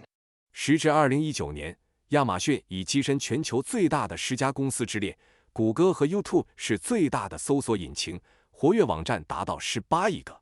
我第一次接触比特币和区块链是在2017年4月，当时我听了 Sherman Voshmger 的一场演讲，我立刻就被吸引住了。在我从一名城市规划师转行成为一名互联网企业家20年后，我明白了比特币就像1997年互联网诞生时一样庞大。The discovery of Bitcoin was the advent of a new technology on top of the internet that we use for media and communication. The Internet of Money, which allows us to exchange value globally without boundaries. Communication over the internet has changed the world massively in the last few decades. What do you think the impact of the free movement of value will have? Bitcoin and other open, public digital assets will shift the power dynamics between nations, since it is suddenly possible to move huge amounts of money at speed, without friction or touching the current financial system. 比特币的发现是在我们用于媒体和通信的互联网之上的一项新技术的出现。货币互联网让我们可以在全球范围内进行无国界的价值交换。在过去的几十年里，通过互联网进行的通信极大地改变了世界。您认为价值的自由流动会产生什么影响？比特币和其他开放、公共的数字资产将改变国家间的力量对比。因为突然之间，巨额资金可以在没有摩擦或触及现有金融体系的情况下快速流动。Bitcoin is a new technology. If we compare its development to the internet, we are pretty much where the internet was in 1997. 比特币是一项新技术，如果把它的发展与互联网相比，我们现在的情况与1997年的互联网差不多。3.2.2 Enabling social change. 3.2.2 促进社会变革。People in developed nations with functioning democratic systems often dismiss Bitcoin as a tool for speculation and a danger for nation-states. Therefore, some think its electricity consumption is environmentally irresponsible. Some even advocate for a ban. Expect this kind of criticism to increase in the coming years. 在民主制度正常运行的发达国家，人们往往将比特币视为投机工具和民族国家的危险。因此，有些人认为比特币的耗电量对环境不负责任，有些人甚至主张禁止比特币。预计未来几年，这种批评会越来越多。The world's population is 7.8 billion people. Only 8.4% of those live in full democracies, 41% in flawed democracies, 15% in hybrid regimes, and 35.6% in authoritarian regimes. 世界人口为78亿，其中只有 8.4% 生活在完全民主的国家， 41% 生活在有缺陷的民主国家， 15% 生活在混合制度下， 35.6% 生活在专制制度下。Over 50% of the world's population are living in nations far from free and fair democracies. 1.7 billion people do not have a bank account and never will. Bitcoin is for them. 13. 世界 50% 以上的人口生活在远离自由和公平民主的国家，17亿人没有银行账户，以后也不会有。比特币就是为他们服务的。It's people in regions like Africa and South America who will drive Bitcoin adoption forward. The main use cases there are: 非洲和南美等地区的人们将推动比特币的应用。13非洲和南美洲等地区的人们将推动比特币的应用。hedge against inflation. 对冲通货膨胀。This table by the International Monetary Fund shows the annual change of consumer prices in percent. 国际货币基金组织 International Monetary Fund 的这张表格显示了消费价格的年度变化，单位百分号。Inflation rate, average consumer prices, annual change in percent 14. 通货膨胀率，平均消费价格，年变化率，百分号14。Source: International Monetary Fund, inflation rate, https://www.imf.org/external/datamapper/pitchit.wo/omdc/advec/weoworld. Requested on April 26, 2021. 资料来源：国际货币基金组织。通货膨胀率 https://external/datamapper/pitchit.omdc/advec/weoworld. 2021年4月26日申请。Venezuela saw prices increases by 5,500%. The suffering of the people is simply incomprehensible. 委内瑞拉的物价上涨了5500%，人民遭受的苦难简直令人难以理解。In Sudan, the prices increased 200% in 2021 alone. 仅在2021年，苏丹的物价就上涨了200%。Zimbabweans faced a doubling of prices at 100% inflation from 2020 to 2021. 从2020年到2021年，津巴布韦的物价将翻一番，通货膨胀率达到100%。The IMF did not have data for Argentina, but I was informed by my Argentinian interview partner, Franco Amati, the annual inflation rate was 50%. 国际货币基金组织没有阿根廷的数据，但我的阿根廷采访伙伴弗朗哥·阿马蒂告诉我，阿根廷的年通货膨胀率为50%。Nigeria saw an inflation rate of 16% in 2020. 尼日利亚2020年的通货膨胀率为16%。Turkey's inflation rate in 2020 was 13.6%. 土耳其2020年的通货膨胀率为13.6%。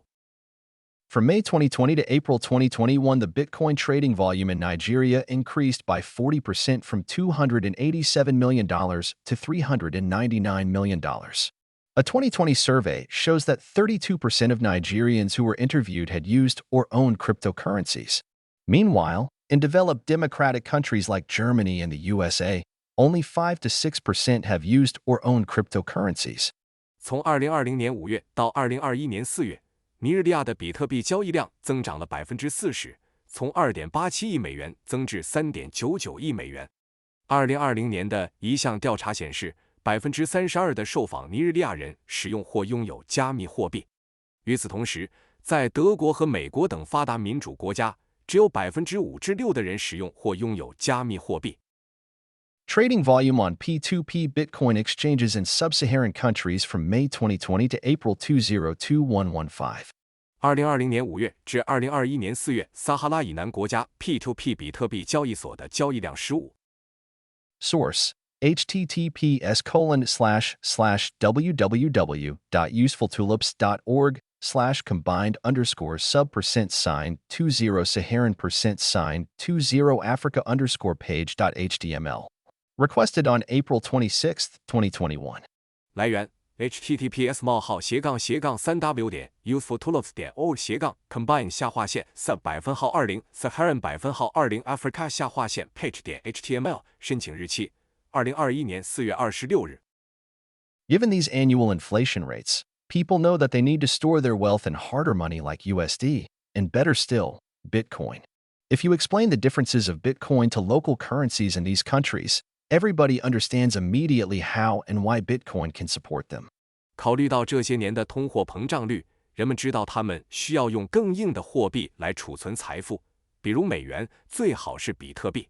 如果你解释比特币与这些国家当地货币的区别，每个人都会立即明白比特币如何以及为什么能够支持他们。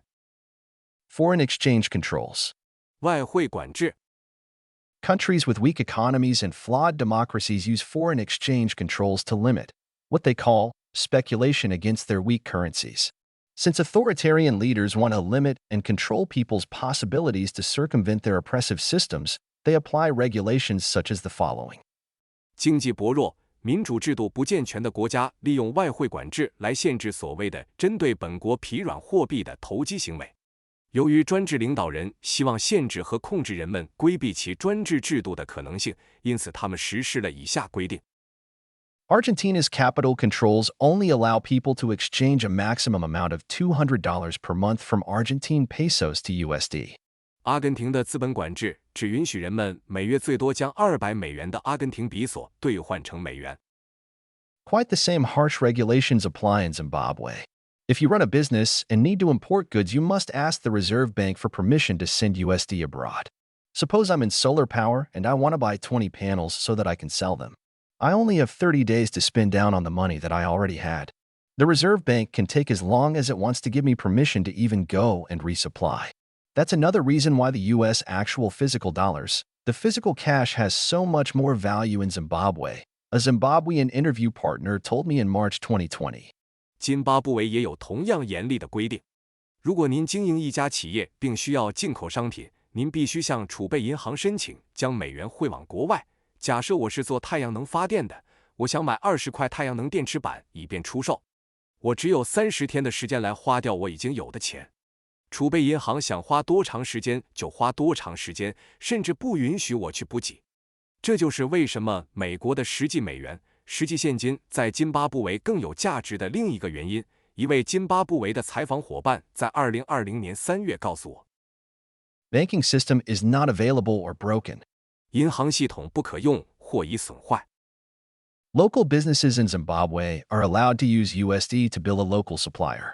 That supplier has to liquidate those US dollars within 30 days, or the money gets converted into their RTGS account at the bank rate. RTGS is the name for the Zimbabwean dollar, which shows these high inflation rates.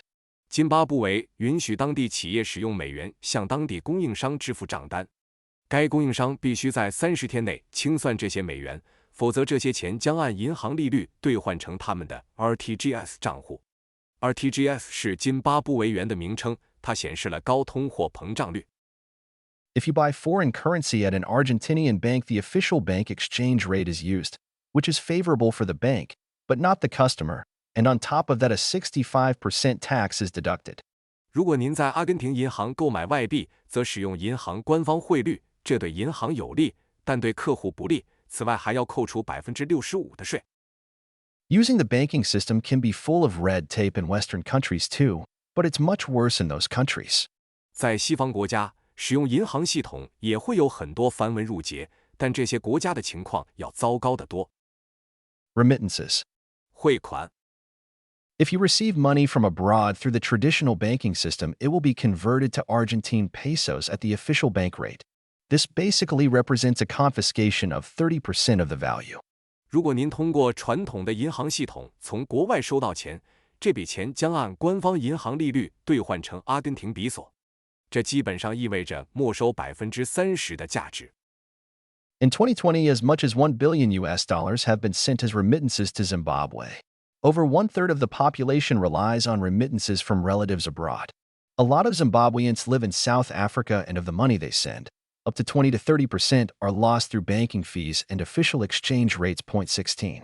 2020年，津巴布韦收到的汇款高达10亿美元。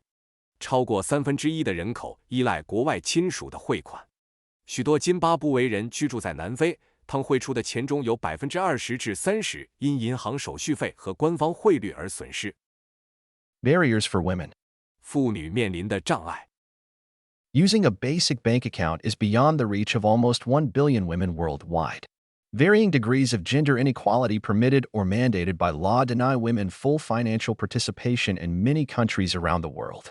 Depending on the country, women are discriminated against in inheritance laws and are required to obtain their husband's permission to legally work, get a bank account, register a business, or sign a contract. Many women are banned from entering certain professions. Women may also find it more difficult to access legal ID cards due to existing laws or restrictive registration requirements, and such identification is commonly required to use financial products and services. 全世界有近10亿妇女无法使用基本的银行账户。在世界许多国家，法律允许或规定的不同程度的性别不平等，使妇女无法充分参与金融活动。根据国家的不同，妇女在继承法中受到歧视，需要得到丈夫的许可才能合法工作、获得银行账户、注册企业或签署合同。许多妇女被禁止从事某些职业。由于现行法律或限制性登记要求，妇女可能更难获得合法身份证，而使用金融产品和服务通常需要这种身份证明。Other hurdles that prevent women from accessing financial services are the need to travel long distances, the risk of being robbed while accessing money, and lack of privacy that would allow them to protect their savings from others. 妨碍妇女获得金融服务的其他障碍包括需要长途跋涉、取钱时有被抢劫的风险，以及缺乏隐私，无法保护自己的储蓄不受他人侵害。Over 80% of the small business conducted in the Pacific by women is in little marketplaces, said Dr. Sharman Stone, Australia's ambassador for women. When they only had cash, it was extremely dangerous for them to get that cash home, and to retain that cash once they got home. 17 With Bitcoin and cryptocurrencies, they are physically safer, can circumvent inflation, and hold their own money. 澳大利亚妇女大使沙尔曼·斯通博士 Dr. Sharman Stone 说，妇女在太平洋地区从事的小生意中，有80%以上是在小集市上进行的。使其有了比特币和加密货币，他们的人身安全更有保障，可以规避通货膨胀，并持有自己的钱。Women are the majority of Kenya's population. They perform 70% of the agricultural labor, but they own less than 1% of the land and control very little of the income produced by their labor. 18.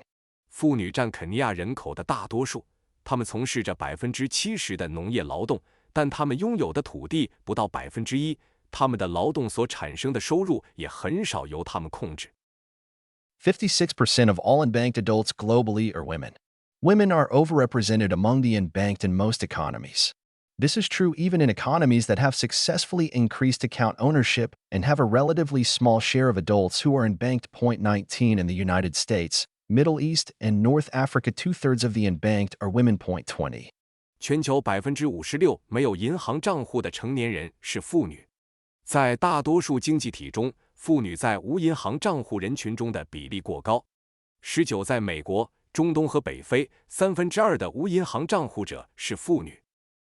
A study in Kenya found that access to mobile money services delivered big benefits, especially for women. It enabled women-headed households to increase their savings by more than 1/5, allowed 185,000 women to leave farming and develop business or retail activities, and helped reduce extreme poverty among women-headed households by 22%. 肯尼亚的一项研究发现，使用移动支付服务带来了巨大的好处，尤其是对妇女而言。它使女户主家庭的储蓄增加了1/5以上，使18.5万名妇女脱离农耕、发展商业或零售活动，并帮助女户主家庭将极端贫困率降低了22%。Mobile money services like M-Pesa in Kenya or EcoCash in Zimbabwe have increased access to financial instruments. The problem: these are services by centralized, private companies. The government can interfere, transactions can be censored, or accounts can be closed. As an example, in July 2020, the Zimbabwean government blocked payouts from EcoCash mobile money accounts to bank accounts or cash. 肯尼亚的 M-Pesa 或津巴布韦的 EcoCash 等移动支付服务增加了获得金融工具的机会。问题是，这些服务都是由集中的私营公司提供的。政府可以干预，交易可以被审查，账户可以被关闭。例如，2020年7月，津巴布韦政府禁止 EcoCash 移动支付账户向银行账户或现金付款。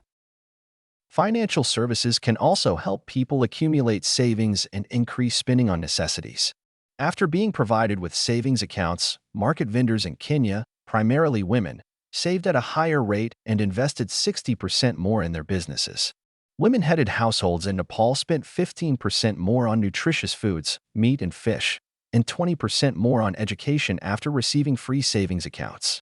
Moreover, farmers in Malawi who had their earnings deposited into savings accounts spent 13% more on farming equipment and increased their crop values by 15%.21. 金融服务还能帮助人们积累储蓄，增加生活必需品支出。肯尼亚的市场商贩，主要是妇女，在获得储蓄账户后，储蓄率提高了，对企业的投资增加了60%。尼泊尔的女户主家庭在获得免费储蓄账户后，在营养食品、肉类和鱼类上的支出增加了15%，在教育上的支出增加了20%。此外，马拉维的农民将收入存入储蓄账户后，在农业设备上的支出增加了13%，作物价值增加了15%。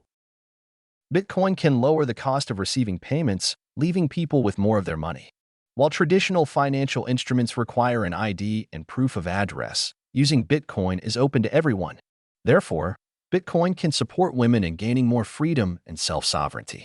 比特币可以降低收款成本，让人们拥有更多的钱。传统金融工具需要身份证和地址证明，而使用比特币则对所有人开放。因此，比特币可以帮助妇女获得更多的自由和自主权。For more insights about the living conditions of people in Zimbabwe and their real-life use of Bitcoin in Venezuela, Argentina, Afghanistan, Nigeria, and more, listen to my podcast interviews. https://anita.link/show. Regarding the advantages for women using Bitcoin, look up the section Women in Bitcoin. 想了解更多关于津巴布韦人民的生活状况，以及他们在委内瑞拉、阿根廷、阿富汗、尼日利亚等国使用比特币的真实情况，请收听我的播客访谈 https://anita.link/show。关于女性使用比特币的优势，请查阅比特币中的女性部分。3.2.3 Slow, but safe. 3.2.3 缓慢但安全。One criticism of Bitcoin is that its development is slow and clunky. In fact, reality shows that Bitcoin is the longest-standing and technically safest blockchain. It has never been hacked or altered. The reason for this is a community of independent, open-source developers whose first interest is to contribute to the broader social good. Listen to Adam Back, https://anita.link/12. Gloria Zhao, https://anita.link/82. Tim Akinbo, https://anita.link/63.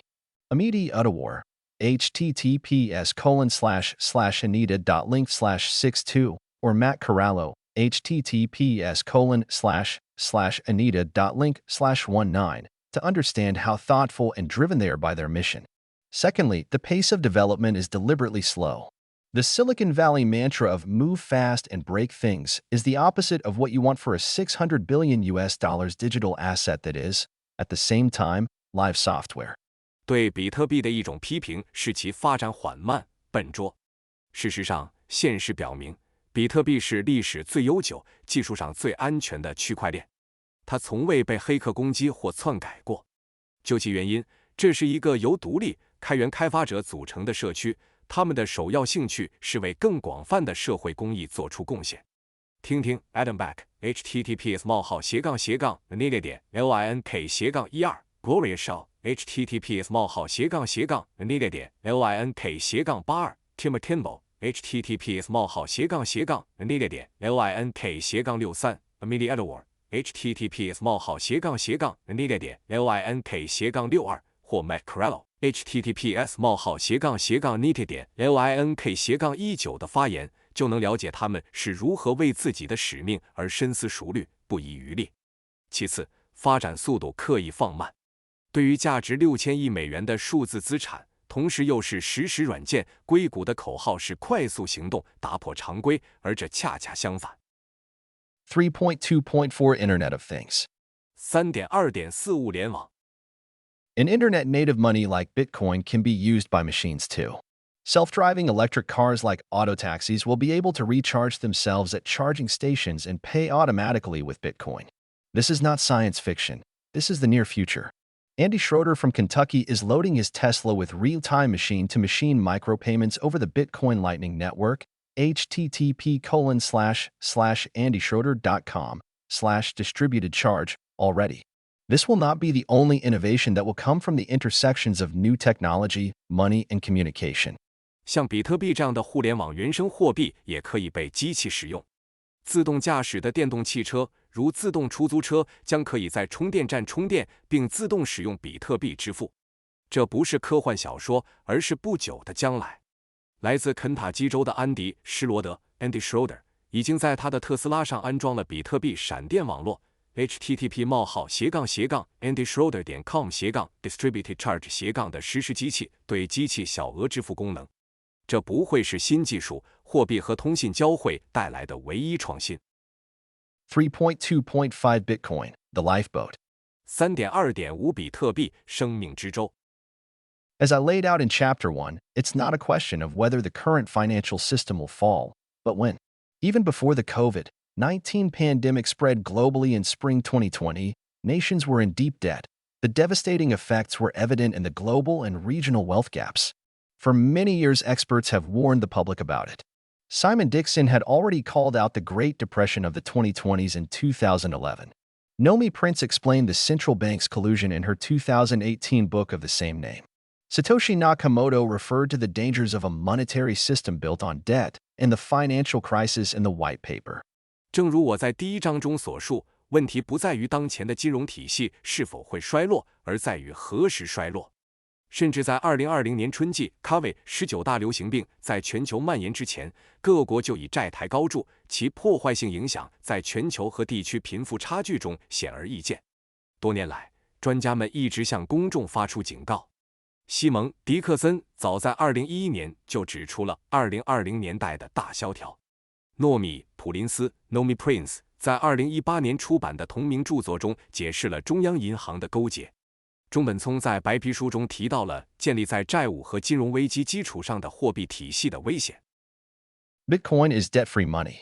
One does not simply inflate the supply. It's the perfect alternative to opt out of the fiat system.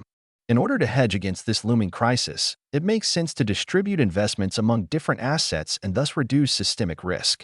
Gold, equities, bonds, real estate, watches, and vintage cars are well-known value protection assets. Bitcoin is a digital value protection asset. 比特币是无债务货币，它不会简单的膨胀供应量，它是退出法定货币体系的完美选择。为了规避这场迫在眉睫的危机，将投资分散到不同的资产中，从而降低系统性风险是非常有意义的。黄金、股票、债券、房地产、手表和老爷车是众所周知的保值资产，比特币是一种数字保值资产。When CEOs of publicly traded companies like Elon Musk and Michael Saylor began to exchange USD cash holdings for Bitcoin, they secured their place on the Bitcoin lifeboat. Bitcoin was made for individuals, for people like you and me. Now is your chance to exit the sinking boat of fiat currencies. It's not too late, you're still early. 当埃隆·马斯克 （Elon Musk） 和迈克尔·塞勒 （Michael Saylor） 等上市公司的首席执行官开始将持有的美元现金兑换成比特币时，他们就在比特币的生命之舟上占据了一席之地。比特币是为个人而生的，为你我这样的人而生。现在你有机会离开正在下沉的法定货币之船了。现在还不晚，你还早着呢。3.2.6 Bitcoin is common good. 3.2.6 比特币是公益事业。The Bitcoin network is a public infrastructure. It is a decentralized communications network that is still being built right in front of our eyes. We as individuals could not participate financially, directly from the build-out of the internet. Most of us did not own shares of Apple, Google, or Facebook. Many hurdles exclude billions of people from investing in startups. Bitcoin is open for everyone to invest in its infrastructure. You can also use houses to imagine Bitcoin being digital property. There are only 21 million houses, and you can buy a fraction of a house, right down to a door handle. 比特币网络是一个公共基础设施，它是一个去中心化的通信网络，目前仍在我们眼前建立。作为个人，我们无法直接从经济上参与互联网的建设。我们中的大多数人并不拥有苹果、谷歌或 Facebook 的股票。许多障碍将数十亿人排除在初创企业的投资之外。比特币是开放的，每个人都可以投资其基础设施。你也可以用房子来想象，比特币是数字财产，只有2100万套房子，你可以买到房子的一小部分，小到一个门把手。3.2.7 Bitcoin encourages saving. 3.2.7 比特币鼓励储蓄。Bitcoin is ideal for long-term saving. If you believe that the value is going to rise in the future, you are encouraged to hold and not to spend your Bitcoin on things that are not really necessary. 比特币是长期储蓄的理想选择。如果你相信比特币的价值在未来会上涨，那么我们鼓励你持有比特币，而不要把比特币花在那些没有必要的地方。3.2.8 You can afford Bitcoin. 3.2.8 你负担得起比特币。You don't have to buy a whole Bitcoin. A Bitcoin is divisible to 100 million units. The smallest unit is called a Satoshi after the pseudonymous founding figure, Satoshi Nakamoto. You can buy parts of a Bitcoin and start with as little as 20 euros, for example.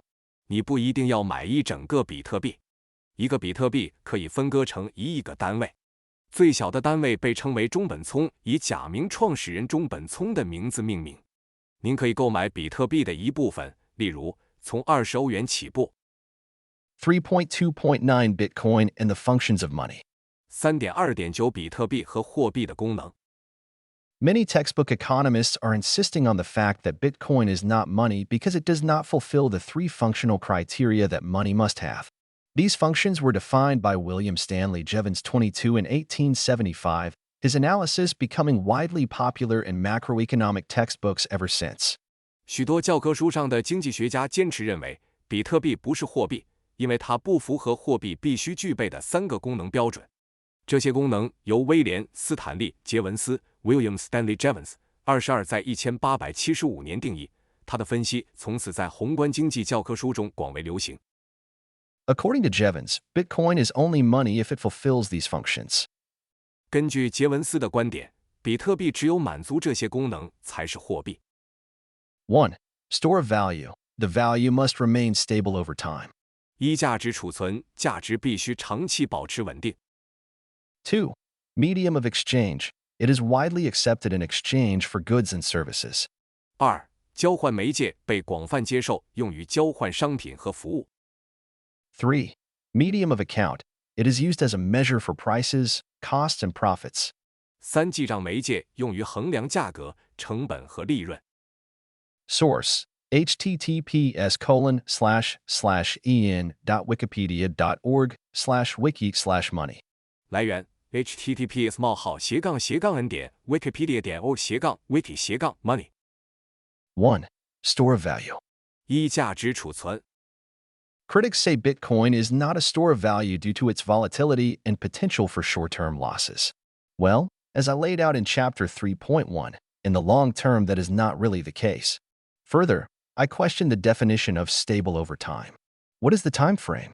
Inflation in fiat money in Austria has been 20% over the last decade. All other fiat currencies like the euro are similarly unreliable stores of value for this very reason. 批评者说，由于比特币的波动性和短期损失的可能性，它不是一种价值储存工具。正如我在第 3.1 章中所说，从长期来看，情况并非如此。此外，我质疑长期稳定的定义。时间框架是什么？在过去10年中，奥地利法定货币的通货膨胀率为 20%。所有其他法定货币，如欧元，也同样是不可靠的价值储藏，原因就在于此。2. Medium of exchange. 2. 交换媒介。You can use Bitcoin as a medium of exchange if you want to.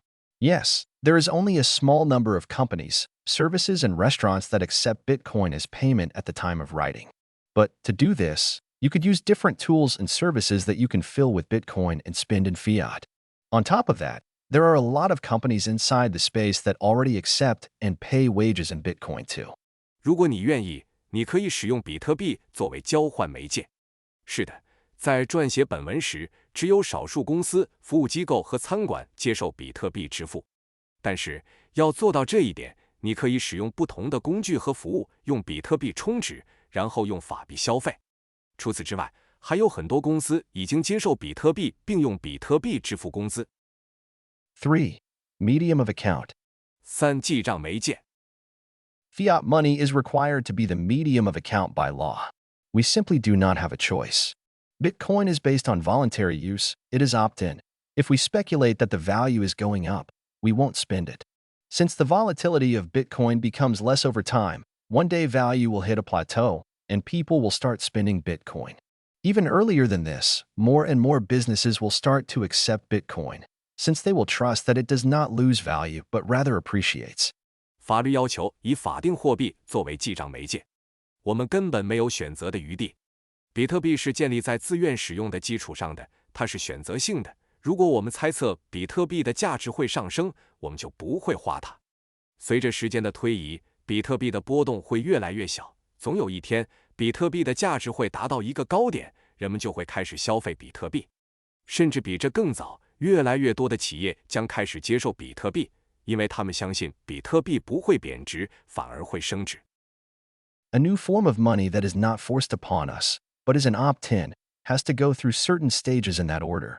First, it has to become a store of value. Then trust has to be built.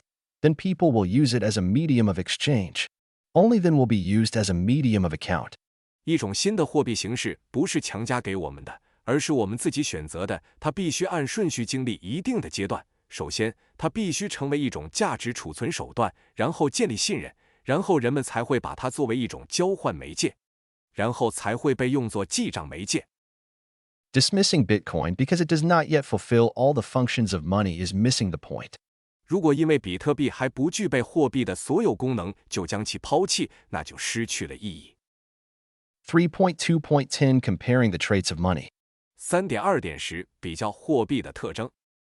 In 2014, Ryan Walker took the concepts of Darwin's theory of natural selection to compare the evolution of the different forms of money. The table below displays the degree to which gold, fiat, and Bitcoin fulfill the traditionally recognized traits of money, row 1 to 8.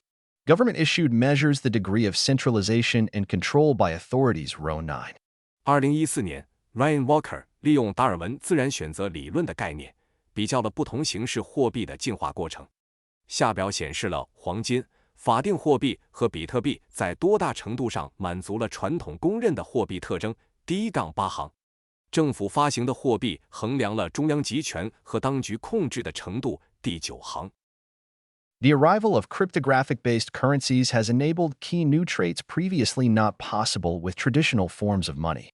Furthermore, the realization of such traits will likely have a dramatic impact on the environment in which these currencies compete.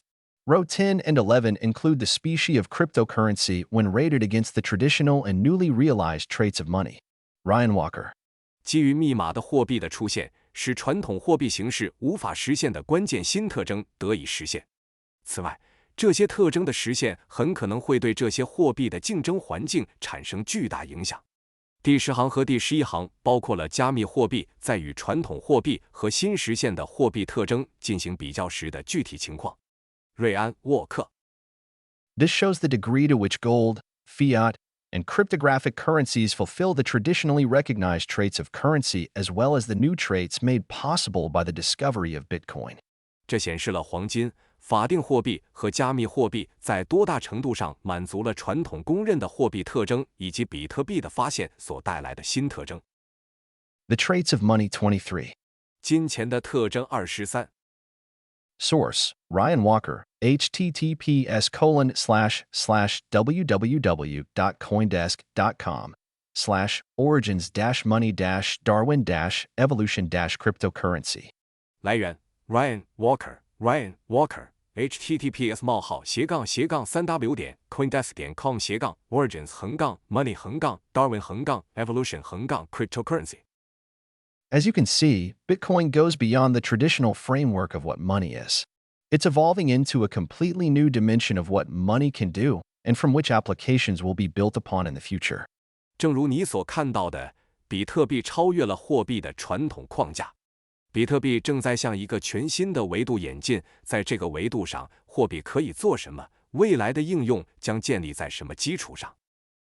3.3 Strategic Notes 3.3 战略说明 3.3.1 Words of Warning 3.3.1 警示语 Before you get into buying Bitcoin, please read these important notes. 在购买比特币之前，请阅读以下重要提示。This guide covers the first Bitcoin blockchain, created by Satoshi Nakamoto in 2009, which operates under the acronym BTC or XBT on exchanges. For information about Bitcoin, BTC, https://bitcoin.org. On http://bitcoin.com. On the other hand, you reach the website of Bitcoin Cash, BCH, which is a split-off from 2017. 本指南涵盖由中本聪在2009年创建的第一个比特币区块链，其在交易所的首字母缩写为 BTC 或 XBT。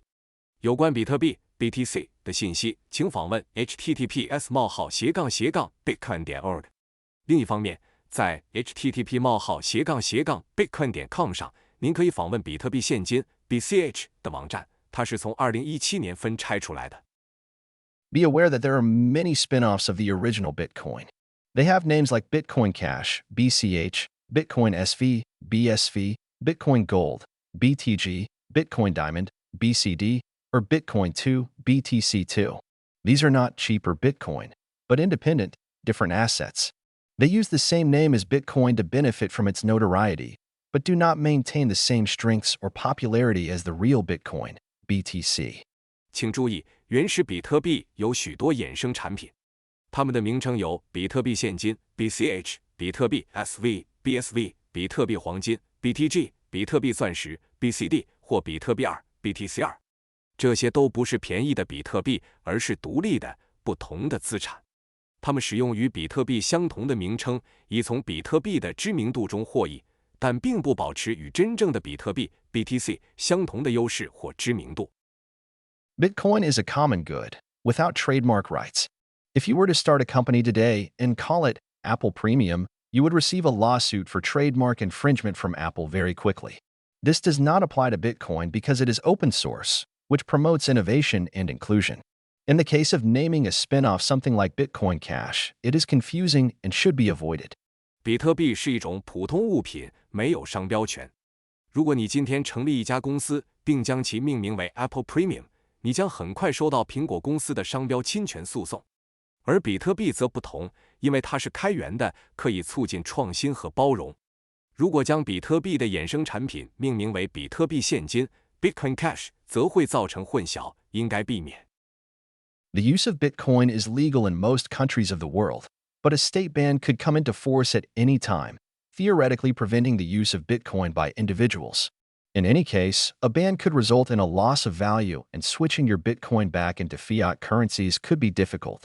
Since the core Bitcoin community are highly committed users, even if your country bans Bitcoin, you will always find someone who will happily exchange your Bitcoin for fiat. 比特币的使用在世界上大多数国家都是合法的，但国家禁令可能随时生效，理论上会阻止个人使用比特币。在任何情况下，禁令都可能导致比特币贬值，将比特币换回法定货币可能会很困难。由于比特币的核心社区都是高度忠诚的用户，即使你所在的国家禁止使用比特币，你也总能找到人乐意把你的比特币兑换成法定货币。The price of Bitcoin is determined by supply and demand. It is possible at any time, and has also happened several times, that the price drops sharply in a short time, and you cannot withdraw or exchange your Bitcoin as quickly as desired. 比特币的价格由供求关系决定。比特币的价格随时都有可能在短时间内急剧下降，导致你无法尽快提取或兑换比特币。Use only as much money as you can lose without getting into financial problems. You are responsible for the safe custody of your capital. In case of loss or theft, there is no recovery option. 在不出现财务问题的情况下，只使用您可能损失的资金。您有责任安全保管您的资金。如果丢失或被盗，将无法追回。In addition to Bitcoin, there are more than 4,000 other crypto assets to date, all of which have different objectives and uses. Learn more about the intentions, the team, and the technology behind it before you invest, if at all. 除了比特币，迄今为止还有4000多种其他加密资产，它们都有不同的目标和用途。如果要投资的话，在投资前要多了解其背后的意图、团队和技术。The emergence of these other assets can affect the price of Bitcoin. Another currency could become the leading digital currency, although currently most of the acceptance and growth is within Bitcoin, BTC. 这些其他资产的出现会影响比特币的价格。另一种货币可能成为领先的数字货币，尽管目前大部分接受度和增长都在比特币 BTC 内部。Don't get carried away with quick promotions because someone is giving you a get-rich-quick offer and promises to buy and manage coins for you. Unfortunately, many people play nasty games and stage multi-level marketing offers, or Ponzi schemes, https://anita.link/Ponzi. 不要因为有人给你提供快速致富的机会，承诺为你购买和管理钱币，就被快速促销冲昏了头脑。不幸的是，很多人在玩下流的游戏，上演多层次传销或庞氏骗局。https://anita.link/Ponzi。If someone asks you to join Bitcoin or is riding Bitcoin, be aware. You don't need to join anything to use Bitcoin. There is no need to buy an entry package or anything like that. These are most likely scams. 如果有人要求你加入比特币或写着比特币，请注意，使用比特币不需要加入任何组织，也不需要购买入门套餐或类似的东西，这些很可能是骗局。If you're waiting to buy a Bitcoin ETF, you won't own Bitcoin and won't use Bitcoin. You will only be exposed to the price action. You only own and control your Bitcoin if you manage your private keys yourself. You can find out how to do this on the following pages. 如果你在等待购买比特币 ETF， 你不会拥有比特币，也不会使用比特币，你只能看到比特币的价格走势。只有当你自己管理私钥时，你才能拥有和控制你的比特币。你可以在下面几页了解如何做到这一点。3.3.2 Privacy in the Digital Age. 3.3.2 数字时代的隐私权。Bitcoin is pseudonymous. This means that your wallet and your Bitcoin addresses are not linked to your identity as neither your name, place of residence nor IP address is stored. 比特币是匿名的，这意味着你的钱包和比特币地址与你的身份无关，因为你的姓名、居住地或 IP 地址都不会被储存。An exception to this is to create a user account on a centralized Bitcoin exchange when you exchange fiat for Bitcoin. Here, as with traditional banks, proof of identity and registration can be required. In certain circumstances, tax offices and government agencies can force an exchange to release your identifying data and related Bitcoin addresses. 一个例外情况是，当你用法币兑换比特币时，需要在集中式比特币交易所创建一个用户账户。在这里，与传统银行一样，可能需要身份证明和注册。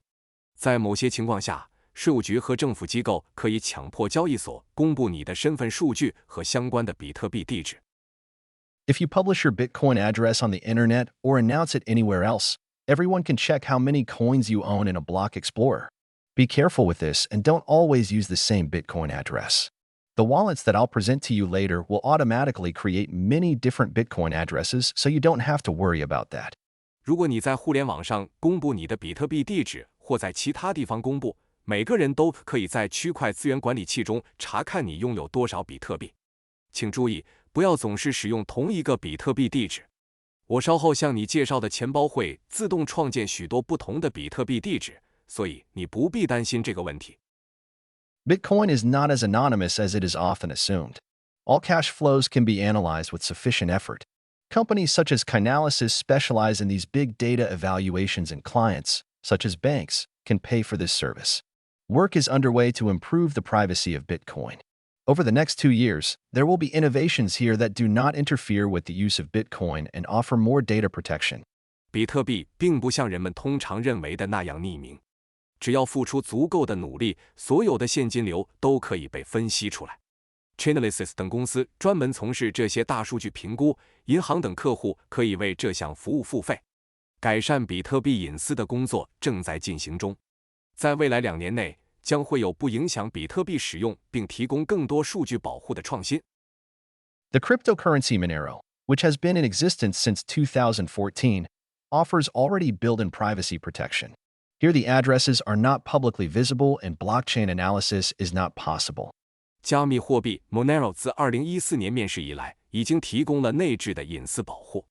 在这里，地址是不公开的，也无法进行区块链分析。3.4 How do I get Bitcoin? 3.4 如何获取比特币？ You can acquire Bitcoin in 3 ways. 你可以通过3种方式获得比特币： You exchange fiat for it. 用法定货币兑换， You earn it. 你赚取它， You mine it. 你开采它。 The first option is the one most of us choose. You can use an online exchange or a Bitcoin ATM and sell your fiat money for Bitcoin. 第一种是我们大多数人的选择，你可以使用在线交易所或比特币自动取款机，把法币卖掉换成比特币。 Earning it is the better option. You could free up your basement and sell goods for Bitcoin, or work as a freelancer and get paid in Bitcoin, etc. 赚取比特币是更好的选择。你可以腾出地下室，用比特币出售商品，或者做自由职业者，用比特币获得报酬等等。 Mining is not an option for most private households anymore. In the early days of Bitcoin, it was possible to mine on your computer. Today, sophisticated hardware, ASICs miners, is required, and you need a very cheap source of electricity to remain profitable. 挖矿已经不再是大多数私人家庭的选择。在比特币早期，可以在电脑上挖矿。如今，需要复杂的硬件 ASICs 矿机，并且需要非常便宜的电力来源才能保持盈利。 In the next chapters, we will go into the requirements to hold and use Bitcoin. 在接下来的章节中，我们将详细介绍持有和使用比特币的要求。 2-second Global Cryptoasset Benchmarking Study. https://www.jbs.caem.ac.uk/faculty-research/centers/alternative-finance/publications/2ND-global-cryptoasset-benchmark-study. 第二次全球加密资产基准研究 https://www.jbs.cam.ac.uk/faculty-research/alternative-finance/publication/2ND-global-cryptoasset-benchmark-study. 3 Source Cambridge Center for Alternative Finance, March 2021.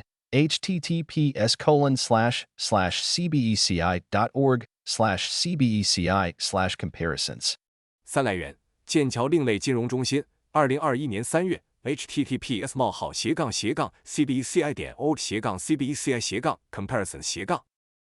For Connor Brown, Bitcoin, A Bold American Future, https://journal.bitcoinreserve.com/bitcoin-a-bold-american-future. 斯康纳·布朗，比特币，大胆的美国未来 https://journal.bitcoinreserve.com/bitcoin-bold-american-future. 5 Cambridge Center for Alternative Finance. 5剑桥另类金融中心。 6 ARK Invest Bitcoin Myths, https://ark-invest.com/articles/analyst-research/bitcoin-myths. 6 ARK Invest 比特币神话 https://or-invest.com/article-analyst-research/bitcoin-myths. 7 Caitlin Long, https://caitlin-long/status/1384925713648734212 S=28 CoinShares. Bitcoin Mining White Paper 2019. https://coinshares.com/research/bitcoin-mining-network-December-2019.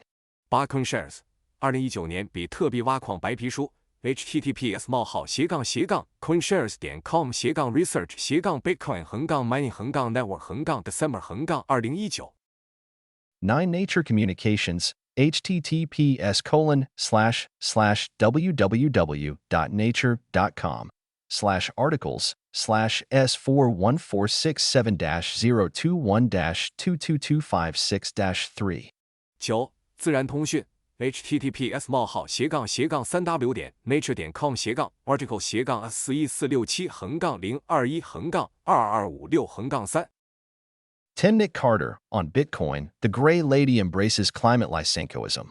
https://medium.com/at-nick__Carter/on-Bitcoin-the-gray-lady-embraces-climate-lysenkoism-2D31E4650.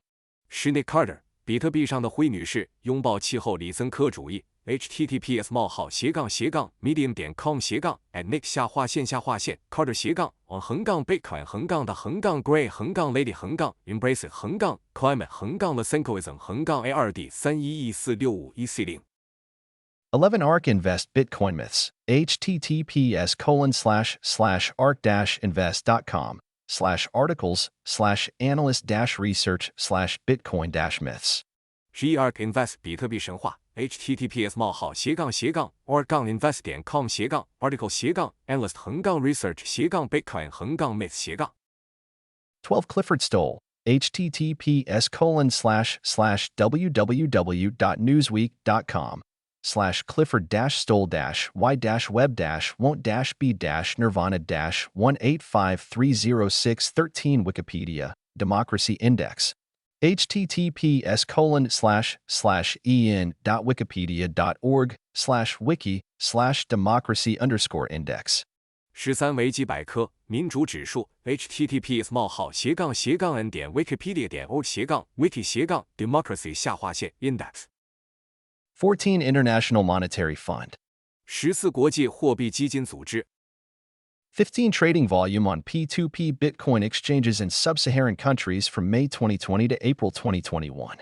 数2020年5月至2021年4月撒哈拉以南国家 P2P 比特币交易所的交易量 16 World Bank, sending money from South Africa to Zimbabwe, https://remittanceprices.worldbank.org/in/corridor/south-africa/Zimbabwe, requested on April 26, 2021.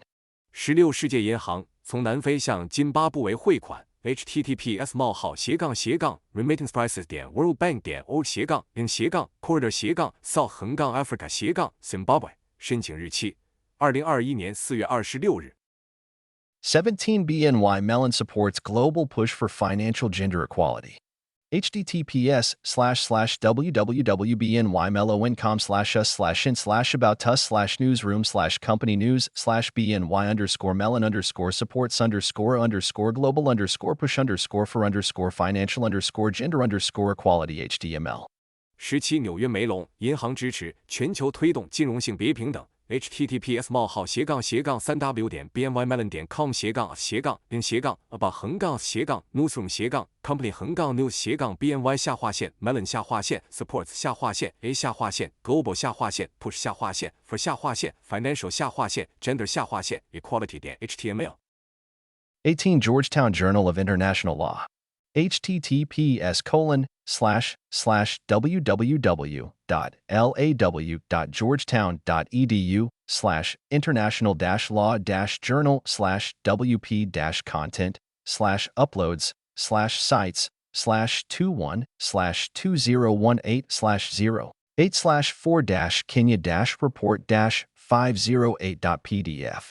18乔治敦国际法学报 https://long.georgetown.edu/international-law-journal/2018/2018/2018/2018/2018 19 World Bank, Global ID Coverage, Barriers, and Used by the Numbers, an in-depth look at the 2017 ID4D Findex survey.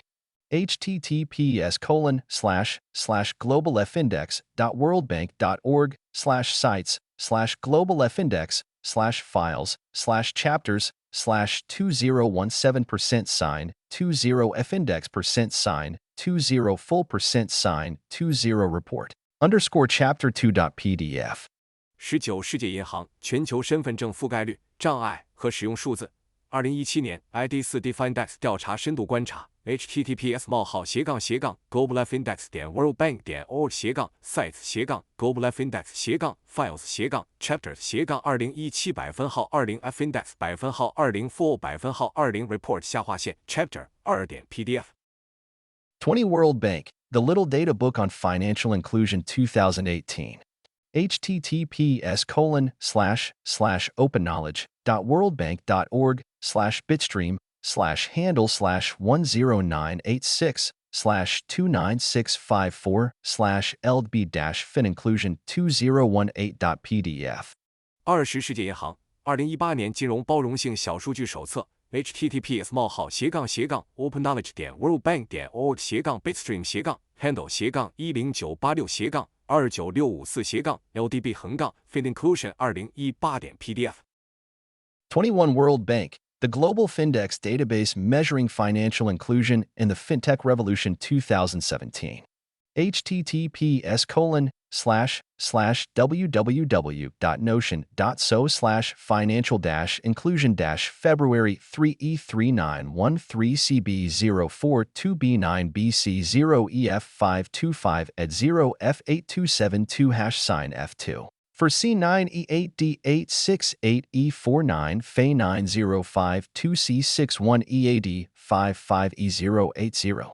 21世界银行 The Global Findex Database Measuring Financial Inclusion and Fintech Revolution 治理仪器 https://feb3E39E3CB04252-F2C9E8D88522C9F2449E8D5E080 22 https://en.wikipedia.org/wiki/William_Stanley_Jevons 22 https://en.wikipedia.org/wiki/William_Stanley_Jevons William Stanley Jevons 23 Ryan Walker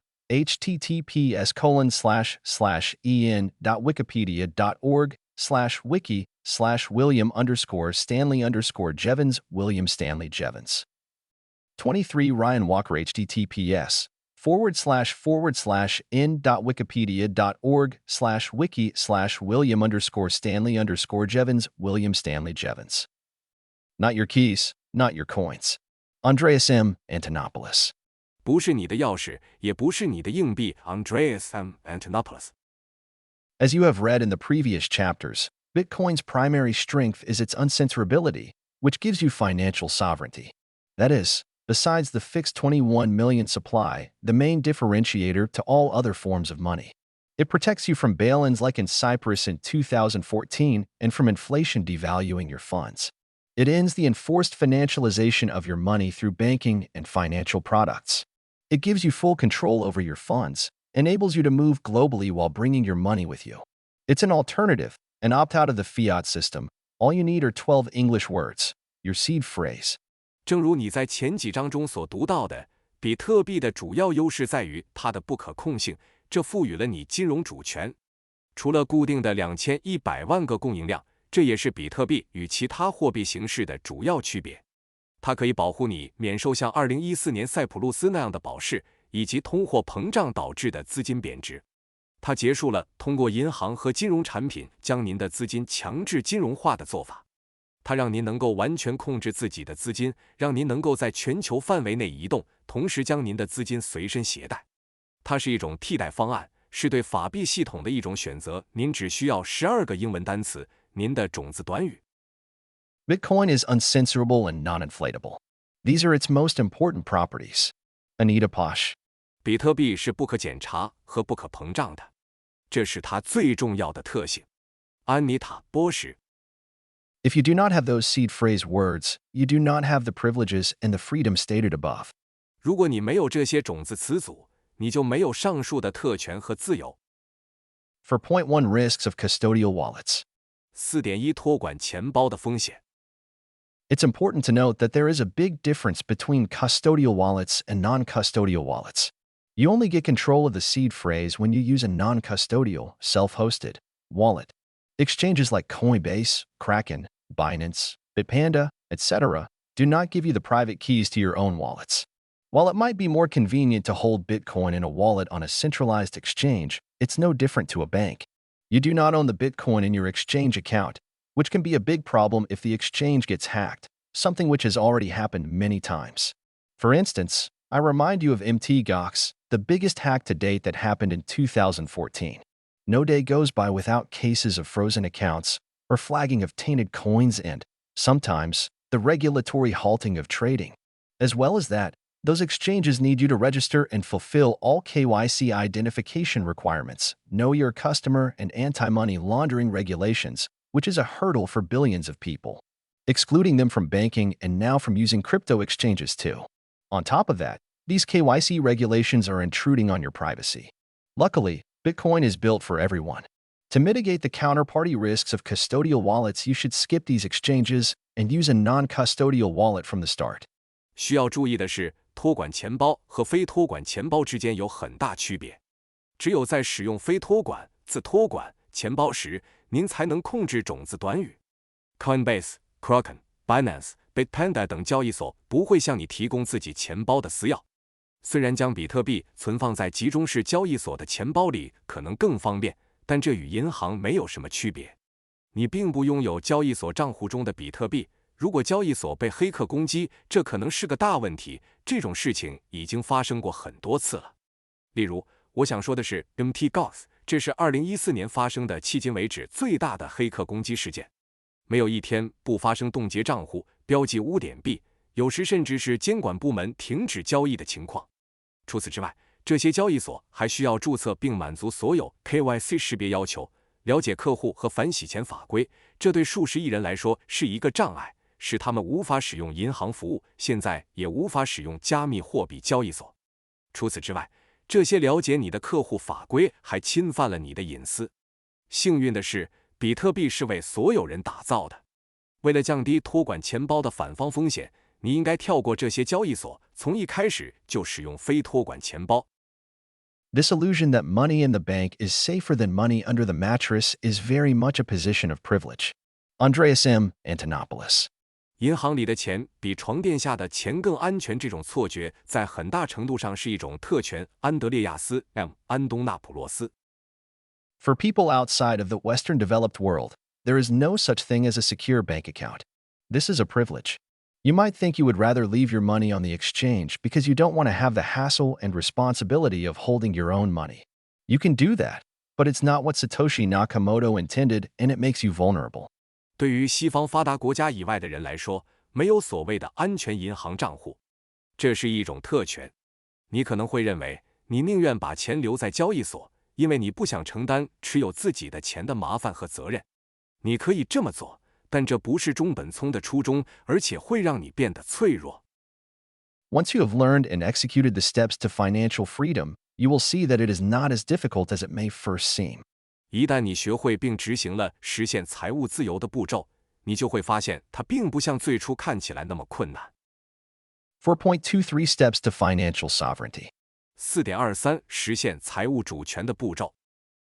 With great freedom comes great responsibility. Dr. Stephanie Murphy. 大自由，大责任。斯蒂芬妮·墨菲博士。Stephanie Murphy, co-host of the Speaking of Bitcoin podcast, frames the financial freedom model as a staircase with different levels of sovereignty. Since Bitcoin is a technology in development, the grade of freedom that one can reach is changing all the time. This book will give you guidance to reach step 2, the your keys, your coins level. Reaching the don't trust, verify level will become much easier in the coming years. At the moment, it requires technical know-how and a greater effort in time and resources, but in principle, everyone can reach it. Stephanie Murphy 是 Speaking of Bitcoin 播客的联合主持人。由于比特币是一种正在发展中的技术，人们可以达到的自由等级也在不断变化。本书将指导你达到第2级，你的钥匙，你的币级别。在未来几年，达到不信任验证级别将变得更加容易。目前，这需要技术诀窍和更多的时间和资源，但原则上每个人都可以达到。3 Steps to Financial Sovereignty. 实现金融主权的3个步骤。Source: Anita Posh. 资料来源：阿妮塔·波什。Ground floor: You are a pre-coiner. Since you are reading my book, you must be interested in Bitcoin, but you do not own any. 底层：您是预入门者，既然您在读我的书，您一定对比特币感兴趣，但您并不拥有任何比特币。First floor: You are getting to know BTC with a custodial solution on a centralized exchange, but you don't control any of the keys. You have some independence because you're invested in a cryptocurrency and not solely fiat anymore. But it's not a lot of independence because you rely on a third party, which comes with the counterparty risks mentioned above. You are on the not your keys, not your coins level. 1楼，您正在通过集中式交易所的托管方案了解比特币，但您并不控制任何密钥。你有一定的独立性，因为你投资的是加密货币，而不再是单一的法定货币。但这并不是很大的独立性，因为你依赖于第三方，这就带来了上述的对手方风险。你处于不是你的密钥，也不是你的币的状态。Ideally, you skip the first floor and go to the second floor as fast as possible. 理想情况下，你可以跳过1楼，尽快进入2楼。Second floor: You take control of your keys and store them yourself securely on a non-custodial wallet that gives you your seed. This is a much higher degree of financial sovereignty. You can do that with a mobile wallet on your smartphone for small amounts or, the best way and highly recommended, with a hardware wallet for larger amounts. You reach your keys, your coins level. You have reached a very high level of independence. 第2层，你可以控制自己的钥匙，并将其安全地存放在一个非托管钱包中，该钱包将为你提供你的种子。这是更高程度的金融主权。如果金额较小，您可以使用智能手机上的移动钱包；如果金额较大，您可以使用硬件钱包，这是最好的方法，也是强烈推荐的方法。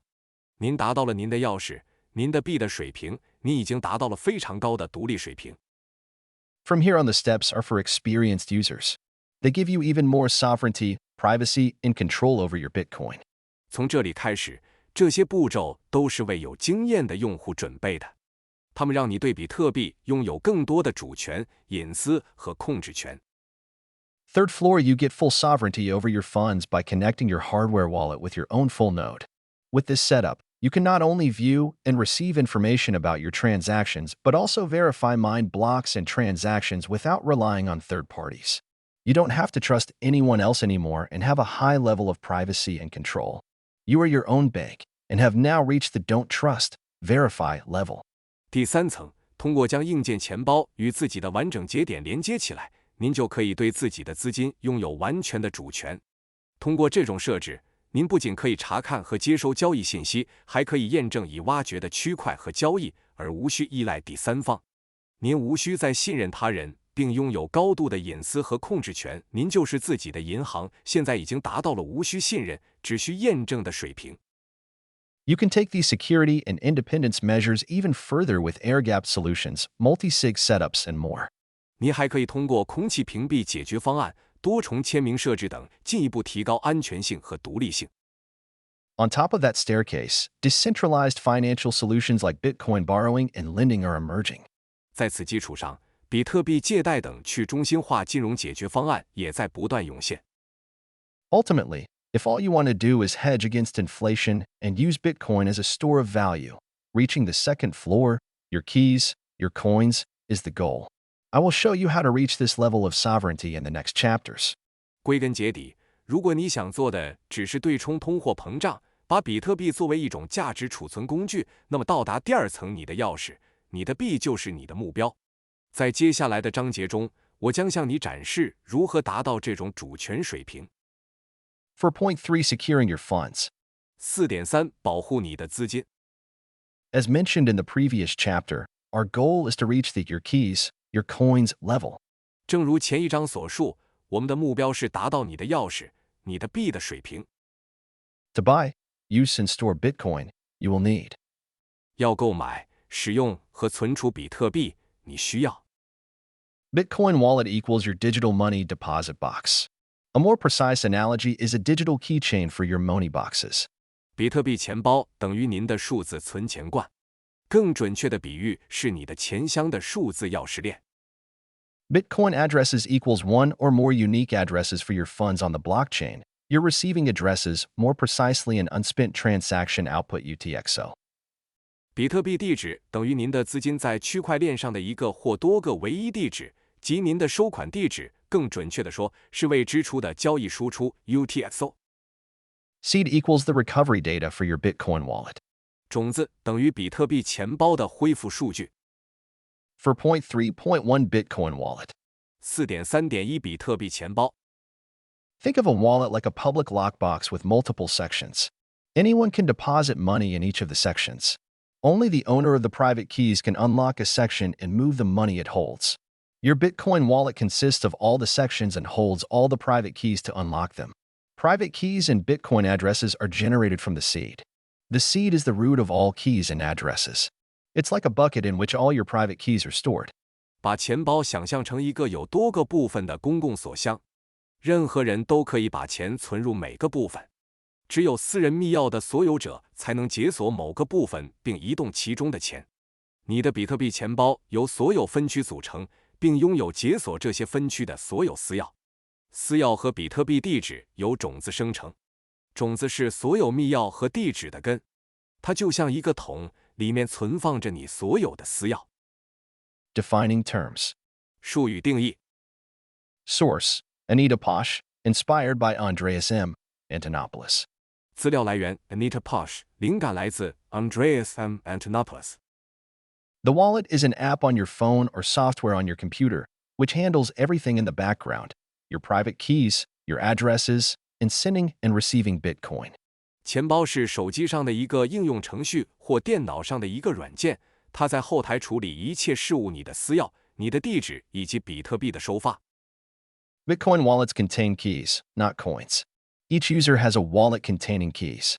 Wallets are really just keychains containing pairs of private/public keys. Your funds are recorded on the Bitcoin blockchain. 比特币钱包包含密钥，而不是硬币。每个用户都有一个包含密钥的钱包，钱包实际上就是包含一对私人公共密钥的钥匙链。您的资金记录在比特币区块链上。For 0.3.2 Bitcoin address. 4.3.2 比特币地址。To receive Bitcoin, you need a Bitcoin address to which someone can send you Bitcoin. The Bitcoin address consists of a long series of digits and letters. 要接收比特币，你需要一个比特币地址，有人可以向这个地址发送比特币。比特币地址由一长串数字和字母组成。An example of a Bitcoin address: 346N4APJ CQPG2X6U3BF NQTOGS4PYTKREF. 比特币地址示例 346N4APJ CQPG2X6U3BF NQTOGS4PYTKREF. Typing 34 digits is of course very impractical. Therefore, QR codes of the addresses are commonly used and are usually created automatically by your wallet. 当然，输入34位数字是非常不现实的，因此地址的 QR 码是常用的，通常由您的钱包自动生成。BTC address as QR code. 作为 QR 码的 BTC 地址。Bitcoin is pseudonymous, meaning there is no requirement for you to connect your email address or personal identification with a wallet. However, the Bitcoin blockchain is transparent, which means that your Bitcoin addresses are publicly viewable on the internet. For example, you can search for it at BlockCipher and see all current transactions and values. Here is an example link: https://anita.link/explorer. 比特币是匿名的，这意味着您无需将您的电子邮件地址或个人身份与钱包连接起来。不过，比特币区块链是透明的，这意味着您的比特币地址可以在互联网上公开查看。例如，您可以在 BlockCipher 上进行搜索，查看所有当前交易和价值。下面是一个示例链接 https://anita.link/explorer. Therefore, for privacy reasons, do not share your Bitcoin addresses in connection with your identity on the internet. Privacy is also the reason why you should not reuse addresses. Most Bitcoin wallets automatically provide you with fresh addresses for each transaction. 因此，为了保护个人隐私，请不要在互联网上分享与您的身份有关的比特币地址。隐私也是您不应该重复使用地址的原因。大多数比特币钱包会自动为您的每笔交易提供新的地址。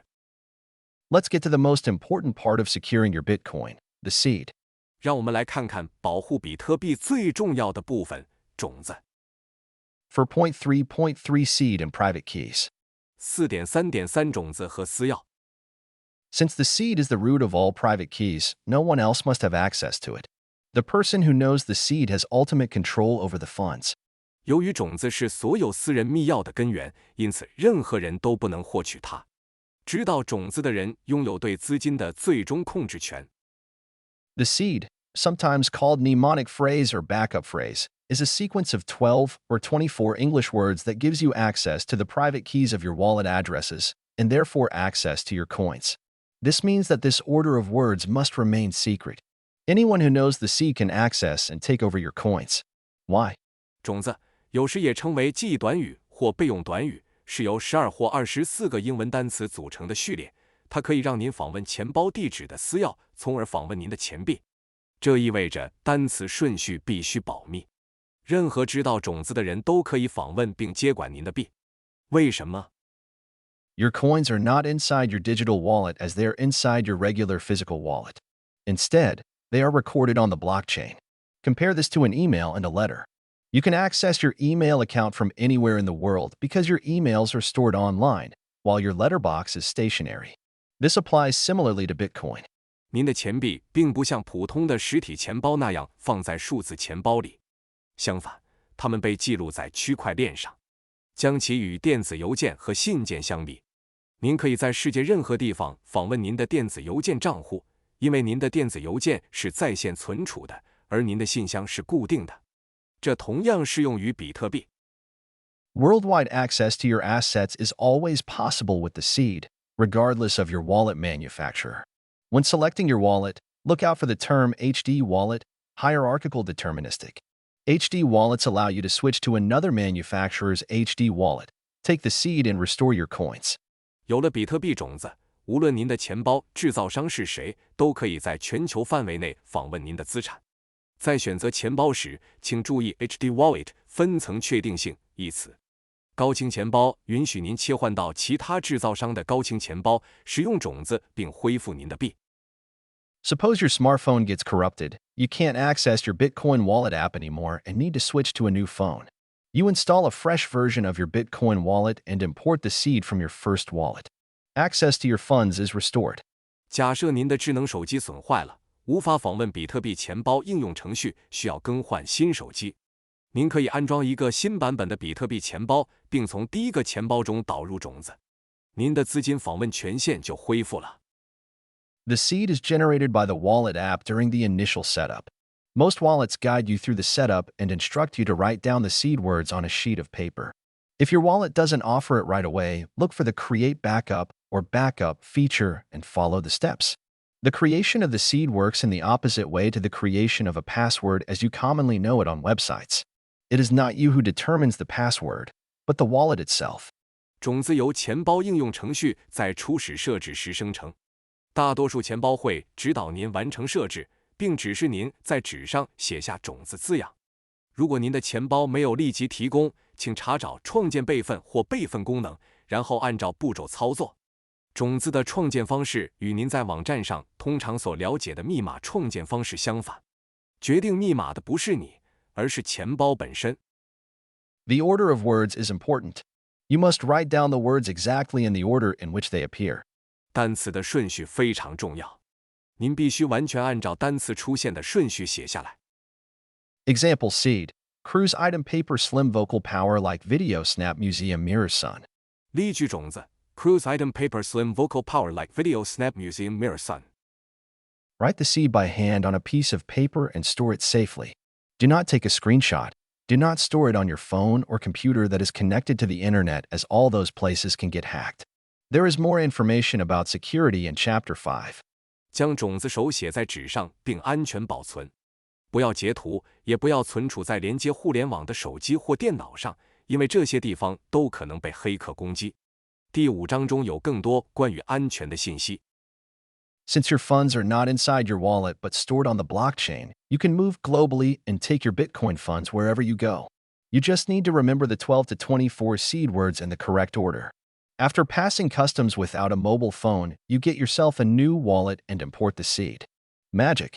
由于你的资金不在钱包里，而是存储在区块链上，所以你可以在全球范围内移动，把比特币资金带到任何地方。你只需要按照正确的顺序记住12至24个种子单词。在没有手机的情况下，通过海关后，你就可以得到一个新的钱包并导入种子。神奇吧？ For point 4 wallet types. 4.4 钱包类型。There are different types of wallets depending on the device, security requirements, and supported cryptocurrencies. To decide which wallet is best for you, I will provide some thoughts and industry standards as guidance. Ultimately, you have to decide which wallet is the best for you. Since Bitcoin is such a novel technology, wallet software is changing constantly. You need to consider that you will need to do upgrades and sometimes change the wallet manufacturer because of new functionalities. There are constantly new wallets on the market. This should not turn you off. I just want to make you aware of it. In the last few years, I used more and more wallets to test them or to be able to use new functionalities. Therefore, I will recommend wallets that I have used myself and that have a very good reputation among industry experts. 根据设备、安全要求和支持的加密货币的不同，有不同类型的钱包。要决定哪种钱包最适合您，我将提供一些想法和行业标准作为指导。最终，你必须决定哪种钱包最适合你。由于比特币是一项新技术，钱包软件也在不断变化。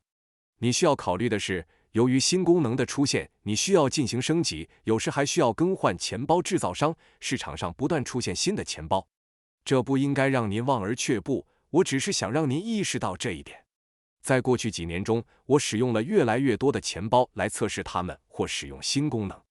因此，我将向您推荐我自己使用过的，在业内专家中享有良好声誉的钱包。For point 4.1 wallet security. 4.4.1 钱包安全。The better protected a wallet software is from outside attacks over the internet, the more secure it is. Therefore, the basic categorization is between hot storage and cold storage solutions. Hot wallets, like mobile wallets and desktop wallets, are apps that connect to the internet and are therefore at risk from hackers, viruses, or regulatory and counterparty risks. Cold storage solutions like hardware wallets are not always online and therefore are much more secure. 一个钱包的软件越能抵御互联网上的外部攻击，它就越安全。因此，基本的分类是热存储和冷存储解决方案。热钱包，如手机钱包和桌面钱包，是连接到互联网的应用程序，因此面临黑客、病毒或监管和交易方风险。冷存储解决方案，如硬件钱包，并非始终在线，因此安全性更高。Additionally, your smartphone, whether Android or iOS, is more secure than your laptop or PC. Desktop Windows systems are less secure than Apple devices at the time of writing. Within the different smartphone operating systems, there are fewer differences in the level of security. 此外，无论是安卓系统还是 iOS 系统，智能手机都比笔记本电脑或个人电脑更安全。在撰写本文时，台式机 Windows 系统的安全性不如苹果设备。在不同的智能手机操作系统中，安全级别的差异较小。On top of these considerations, you need to use a wallet that supports your favorite cryptocurrencies. Since this is a BTC guide, I suggest you use a Bitcoin-only wallet. The more cryptocurrencies a software such as a wallet app has to handle, the more complex the development and maintenance of the software is from the manufacturer's end. More complexity brings higher risks of bugs and vulnerabilities. 除了这些考虑因素，您还需要使用一个支持您最喜欢的加密货币的钱包。由于这是一份 BTC 指南，我建议您使用只支持比特币的钱包。钱包应用程序等软件需要处理的加密货币越多，制造商对软件的开发和维护就越复杂。复杂性越高，出现错误和漏洞的风险也就越高。In the years since Bitcoin's release, using a hardware wallet has proven to be the best way to store your private keys. A hardware wallet is a small device that stores private keys offline. similar to a USB stick. 自比特币发布以来，使用硬件钱包已被证明是存储私钥的最佳方式。硬件钱包是一种离线存储私钥的小型设备，类似于 U 盘。Hardware wallets require maintenance in a computer or smartphone. If you don't want to worry about software updates or do not own such a device, you can use the card wallet as a cold storage alternative. It is a product by the oldest Austrian Bitcoin broker Coinfinity and the Austrian state printing house. 硬件钱包需要维护和电脑或智能手机。如果你不想担心软件更新或者没有这样的设备，你可以使用卡钱包作为冷存储的替代品。它是奥地利历史最悠久的比特币经纪商 Coinfinity 和奥地利国家印刷厂的产品。For Point 4.2 industry standards. 4.4.2 行业标准。In each case, you need to trust the wallet manufacturers to a higher or lesser degree. The industry's preferred and recommended cold storage solutions are hardware wallets. 在每种情况下，您都需要或多或少地信任钱包制造商。业界首选和推荐的冷存储解决方案是硬件钱包。Depending on the amount your wallet has to manage, it is standard to use a combination of a smartphone wallet for small amounts that you want to have with you on the go and hardware wallets for large amounts like savings in your bank account. 根据您的钱包需要管理的金额，标准的做法是将智能手机钱包和硬件钱包结合使用。智能手机钱包用于存放您希望随身携带的小额资金，而硬件钱包则用于存放大额资金，如银行账户中的存款。If your Bitcoin funds reach an amount that you would rather have secured to an even higher degree, then you should look for multi-signature solutions. But be aware, multi-sig solutions are not for beginners. You really need to know what you are doing. 如果你的比特币资金达到了一个你希望得到更高的安全保障的数额，那么你就应该寻找多重签名解决方案。但要注意，多重签名解决方案不适合初学者。您真的需要知道自己在做什么。As an alternative, you can use a company called Casa and their industry-leading multi-sig solutions. Or you can get several hardware wallets to split your funds onto more devices, which lowers the risk of device or manufacturer flaws.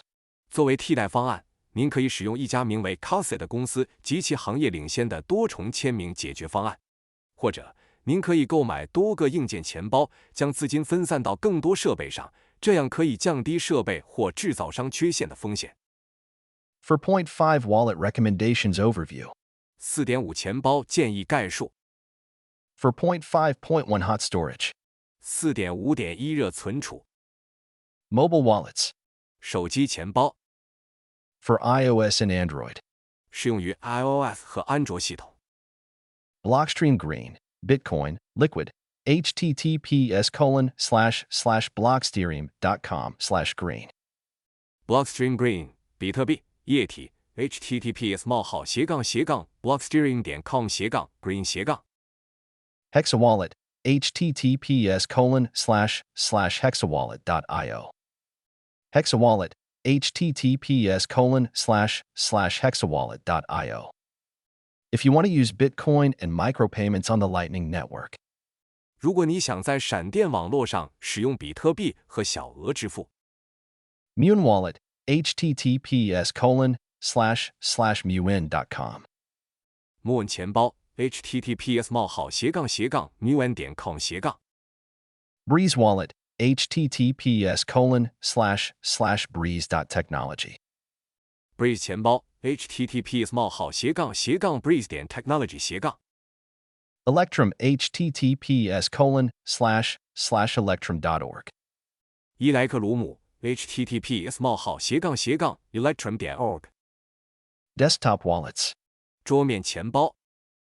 Because of the security risks stated above, I don't use software wallets on my computer, except for when I use them in combination with hardware wallets. For this, I use Electrum or the hardware manufacturer's native software. 由于存在上述安全风险，我不在电脑上使用软件钱包，除非将其与硬件钱包结合使用。为此，我使用 Electrum 或硬件制造商的本地软件。Blockstream Green, Bitcoin, Liquid, https://blockstream.com/green. Blockstream 绿色，比特币，液体 https://blockstream.com/green/. Blue Wallet, Bitcoin non-custodial and Lightning custodial, https://blueywallet.io 蓝色钱包、比特币非托管和闪电托管 https://bluewallet.io/. Electrum, Bitcoin and Lightning. For more tech-savvy users, https://electrum.org. Electrum 比特币和闪电适合技术水平较高的用户 https://electrum.org. For 0.5.2 cold storage. 4.5.2 冷藏 Hardware wallets. 硬件钱包 Hardware wallets manage your coins, Bitcoin addresses, and associated private keys without them ever touching the internet. Even if your device is virus-contaminated or has been hacked, your funds are safe, and you can send and receive payments. You need to manually confirm transactions on these external devices. This ensures that no intruder on your computer can take over your funds. 硬件钱包可以管理您的硬币、比特币地址和相关私钥，而无需接触互联网。即使您的设备受到病毒感染或被黑客攻击，您的资金也是安全的，您可以发送和接收付款。您需要手动确认这些外部设备上的交易，这样可以确保您电脑上的入侵者无法接管您的资金。The following manufacturers and devices have recently established themselves in the hardware wallet market. Satoshi Labs from Prague has been producing hardware wallets since 2012. The company Ledger from Paris was founded in 2014. Shift Crypto Security from Zurich has been on the market since 2015, and Canadian company CoinKite has been in the Bitcoin space since 2012. 以下制造商和设备最近已在硬件钱包市场站稳了脚跟。布拉格的 Satoshi Labs 公司自2012年起就开始生产硬件钱包。巴黎的 Ledger 公司成立于2014年。苏黎世的 Shift Crypto Security 公司自2015年以来一直在市场上销售。加拿大的 CoinKite 公司自2012年以来一直在比特币领域发展。Bitbox 02 Bitcoin Only Edition https://anita.link/bitbox02. My readers get 5% off. Shift Crypto Security. Bitbox 02比特币专用版 https://link/bitbox02。我的读者可享受5折优惠。Shift Crypto Security. Trezor 1. Model T https://anita.link/trezor. Satoshi Labs. Trezor 1. Model T https://anita.link/trezor. Satoshi Labs.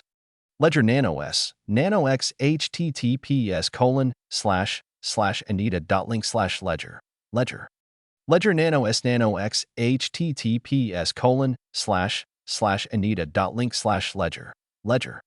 Coldcard, for tech-savvy users, https://anita.link/coldcard. CoinKite. Coldcard 适合技术型用户 https://anita.link/coldcard CoinKite. The Coldcard is different to the other models because it is an air-gapped device. It can be used without ever being connected to a computer. That's why some people refer to it as cold storage, being even more secure. For novices, I recommend one of the first 3 companies' devices. Coldcard 与其他型号不同，因为它是一种器械设备，可以在不连接电脑的情况下使用。这就是为什么有些人称它为冷藏存储，因为它更加安全。对于新手，我推荐使用前3家公司的设备之一。Some hardware wallets, none of the above, use Bluetooth as a connection method. I advise against this because Bluetooth technology is considered relatively unsafe. It is better to connect the hardware wallet with the supplied USB cable. 有些硬件钱包以上都不是使用蓝牙作为连接方式。我建议不要这样做，因为蓝牙技术被认为相对不安全。最好使用随附的 USB 电缆连接硬件钱包。Never buy a hardware wallet from strangers on eBay or Amazon. And, of course, don't buy it secondhand. Always purchase it directly from the manufacturer's website, the manufacturer's Amazon page, or a dealer you trust. Make sure that the device is sealed as stated on the manufacturer's website.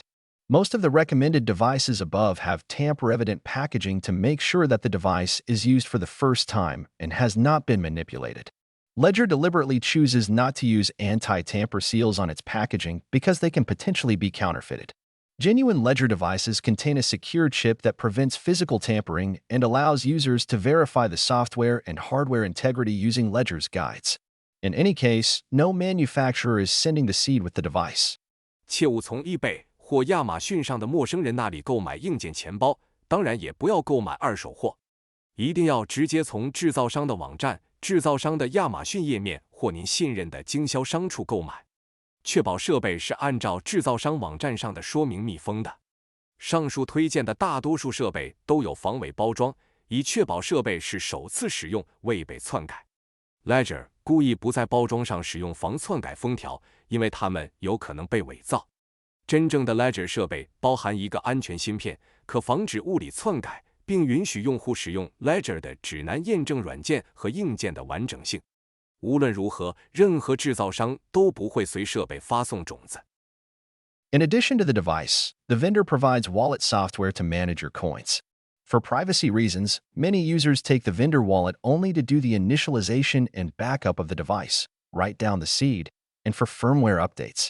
After that, they use a wallet like Electrum for managing the coins. 除设备外，供应商还提供钱包软件来管理你的钱币。出于保护隐私的考虑，许多用户使用供应商提供的钱包，只是为了对设备进行初始化和备份、写下种子以及进行固件更新。之后，他们会使用 Electrum 这样的钱包来管理钱币。Offline wallets. 离线钱包、 Paper wallet. 纸质钱包。On the internet, you will find recommendations for using paper wallets. They are self-generated Bitcoin addresses with their private and public keys that you can print out on paper. Since you generate and print them out yourself, you do not have to spend money on them. But they are difficult to generate securely. The security measures that you need to take are extremely high. I advise against using them. 在互联网上，你可以找到使用纸质钱包的建议。它们是自己生成的比特币地址及其私钥和公钥可以打印在纸上。由于是自己生成并打印出来的，所以不需要花钱购买。但是它们很难安全生成，你需要采取的安全措施非常高。我建议不要使用它们。Really? If you do not want to pay the 50 to 100 USD required to buy a hardware wallet to secure higher amounts than you carry around comfortably on your phone, then you should reconsider using Bitcoin as a store of value in the first place. 真的，如果你不想花50至100美元去购买一个硬件钱包，以确保比你在手机上随身携带的金额更高的安全，那么你首先应该重新考虑使用比特币作为价值存储。If you simply cannot afford a hardware wallet, use your phone in the meantime. As soon as you have saved enough funds, get yourself a hardware wallet. 如果您根本买不起硬件钱包，那就先用手机吧。一旦攒够了钱，就给自己买一个硬件钱包。Card wallet. 卡片钱包。The card wallet product is in principle a paper wallet, but it is produced by professionals with high security standards. However, you need to trust the manufacturers to not record the private keys to the card. You can use the card wallet as an alternative if you do not own a computer or smartphone or do not want to take care of the maintenance of your hardware wallet. https://cardwallet.com/Anita. My readers get 20% off. 卡片钱包产品原则上是一种纸质钱包，但它是由具有高安全标准的专业人员生产的。不过，您需要相信制造商不会将私钥记录到卡上。如果您没有电脑或智能手机，或者不想负责硬件钱包的维护，您可以使用卡片钱包作为替代品。https://cardwallet.com/Anita， 我的读者可享受8折优惠。The industry's preferred and recommended cold storage solution is a hardware wallet. 业界首选和推荐的冷存储解决方案是硬件钱包。5.1 Safety measures. 5.1 安全措施。All databases can get hacked. Search your email on https://haveibeenpawned.com. If you're lucky, you have not been pawned, but billions of other accounts have. Therefore, it is important to follow general security measures that apply even more while using Bitcoin. 所有数据库都可能被黑客攻击。在 https://haveibeenpawned.com 上搜索你的电子邮件，如果你幸运的话，你还没有被黑，但其他数十亿的账户已经被黑了。因此，在使用比特币时，遵循一般的安全措施是非常重要的。5.1.1 Hardware and Software Setup. 5.1.1 硬件和软件设置。You can use popular browsers such as Firefox, Opera, Brave, or Chrome. Browser extensions that block JavaScript and cookies are recommended. Ghostery, NoScript, and ScriptSafe are the kind of extensions you can add to your browser. HTTPS Everywhere enforces an SSL connection to all websites, including those that do not yet offer SSL. 您可以使用 Firefox、Opera、Brave 或 Chrome 浏览器等常用浏览器。建议使用可阻止 JavaScript 和 Cookie 的浏览器扩展。您可以在浏览器中添加 Ghostery、NoScript 和 ScriptSafe 等扩展。HTTPS 无处不在会强制所有网站使用 SSL 连接，包括那些尚未提供 SSL 的网站。Be aware that some online stores do not work properly with those extensions turned on, so you have to disable them manually. 请注意，某些在线商店在这些扩展程序开启后无法正常工作，因此您必须手动禁用它们。It is important that you keep your devices safe. 确保设备安全非常重要。5.1.2 Updates. 5.1.2 更新。This advice applies to all your devices. Perform all suggested software updates for your computer's operating system as well as for your smartphone. Always use the latest version of your wallet and firmware software on your hardware wallet. 本建议适用于您的所有设备，执行所有建议的软件更新。无论是电脑操作系统还是智能手机，始终在硬件钱包上使用最新版本的钱包和固件软件。5.1.3 Email addresses. 5.1.3 电子邮件地址。Do not use one email address for everything. Get yourself disposable email addresses that you only use one time. You can also buy a domain that you only use for fake email addresses that you forward to your main address. 不要用一个电子邮件地址做所有事情，为自己准备只用一次的一次性电子邮件地址。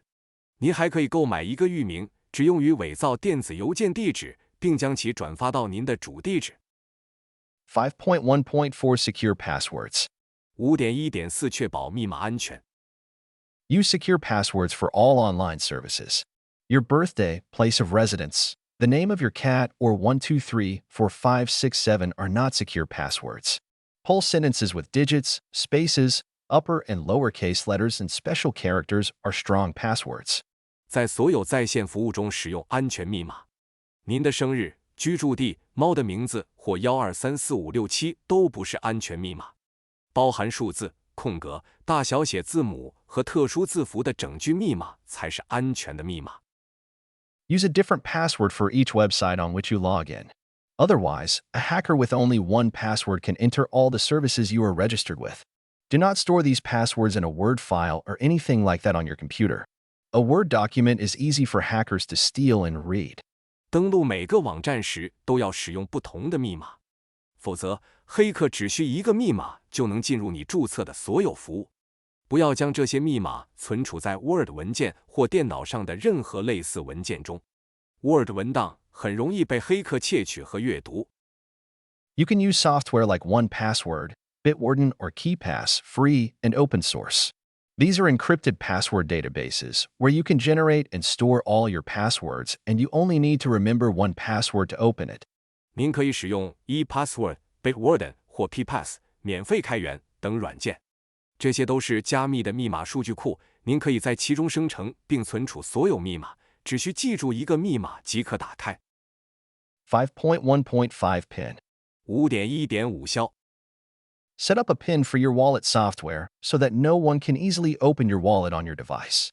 为钱包软件设置 PIN 码，这样任何人都无法轻易打开设备上的钱包。5.1.62 FA. Use a two-factor authentication method to secure your accounts. Do not use SMS/text as the two-factor authentication method because of SIM swapping attacks. Instead, install an authenticator app like an OTP or TTP on your phone. 使用双因素身份验证方法，确保账户安全。不要使用短信文本作为双因素身份验证方法，因为会受到 SIM 卡交换攻击。相反，请在您的手机上安装一个验证器应用程序，如 OTP 或 TOTP。5.1.7 SIM swapping. 5.1.7 SIM 卡调换。SIM swapping is when someone hijacks your SIM and telephone number. They can then use your phone number to log into all connected accounts where you activated two-factor authentication with text/SMS. SIM swapping is an attack to get into your primary email account. If the attackers can access the primary email account that is associated with 2FA to your phone number, they can find all the Bitcoin exchange accounts you are using with 2FA and wipe them out. SIM 卡互换是指有人劫持了你的 SIM 卡和电话号码，然后他们就可以使用你的电话号码登录所有已连接的账户，而你已通过短信、彩信激活了2要素身份验证。SIM 卡互换是一种攻击，目的是进入你的主要电子邮件账户。如果攻击者可以访问与您的电话号码关联的 2FA 主要电子邮件账户，他们就可以找到您使用 2FA 的所有比特币兑换账户，并将其清除。The attack is often started by calling customer services at your telecom provider, Verizon, Vodafone, AT&T, Magenta. They say something along the lines of, "I am the owner of the phone number. I lost my phone. Please transfer my number to my new SIM." The customer services person will ask for a piece of personal information to verify your identity. The attackers will then try a lot of tricks. They badger the support person to get small bits of information from them, hang up and call someone else and use that snippet of information to build to the next level. They then get more information and keep building until they have enough information to persuade the last person that they are the account owner and get the SIM transferred. 攻击通常是通过拨打电信运营商 Verizon、Vodafone、AT&T、Magenta 的客服电话开始的。他们会说：“我是电话号码的所有者，我的手机丢了，请把我的号码转到我的新 SIM 卡上。”客户服务人员会要求您提供一些个人信息来验证您的身份，然后攻击者会使出浑身解数。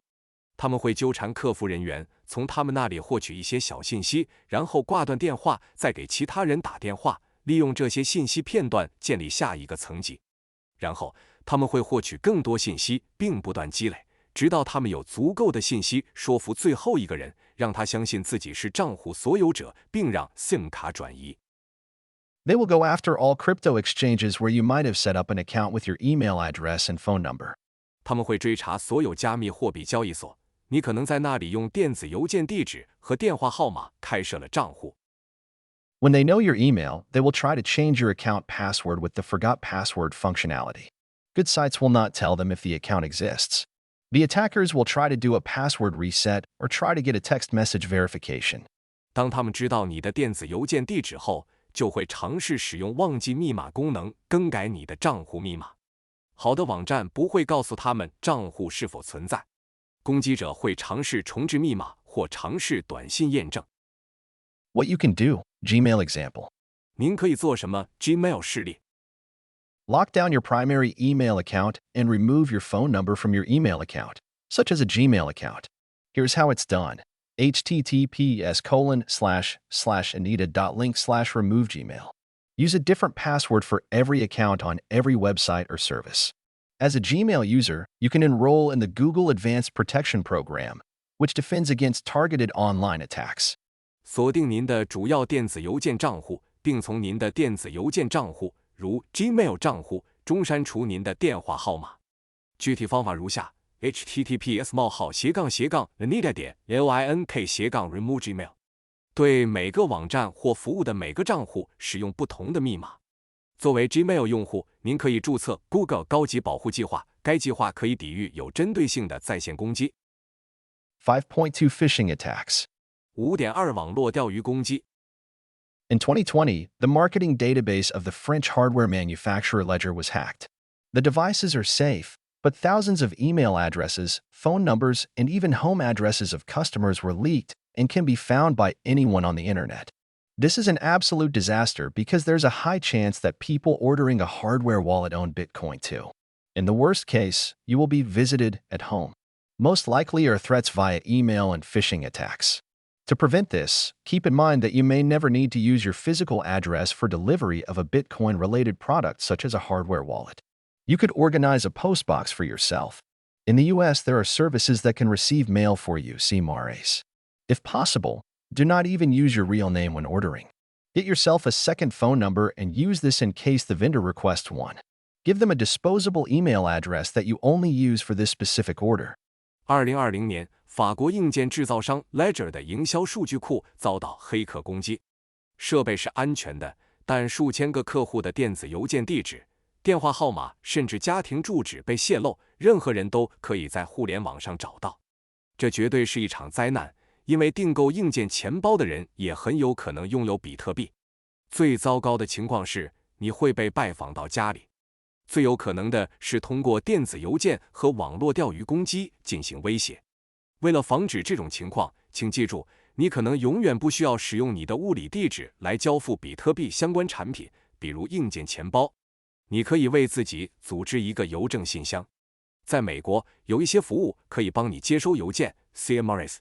如果可能，在订购时甚至不要使用你的真实姓名。为自己准备第二个电话号码，以备供应商要求。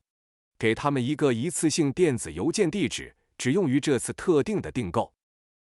Phishing attacks are attempts to scare or manipulate you so that you enter your seed words on the attacker's website.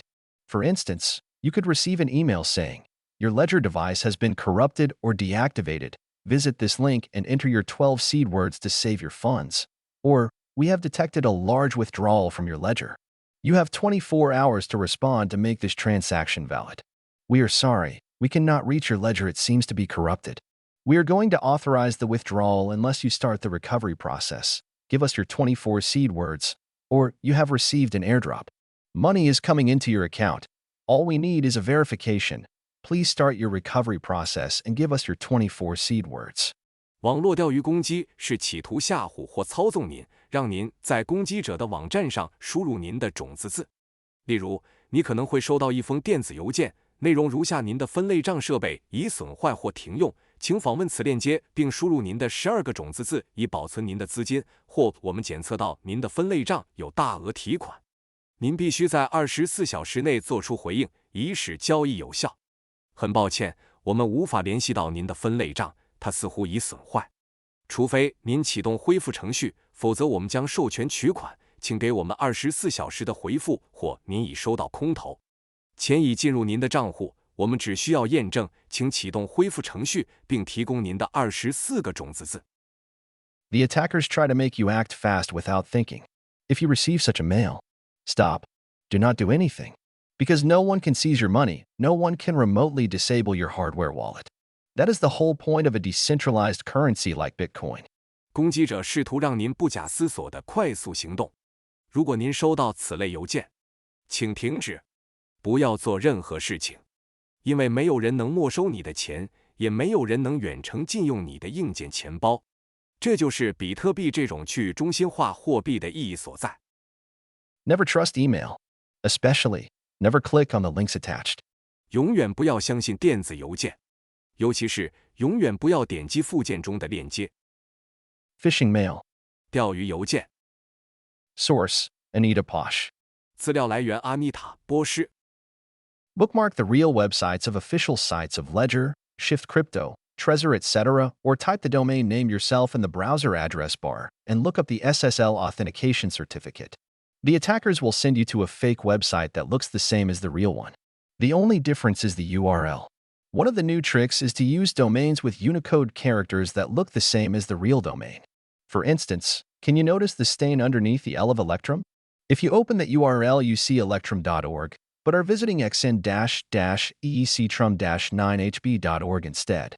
将 Ledger, Shift Crypto, Trezor 等官方网站的真实网站加入书签，或者自己在浏览器地址栏中输入域名，然后查找 SSL 验证证书。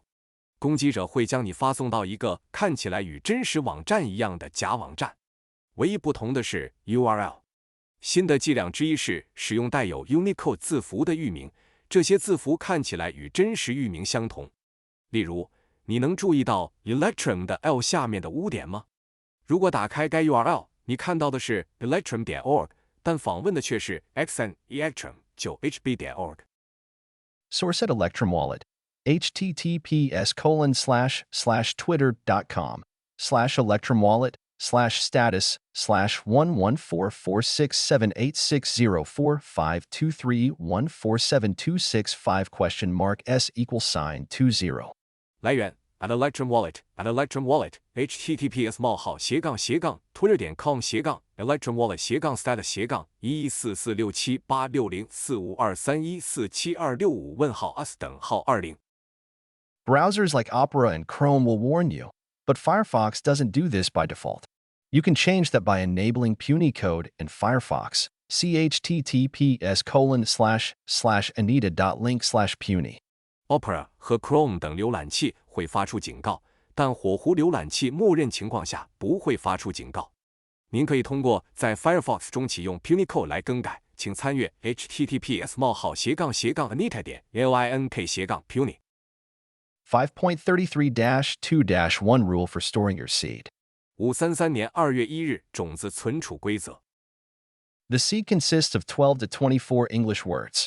Nowadays, more wallets use 12 words instead of 24 because they provide a high enough level of security and are easier to remember and store. 种子由12至24个英文单词组成。现在，越来越多的钱包使用12个单词而不是24个单词，因为它们提供了足够高的安全级别，而且更容易记忆和存储。Write the seed on a piece of paper by hand when you first initialize your wallet. Make sure that the order is correct and check the written words multiple times. Note the vendor, model, and the wallet software too. You might need this information in case you want to recover your funds. 在首次初始化钱包时，用手将种子写在一张纸上，确保顺序正确，并多次检查所写的单词。还要记下供应商、型号和钱包软件。如果您想找回资金，可能需要这些信息。If you set up a hardware wallet, you should send a small amount of Bitcoin to it to make sure that everything works. After receiving the small amount, delete the software from the device and restore it with the words you have written down previously. This is an important step that you should not skip. 如果您设置了硬件钱包，则应向其发送少量比特币，以确保一切正常。收到少量比特币后，删除设备上的软件，然后用之前写下的文字恢复。这一步很重要，不能省略。After that, it is advisable to take the following security measures to prevent you from losing your seed. When people lose access to their funds, it's more often because they have lost their seed or made a mistake writing it down and not because their devices have been hacked. 之后，建议您采取以下安全措施，以防丢失您的种子。当人们无法访问自己的资金时，更常见的原因是他们丢失了种子或写错了，而不是因为他们的设备被黑客攻击了。3. Write down the seed 3 times. 三次写下种子。2. On at least 2 different media, laminated paper, engraved or stamped on steel, and store it in a safe place for protection against fire, loss, and theft. 2. 至少写在2种不同的介质上，层压纸，刻在钢板上或印在钢板上，并将其存放在安全的地方，以防火灾、丢失和被盗。1. Additionally, store a backup in a different location, preferably at least 100 kilometers away. 另外，在不同的地点存储备份，最好至少在100公里以外。Jameson Lopp, one of my podcast guests, is testing steel plates that can be used to secure the seed for the long term. He exposes them to fire and pressure to check longevity. Not all products are made of steel or titanium, which is why they melt in fire. The tests can be found here. https://anita.link/metalzed. Jameson Lopp 是我的播客嘉宾之一，他正在测试可用于长期固定种子的钢板。他将钢板置于火中并施加压力，以检验其使用寿命。并不是所有的产品都是由钢或钛制成的，这就是它们在火中融化的原因。测试结果请访问 https://anita.link/metalzed. Don't get creative. Dividing the words into 2 or more parts and storing them in different locations is a common mistake. You only need to lose one part, and you will no longer be able to access your coins. 不要有创意，将单词分成2部分或更多部分，并存放在不同的位置是一个常见的错误。只要丢失一部分，您就再也无法获得您的金币了。Never give the seed to someone you don't trust with your money.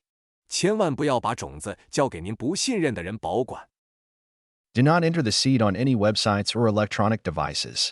请勿在任何网站或电子设备上输入种子。The seed is not required to send or receive Bitcoin. 发送或接收比特币不需要种子。No credible individual or entity would ask for your seed. 任何可信的个人或实体都不会向您索要种子。Check the storage locations of your seed words regularly. 定期检查种子的存放位置。Set up an inheritance plan. Worst cases do happen, and if you do not instruct your beneficiaries correctly, your Bitcoin are lost. I recommend Pamela Morgan's book on cryptoasset inheritance planning https://anita.link/inheritance. 制定继承计划，最坏的情况确实会发生。如果你没有正确指示受益人，你的比特币就会丢失。我推荐 Pamela Morgan 关于加密资产继承规划的书 https://anita.link/inheritance。 5.3.1 Passphrase. 5.3.1 密码。A passphrase is an additional way to secure your funds on top of the seed. If you add a passphrase, the software creates an additional wallet that you can use to protect yourself from physical attacks. If someone gets hold of your seed, they still cannot access your funds because they do not have the passphrase. 口令是在种子钱包之外保护资金安全的另一种方式。如果您添加了口令，软件就会创建一个额外的钱包，您可以用它来保护自己免受物理攻击。如果有人拿到了你的种子，他们仍然无法访问你的资金，因为他们没有口令。Example: you might want to leave the minority of your funds in the basic, non-passphrase wallet and move the majority of your funds to a passphrase-protected wallet. The idea behind this is that if you ever find yourself in a situation where somebody is trying to extort a ransom from you or puts you under duress, you can safely unlock your wallet and only give the attacker access to the normal wallet, which only contains a small amount of funds. 举例说明，您可能希望将少数资金留在基本的无密码钱包中，而将大部分资金转移到有密码保护的钱包中。这样做的目的是，如果您遇到有人向您勒索赎金或胁迫您的情况，您可以安全地解锁钱包，只让攻击者访问普通钱包，只包含少量资金。This sounds great, but there are also risks involved. 这听起来不错，但也有风险。1. Because the passphrase is not stored anywhere automatically, you need to take all necessary precautions in order to make sure that the passphrase stays safe and accessible, e.g. by making a physical backup. 1. 由于密码不会自动存储在任何地方，因此需要采取一切必要的预防措施，以确保密码的安全和可访问性，例如进行物理备份。2. If the passphrase is lost, you will not be able to access that wallet anymore, and any coins stored in that wallet will become inaccessible. 2. 如果口令丢失，您将无法再访问该钱包，该钱包中存储的任何硬币也将无法访问。With a passphrase, you do not only need to store your seed, but the passphrase too. Now you have to find long-term secure storage for the seed and the passphrase, which makes it a more complicated process. Be aware, in order to restore a wallet of this type, you would need your seed and the passphrase you used for that wallet to restore access to the funds. 有了口令，您不仅需要存储种子，还需要存储口令。现在，您必须为种子和口令找到长期安全的存储空间，这使得过程变得更加复杂。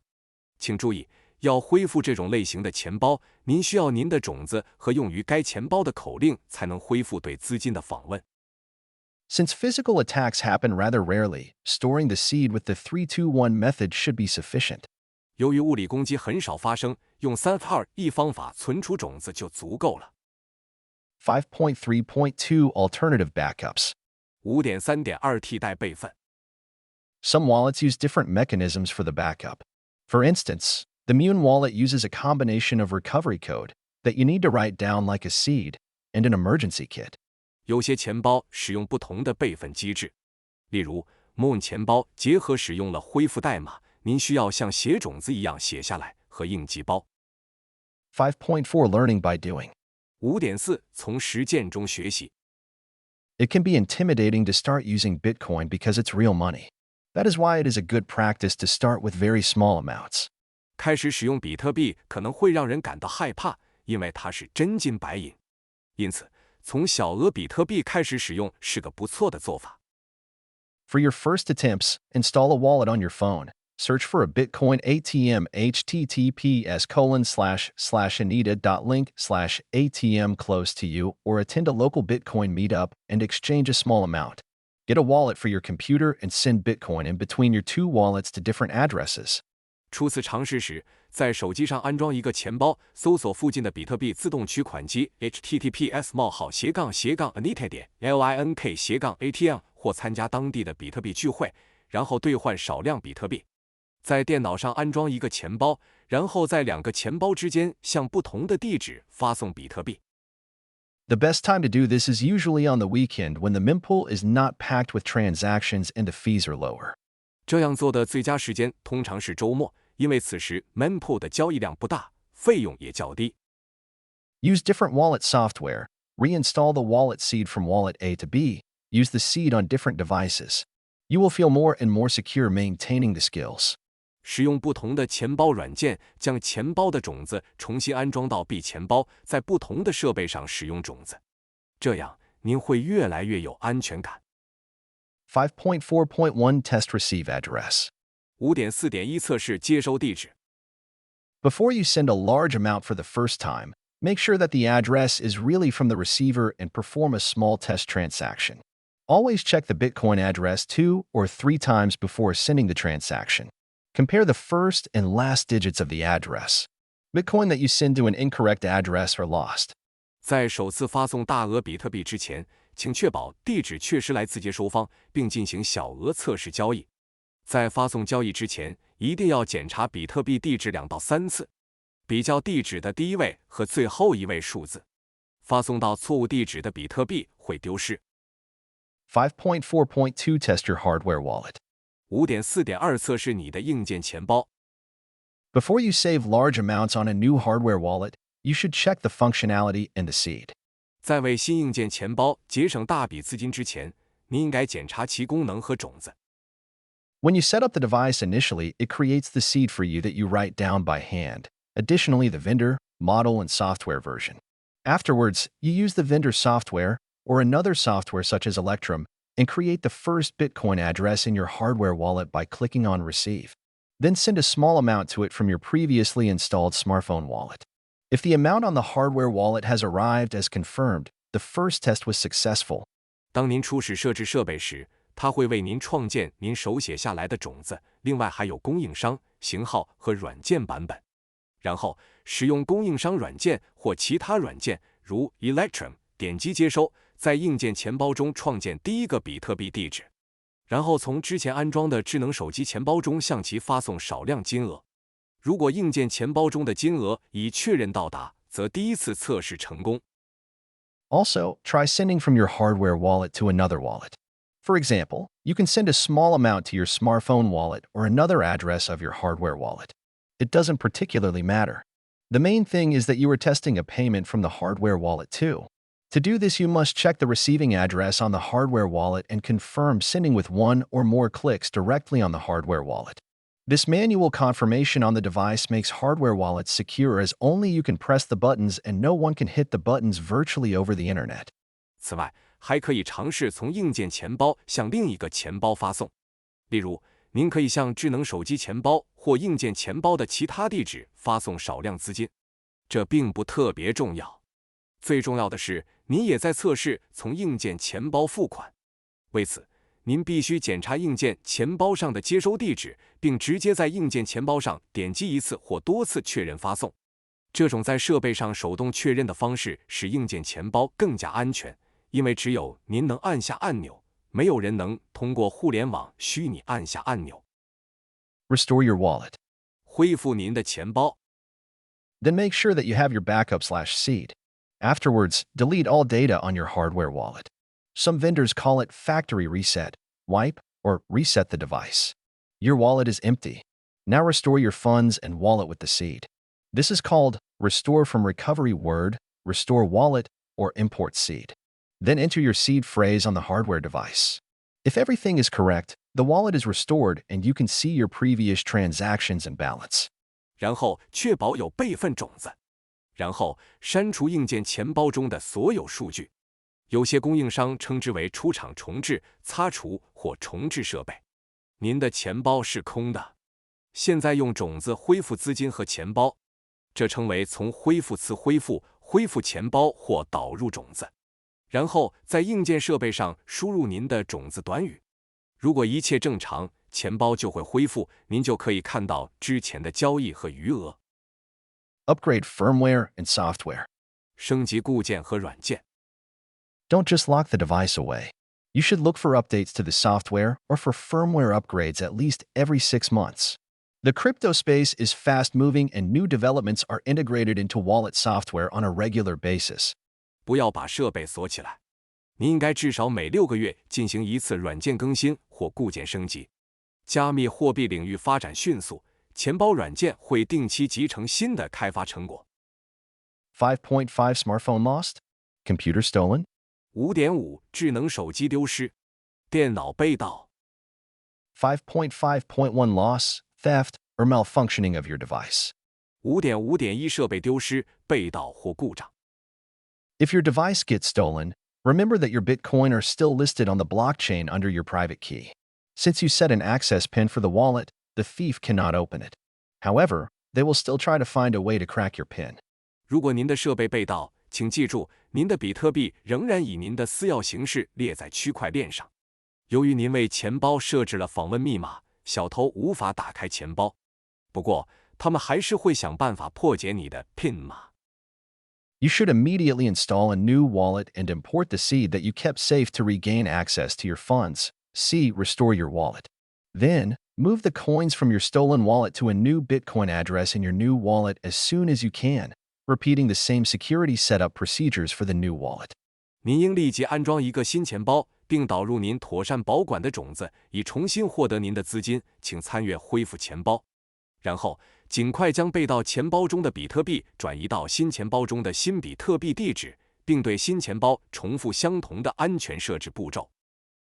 If your device gets corrupted, you follow the same steps, but there is no need to rush to move the coins. Just restore the software wallet and you're done. 如果您的设备损坏了，您也可以按照同样的步骤操作，但不必急于转移硬币，只需恢复软件钱包即可。6.1 Price Discovery. 6.1 价格发现。There is no one official price for Bitcoin. It is determined in real time separately on exchanges like Kraken, Bitstamp, Coinbase, Binance, etc. There are sites like CoinMarketCap, CoinGecko, and Bitcoin Average https://anita.link/average, which show you a global average of the prices of several exchanges. Or you can go directly to the website of one of the exchanges and look it up. 比特币没有一个官方价格，它是由 Kraken、Bitstamp、Coinbase、Binance 等交易所分别实时确定的。有一些网站，如 CoinMarketCap、CoinGecko 和 Bitcoin Average https://anita.link/average 可以向你显示多个交易所的全球平均价格，或者你也可以直接访问某个交易所的网站进行查询。The price, which is the exchange rate, is determined by the activities of buyers and sellers of cryptocurrency who are trading it in real time. More demand, higher price. Less supply, higher price. This is why the halving is an important event. Even if the demand stays the same, the smaller supply will move the price up. 价格即汇率由实时交易加密货币的买家和卖家的活动决定。需求越多，价格越高；供应越少，价格越高。这就是为什么减半是一个重要事件。即使需求保持不变，较少的供应也会推动价格上涨。Bitcoin is an open market. The market's function is to discover what the real value of Bitcoin is. The current price of any commodity in an open market is the average of the prices that people actually agreed and traded on over the past period of time. Nobody is setting the exchange rate. The price of Bitcoin is discovered. 比特币是一个开放的市场。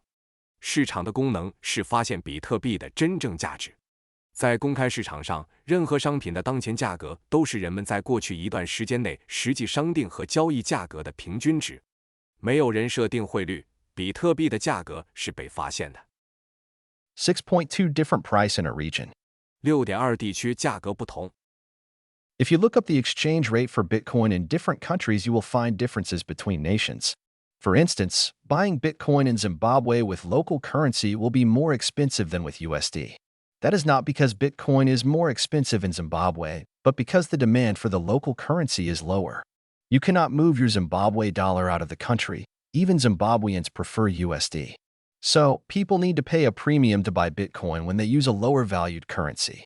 如果你查询不同国家的比特币汇率，你会发现国与国之间存在差异。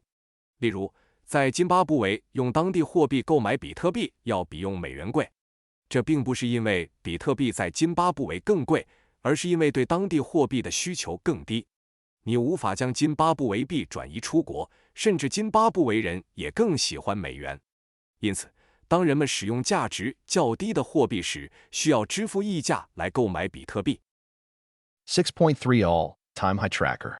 6.3 历史最高纪录跟踪器。A nice page to look at to find out the time since the last all-time high 8H is CoinGecko https://anita.link/80h. CoinGecko https://anita.link/ATH 是查找自上次历史最高点 ATH 以来的时间的理想页面。6.4 Bitcoin Calculator. 6.4 比特币计算器。Regarding difficulties in converting Satoshi to other currencies, such as the question, how much is 0.05 Bitcoin or 10,000 Satoshi in my fiat currency? 关于将聪币兑换成其他货币的困难，例如 0.05 比特币或1万聪币兑换成我的法定货币是多少？ Here's an easy-to-use calculator. https://anita.link/calc. 这里有一个简单易用的计算器 https://anita.link/calc. Bitcoin Currency Converter. http://preview.com. 比特币货币转换器 http://preview.com. In this chapter, we will explore the different ways you can obtain Bitcoin. In general, this is through buying Bitcoin by exchanging it for fiat currency or by earning it. The methods differ in the level of self-sovereignty and privacy you can achieve. 在本章中，我们将探讨获取比特币的不同方式。一般来说，是通过购买比特币兑换法定货币或赚取比特币。这些方法在实现自我主权和隐私保护的程度上有所不同。7.1 Buying Bitcoin. Custodial. 7.1 购买比特币托管。In many cases, people's first interaction with cryptocurrencies is through custodial exchanges like Kraken, Coinbase, Binance, Bitpanda, and Bitfinex, just to name a few. 在很多情况下，人们与加密货币的第一次互动是通过托管交易所，如 Kraken、Coinbase、Binance、Bitpanda 和 Bitfinex 等。They are called custodial because they possess the keys to your Bitcoin. You do get a wallet on these platforms, but it's more like a bank account, leading to counterparty risks such as hacking, seizure, or confiscation by governments. 他们之所以被称为托管交易所，是因为他们拥有比特币的密钥。在这些平台上，你确实会得到一个钱包，但它更像是一个银行账户，会导致黑客攻击、政府扣押或没收等反方风险。Trading on these exchanges is done off-chain, meaning that transactions are not settled on the blockchain but are only managed inside the platform's databases.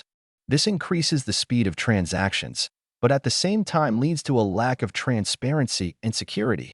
这些交易所的交易是在链外进行的，这意味着交易不在区块链上结算，而只在平台的数据库内管理。这提高了交易速度，但同时也导致缺乏透明度和安全性。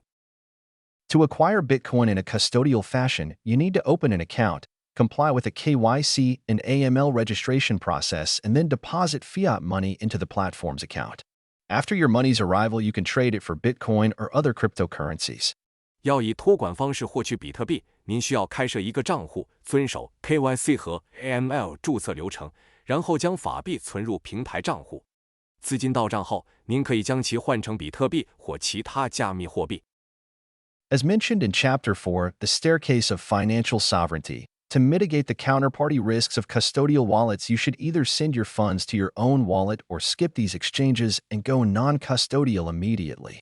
正如第4章金融主权的阶梯中提到的，为了降低托管钱包的对手方风险，你应该将资金发送到自己的钱包，或者跳过这些交易所，立即使用非托管钱包。7.2 Buying Bitcoin, non-custodial. 7.2 购买比特币非监护人。Holding Bitcoin in a non-custodial, self-hosted manner is the desired outcome. It makes your transactions uncensorable and provides maximal freedom over your funds. You can achieve this by buying Bitcoin in the right place to begin with. 以非托管、自托管的方式持有比特币是最理想的结果。它使你的交易不受监控，并为你的资金提供最大的自由度。您可以通过在正确的地方购买比特币来实现这一目标。7.2.1 Bitcoin Broker. 7.2.1 比特币经纪人。A broker is a company that enables you to buy non-custodial Bitcoin. Since these are registered companies, they are fully regulated and you need to be identified and go through AML/KYC procedures. Bitcoin brokers will send the amount of Bitcoin you bought directly to your Bitcoin address, your wallet, where you hold the seed. 经纪人是一家能让你购买非托管比特币的公司。由于这些都是注册公司，他们受到全面监管，您需要进行身份验证，并通过反洗钱 KYC 程序。比特币经纪人会将你购买的比特币直接发送到你的比特币地址、你的钱包、你持有种子的地方。Just to name a few examples of Bitcoin brokers. 仅举几个比特币经纪商的例子。Any CoinDirect, https://anycoindirect.eu. Any CoinDirect, https://anycoindirect.eu.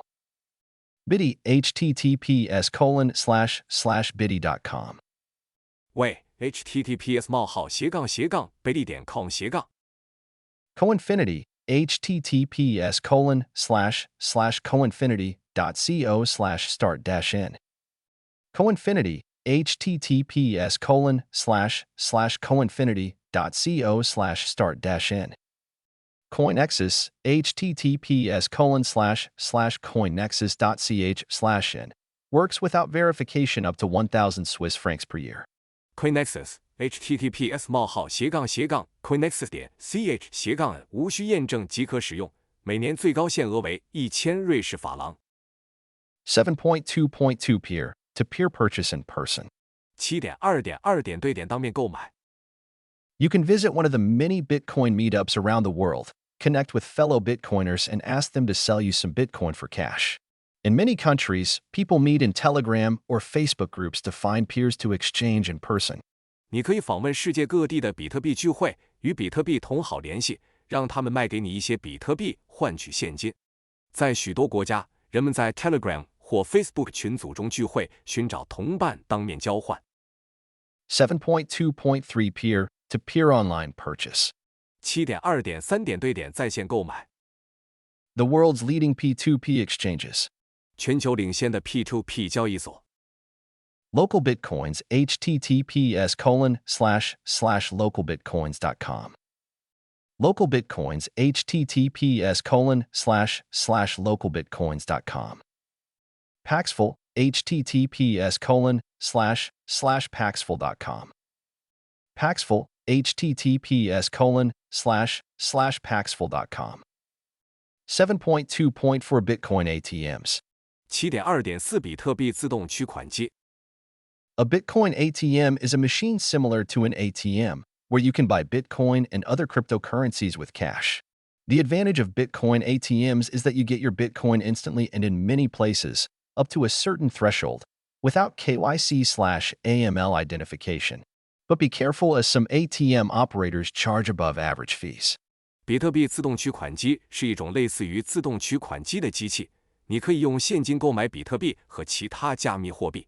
比特币自动取款机的优势在于，您可以立即获得比特币，而且在许多地方，只要达到一定的门槛，就无需进行 KYC/AML 身份验证。但要小心，因为有些自动取款机运营商会收取高于平均水平的费用。Bitcoin ATM Map, https://bitcoinatmmap.com. 比特币自动取款机地图 https://bitcoinatmmap.com/。Bytror ATMs, https://www.bitror.com/bitcoin-ATMs. Bytror ATMs, https://www.bitror.com/ coin-atms. Coin ATM Radar, https://coinatmradar.com. Coin ATM 雷达 https://coinatmradar.com/. 7.2.5 Bitcoin gift cards and vouchers. 7.2.5 比特币礼品卡和礼券。In Austria, for example, it is possible to buy Bitcoin gift cards at petrol stations as well as in kiosks. These gift cards are often found in the display stands where cards for mobile phone credit or Amazon gifts, etc. are also sold. You can buy Bitcoin gift cards without setting up a wallet and without registration. If you want to convert the value of the cards into coins, you set up a wallet and redeem the coins. 例如，在奥地利，可以在加油站和报刊亭购买 Bitcoin Bond 礼品卡。这些礼品卡经常出现在出售手机积分卡或亚马逊礼品卡等的展示台上。您可以购买比特币礼品卡，无需设置钱包，也无需注册。如果您想将礼品卡的价值兑换成硬币，您需要建立一个钱包并兑换硬币。Azteco, https://azte.co. Aztec, https://azte.co. Bitcoinbin, http://www.bitcoinbon.at. Bitcoinbin, http://www.bitcoinbon.at. Bitpanda to go, https://www.bitpanda.com/d/togo.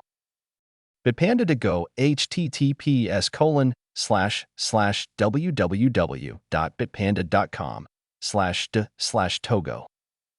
Coca-Cola, https://www.coincola.com/buy-bitcoin/gift-cards.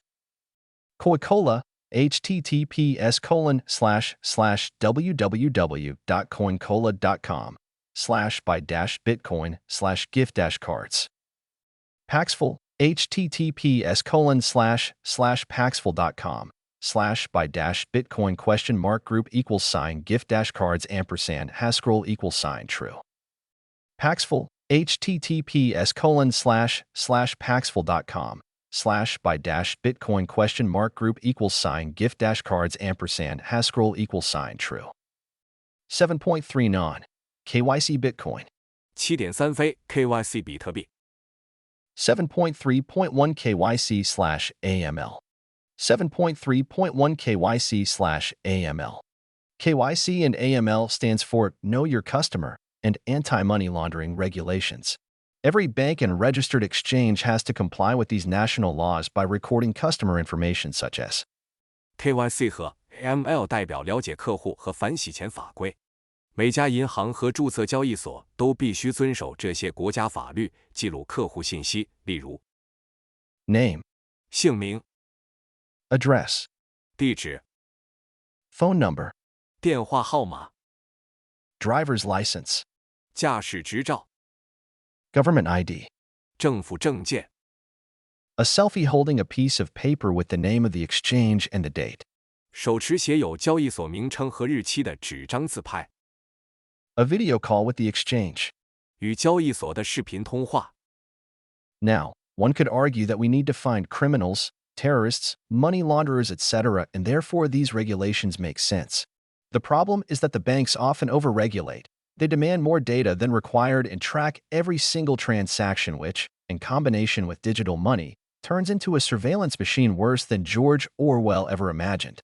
While we point at and criticize China's central bank digital currency and their overreaching social credit program, we are building similar systems that massively intrude on people's privacy.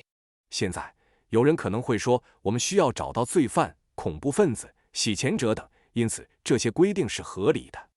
问题是，银行往往监管过度，他们要求的数据比要求的更多，并跟踪每一笔交易，这与数字货币结合在一起，就变成了一台监控机器。比乔治·奥威尔想象的还要糟糕。当我们指责和批评中国央行的数字货币及其过度的社会信用计划时，我们正在建立类似的系统，这些系统严重侵犯了人们的隐私。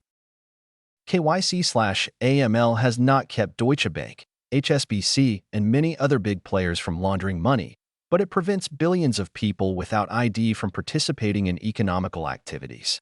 It requires massive bureaucracy, high costs, and it puts your privacy at risk because of data leaks.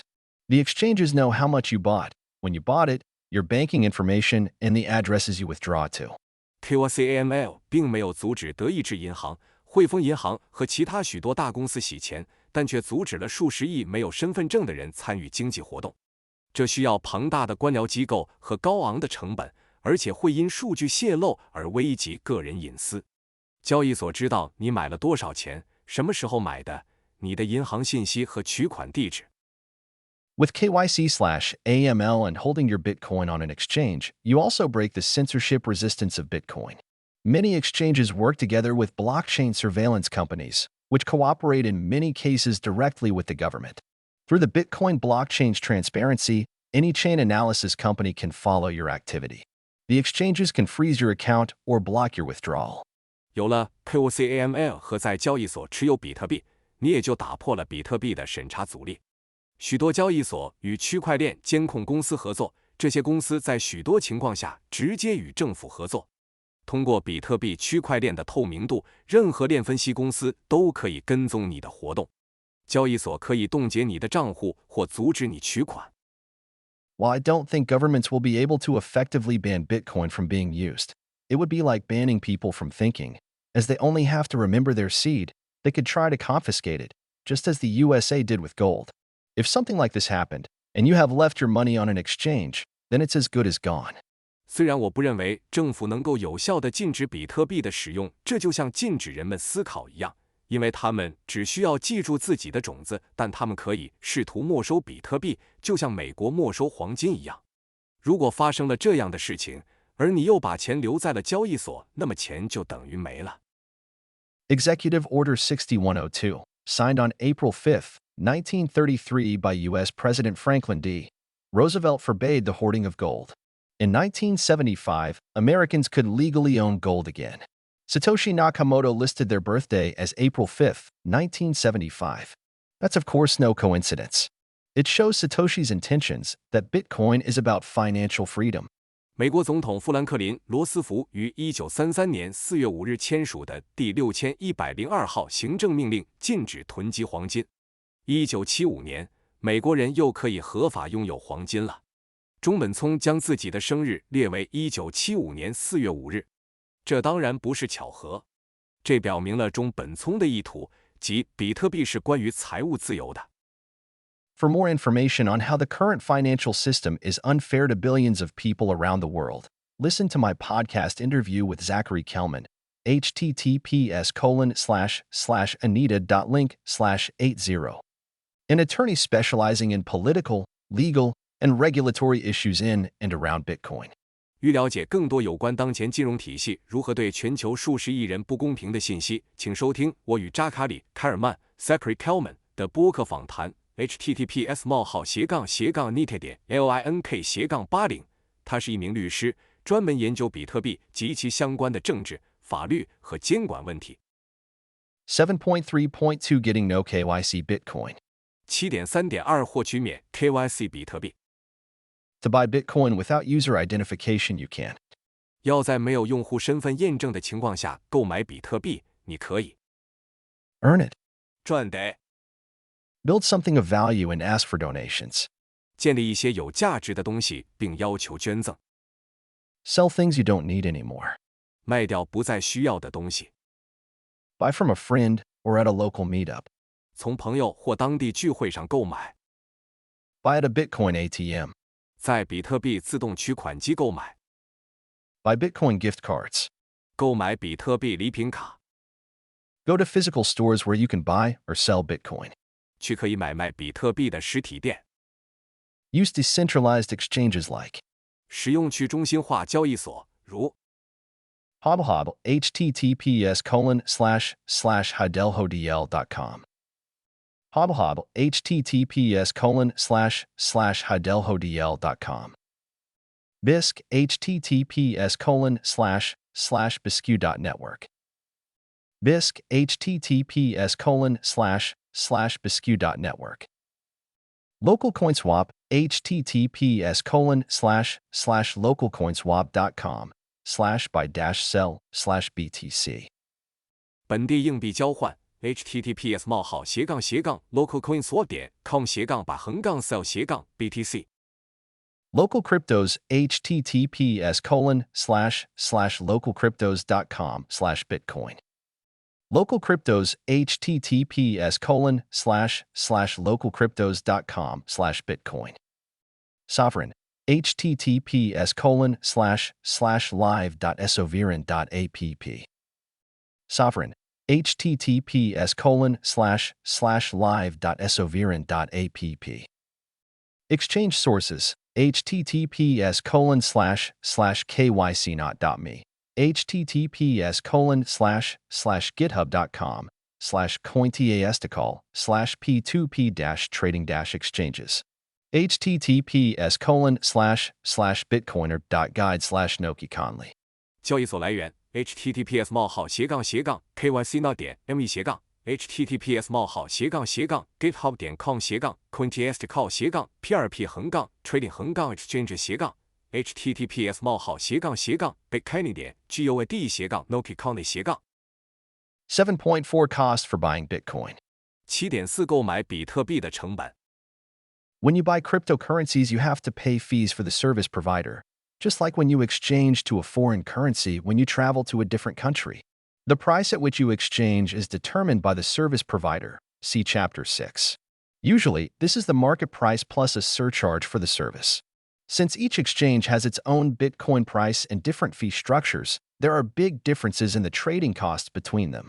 You can save money by comparing trading fees when choosing a specific platform. 购买加密货币时，您需要向服务提供商支付费用，就像您到不同国家旅行时兑换外币一样。兑换价格由服务提供商决定，见第6章。通常是市场价格加上服务附加费。由于每个交易所都有自己的比特币价格和不同的收费结构，因此它们之间的交易成本差别很大。在选择特定平台时，您可以通过比较交易费用来节省开支。There are 3 points that determine the cost for buying Bitcoin, and each service provider has its own. 有3点决定了购买比特币的费用，每个服务提供商都有自己的费用。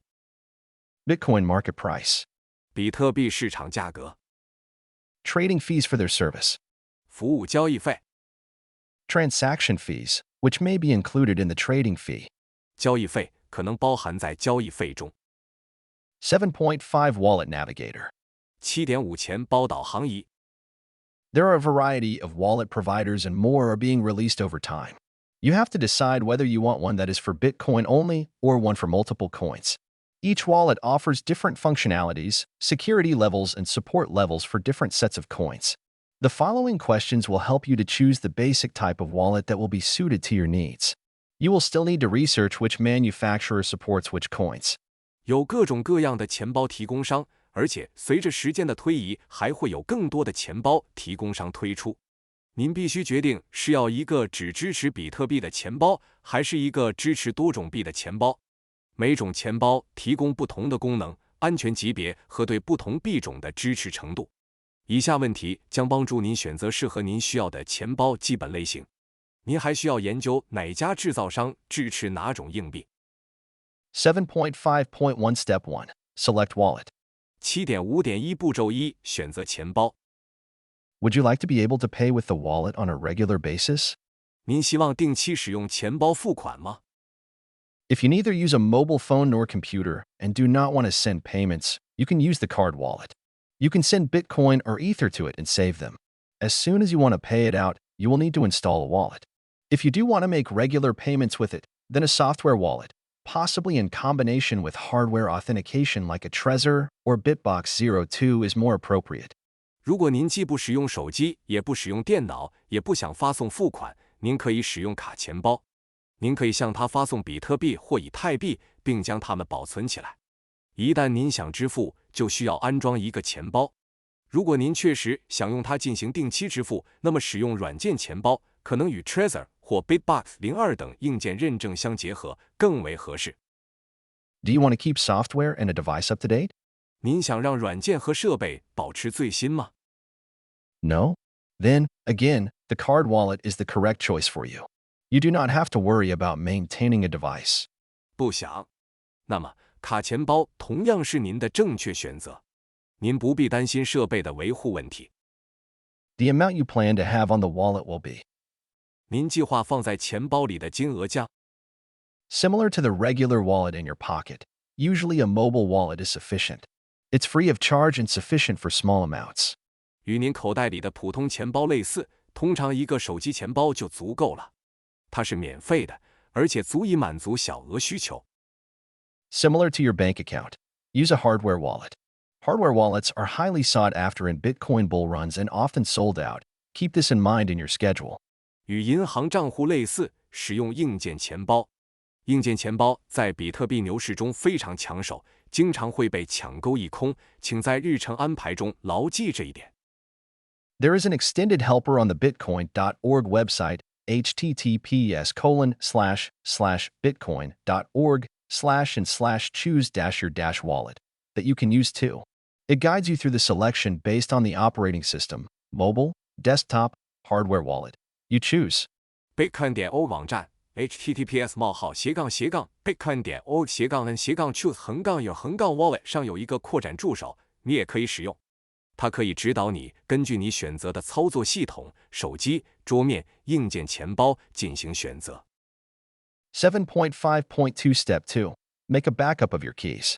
7.5.2 步骤2备份密钥。Write down the mnemonic seed, 12 to 24 English words, the name, type and software version of your wallet, and store them in a safe place. See Chapter 5.3. 写下记忆种子，12至24个英文单词、钱包名称、类型和软件版本，并将其存放在安全的地方。见第5.3章。7.5.3 Step 3. Buy Bitcoin. 7.5.3 第3步，购买比特币。Most wallets include the ability to buy Bitcoin directly within their interface. Wallet manufacturers are cooperating with exchanges, which in return pay them a commission. If I need to use an exchange, I prefer selecting one prior and externally from the wallet. That way I stay independent of the wallet type, can use this one exchange to send Bitcoin to all my different wallets, and only have to leave my KYC data in that one exchange, reducing the risk of data breaches. Using non-custodial, non-KYC methods Chapter 7.3 is even better. 大多数钱包的界面上都有直接购买比特币的功能。钱包制造商与交易所合作，作为回报，交易所向他们支付佣金。如果我需要使用交易所，我更倾向于在钱包之前和钱包之外选择一个，这样我就不受钱包类型的影响，可以使用这一家交易所向我所有不同的钱包发送比特币，而且只需在这一家交易所留下我的 KYC 数据，从而降低数据泄露的风险。使用非托管、非 KYC 方法，第7.3章效果更好。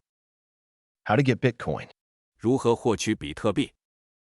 Source, Anita Posh. 资料来源阿妮塔·波什。7.6 Strategy. 7.6 战略。7.6.1 How to defy volatility. 7.6.1 如何战胜波动性？ There is a very good way to avoid Bitcoin volatility when using it as a payment. When you spend Bitcoin on something, you replenish your wallet immediately by buying back those Bitcoin with fiat money after the transaction. That way, you don't lose any money because the price of Bitcoin remains almost the same in such a short span of time. 在使用比特币支付时，有一个很好的方法可以避免比特币的波动。当你花比特币购买东西时，你可以在交易后立即用法币买回这些比特币，补充你的钱包。这样，你就不会有任何损失，因为比特币的价格在这么短的时间内几乎保持不变。7.6.2 Create a savings plan. 7.6.2 制定储蓄计划。 Procure a small sum of Bitcoin periodically, every day/week/month. This is also known as dollar cost averaging (DCA) or fiat cost averaging (FCA). By spacing out your purchases, you balance out the volatility of Bitcoin's price over a longer period of time. 定期购买少量比特币，每天、每周、每月。这也被称为美元成本平均法 (DCA) 或法币成本平均法 (FCA). 通过间隔购买，可以在较长时间内平衡比特币价格的波动。On websites like Bitcoin dollar cost average, https://www.bitcoindollarcostaverage.com, you can calculate the differences and returns for several purchasing strategies.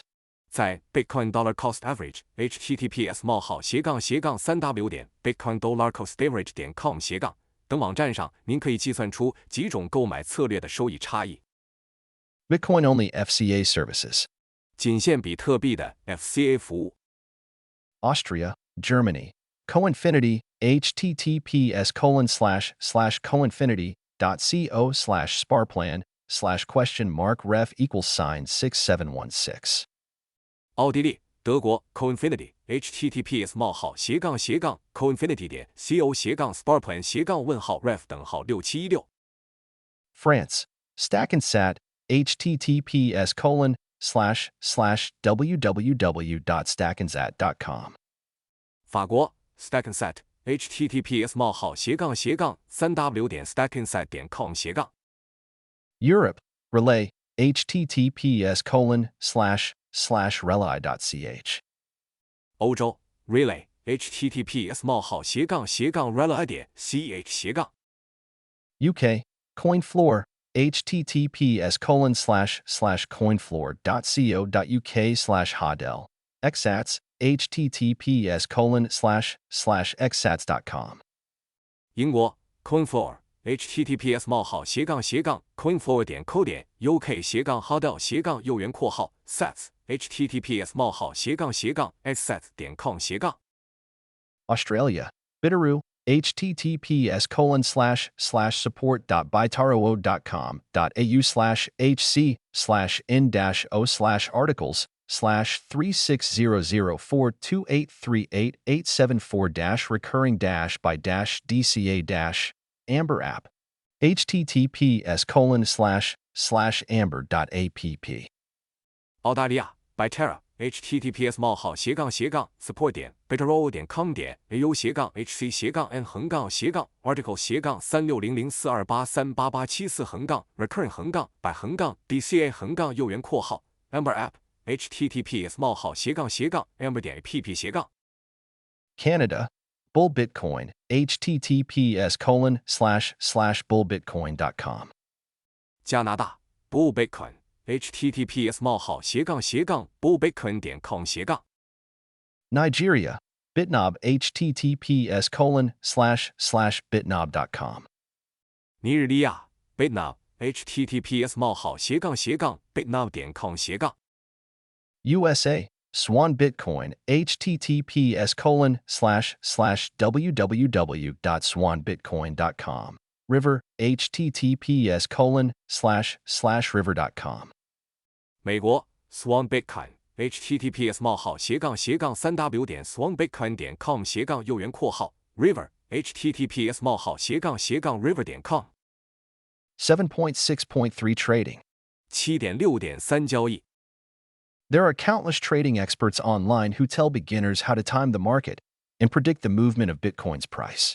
They try to sell you trading software and seminars. Stop. Don't spend your time and money on trying to do that. You can't time the market.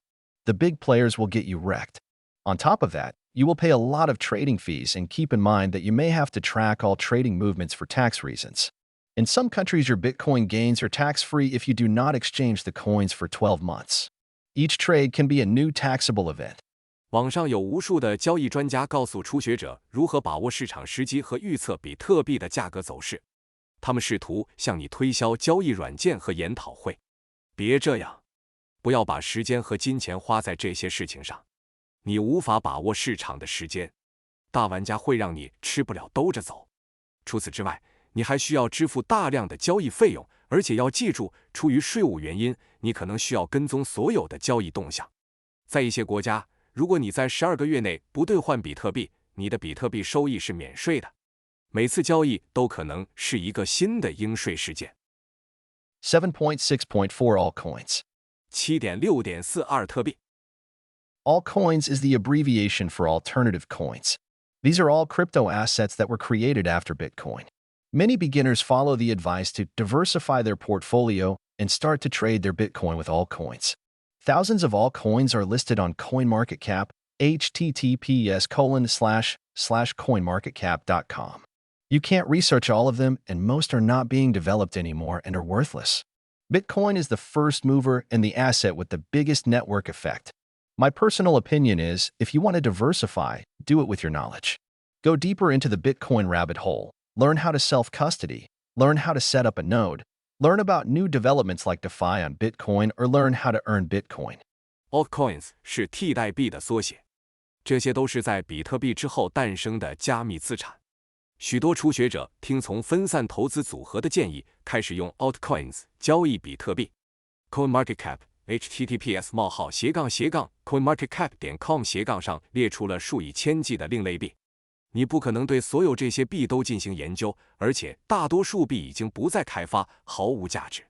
比特币是先行者，也是网络效应最大的资产。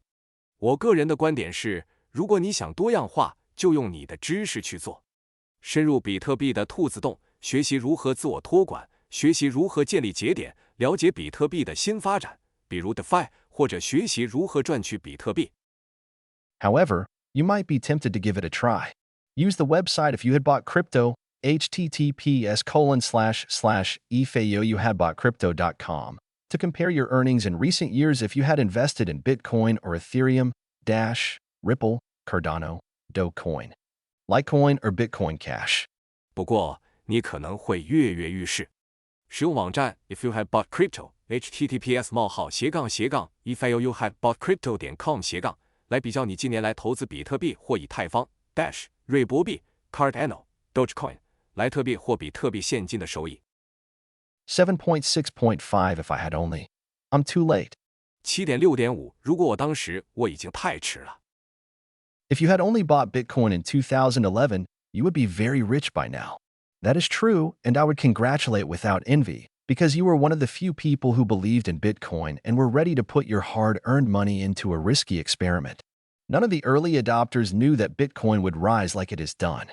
It was very difficult to secure your keys back then, and many Bitcoin were lost or stolen. If you had made it through and preserved your coins, you might have sold it all in 2014, maybe 2017.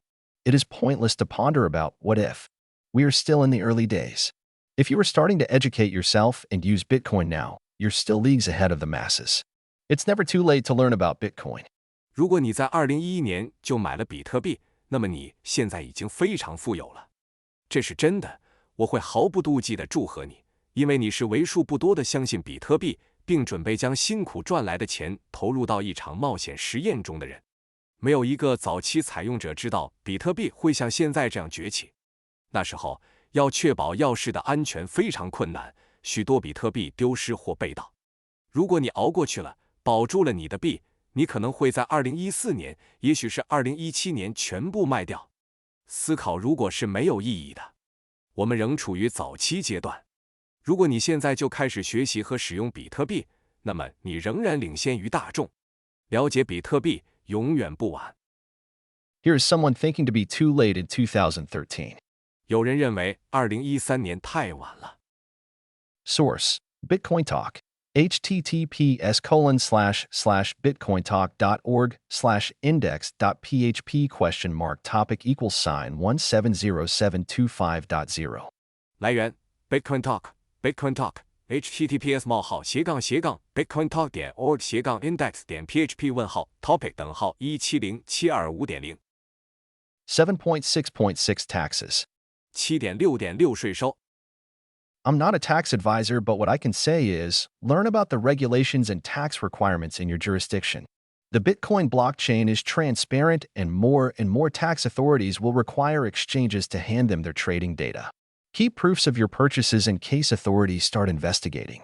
我不是税务顾问，但我可以说的是，了解你所在司法管辖区的法规和税务要求。比特币区块链是透明的，越来越多的税务机关会要求交易所向他们提供交易数据。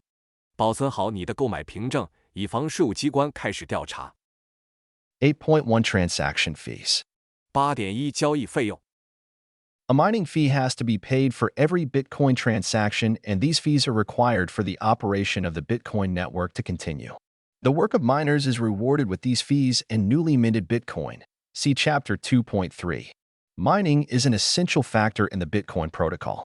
After a block of transactions has been mined, it is attached to the blockchain.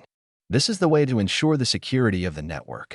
Since Bitcoin has a fixed supply limit of 21 million coins, the miners would no longer receive any remuneration for their performance after reaching this maximum supply, and would no longer be interested in processing transactions and thus maintaining the blockchain. Therefore, Satoshi Nakamoto introduced transaction fees. According to the white paper, the aim is to keep these fees lower than the comparable fees and costs of the traditional banking system. However, it is not the case that transfers are free of charge simply because, in theory, there is no need for intermediaries or banks. 每一笔比特币交易都需要支付挖矿费，这些费用是比特币网络继续运行的必要条件。矿工的工作通过这些费用和新铸造的比特币得到回报。见第23章。挖矿是比特币协议中的一个重要因素。一个交易区块被挖出后，就会被附加到区块链上，这是确保网络安全的方法。由于比特币有一个固定的供应上限，即100万个比特币，矿工在达到这个供应上限后，将不再获得任何报酬，也不再有兴趣处理交易，从而不再维护区块链。因此，中本聪推出了交易费。根据白皮书，其目的是使这些费用低于传统银行系统的可比费用和成本。然而，这并不是说转账免费，只是因为理论上不需要中介或银行。When you're buying Bitcoin via an exchange, the transaction fee, mining fee, is usually not adjustable and is fixed by the provider. 当你通过交易所购买比特币时，交易费、挖矿费通常是不可调整的，是由提供商固定的。In your non-custodial Bitcoin wallet, you can determine the transaction fee for outgoing payments by yourself. The higher you set the fee, the faster your transaction will be processed by the miners because they pick the transactions with the highest fees first. If your transfer is not time-sensitive, you can choose a lower fee. 在您的非托管比特币钱包中，您可以自行决定对外支付的交易费用。您设置的手续费越高，矿工处理您的交易的速度就越快，因为他们会优先选择手续费最高的交易。如果您的转账没有时效性，您可以选择较低的费用。For more control, you can estimate the fee and the confirmation speed on pages like mempool.space, https://mempool.space, or Joho's Bitcoin mempool. https://johan-honig.de/q. These websites display the number and size of all unconfirmed transactions. They give a real-time view and show how the mempool evolves. The transactions are colored by the amount of fee they pay per virtual byte. 为了更好的控制，您可以在 mempool space https://mempool.space 或 Joho's Bitcoin mempool https://yohan-honig.d/q- 等网页上估算费用和确认速度。这些网站会显示所有未确认交易的数量和规模。他们提供了一个实时视图，显示了 mempool 是如何演变的。交易按照每个虚拟自解所支付的费用大小进行着色。Real-time view of unconfirmed transactions. 实时查看未经确认的交易。Source: Screenshot by Anita Posh. https://mempool.space. 资料来源截图 Anita Posh https://mempool.space. Below you can see the settings in the Edge wallet. You can choose one of the ranges of the default transaction fee or a custom value. 下面是 Edge 钱包的设置，您可以选择默认交易费的范围之一或自定义值。Transaction fee settings in Edge wallet. 边缘钱包中的交易费设置。Source: Screenshot by Anita Posh, Edge wallet. 资料来源 Anita Posh 截图 Edge 钱包。Pending transaction. 待处理交易。Since new blocks are mined every 10 minutes, it will take an average of at least 10 minutes until your transaction is confirmed. If you set the transaction fee too low, then your transaction might be pending for a longer period as the mempool gets cleared and miners begin to re-include transactions with lower fees. Here you see one of my transactions that has been trapped in the mempool for a month. 由于新区块每10分钟开采一次，因此您的交易平均至少需要10分钟才能得到确认。如果您将交易费用设置得太低，那么随着 mempool 被清理，矿工开始重新纳入费用较低的交易，您的交易可能会被等待更长时间。下面是我的一笔交易，已经在 Mempool 中滞留了1个月。Pending transaction. 待处理交易。 Source: Screenshot by Anita Posh, Edge Wallet. 资料来源 Anita Posh 截图 Edge 钱包。 You can look up the status of your transaction in a blockchain explorer, https://blockchair.com.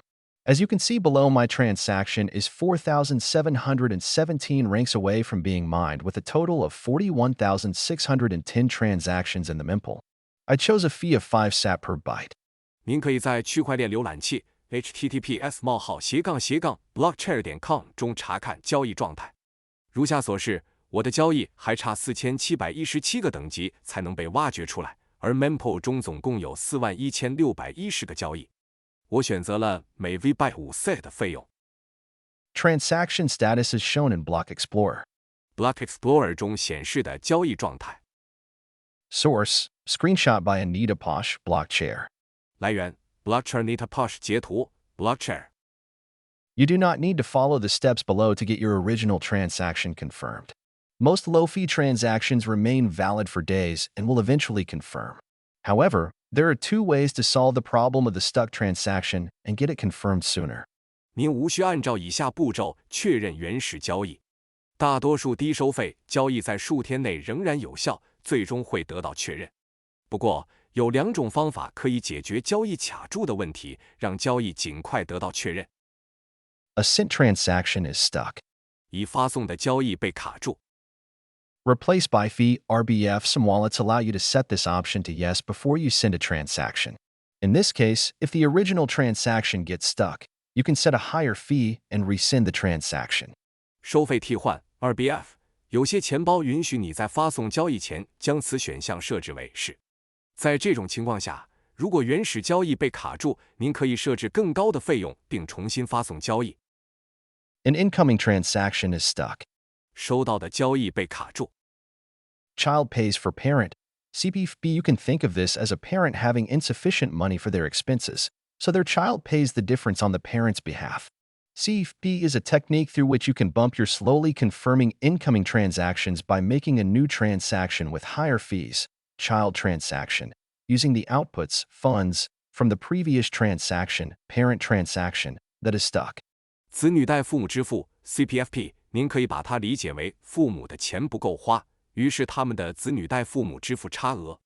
CPFP 是一种技术，通过这种技术，您可以使用卡住的上一笔交易、父母交易的输出资金进行费用更高的新交易、子女交易，从而使您的进账交易确认速度加快。 Please look up the documentation of the wallet you are using for detailed instructions. 详细说明，请查阅您使用的钱包的文档。 8.2 Buy something with Bitcoin. 8.2 用比特币买东西。 Here are some directories with shops where you can spend Bitcoin. 这里有一些可以用比特币消费的商店目录。 Accepted here. https://www.acceptedhere.io. 在此接受 https://3w.acceptedhere.io. B2B services accepting BTC. https://cryptwork.com/companies/b2b/btc. 接受 BTC 的 B2B 服务 https://cryptwork.com/companies/b2b/btc/. Coin app. https://coinmap.org/view. Physical stores accepting Bitcoin. CoinMap https://coinmap.org/view/ 接受比特币的实体店。 Spending Bitcoin. https://spending-bitcoin.com. Directory. 消费比特币 https://spending-bitcoin.com/ 目录。 Use Bitcoins. https://usebitcoins.info. Directory. Use Bitcoins https://usebitcoins.info/ 目录。 8.3 Bitcoin debit cards. 8.3 比特币借记卡。 You can use a Bitcoin debit card to buy anything just like any other banking debit card. The difference is that it's loaded with Bitcoin or altcoins. The merchants get paid in their own currency by the debit company, and the charge will be deducted from your Bitcoin balance, which allows you to live purely through Bitcoin. 你可以使用比特币借记卡购买任何东西，就像其他银行借记卡一样。所不同的是，这张借记卡里有比特币或其他币。借记卡公司用自己的货币向商家支付费用，而这笔费用将从你的比特币余额中扣除，这样你就可以纯粹通过比特币生活了。You will need to deposit your Bitcoin at the debit card company, which means you give control over your coins to a third party. Deposit only as much as you need on the card and check the fees that those card companies charge. 你需要把比特币存入借记卡公司，这意味着你要把对比特币的控制权交给第三方。在借记卡中只存入你所需的金额，并查看这些借记卡公司收取的费用。A short list of cards that are available at the moment. 目前可用的贺卡简短列表。Crypto.com Visa, Binance, Bitpanda Visa, Coinbase Visa, Wirex Visa, Blockcard, CryptoPay, Nexo, Bitwala Visa, BitPay Visa, Cash App. Crypto.com Visa, Binance, Bitpanda Visa, Coinbase Visa, Wirex Visa, Blockcard, CryptoPay, Nexo, Bitwala Visa, BitPay Visa, Cash App. 8 point for spending and receiving. 8.4 支出和接收。The following are tools and services that enable you to spend and receive BTC in your daily life. 以下是让您在日常生活中消费和接收 BTC 的工具和服务。Biddy, https://biddy.com/products/crypto-online-bill-pay, pay bills online with Bitcoin. Biddy https://biddy.com/products/crypto-online-bill-pay 使用比特币在线支付账单。Cash App, https://cash.app/bitcoin.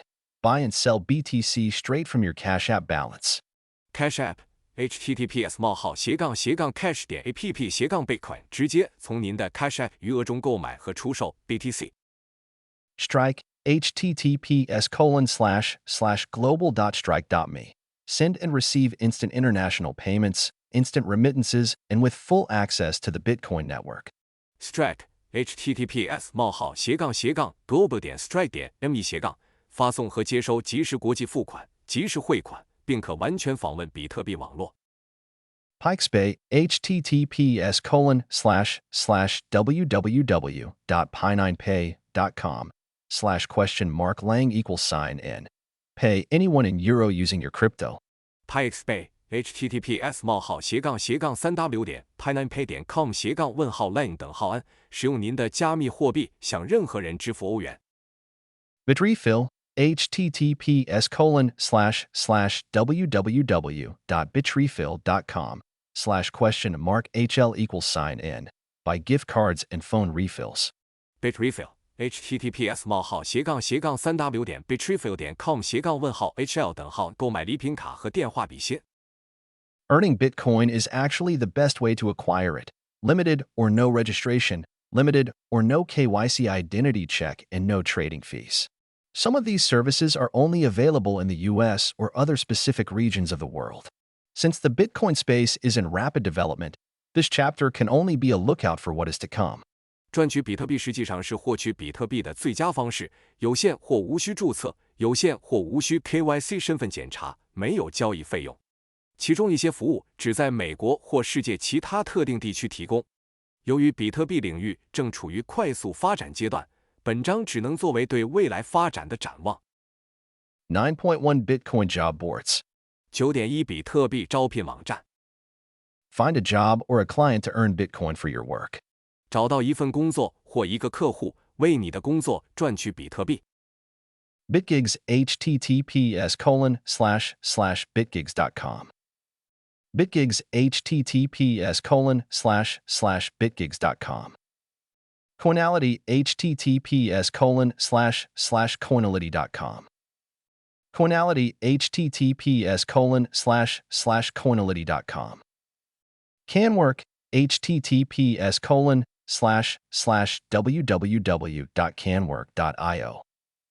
Canwork, https://www.canwork.io.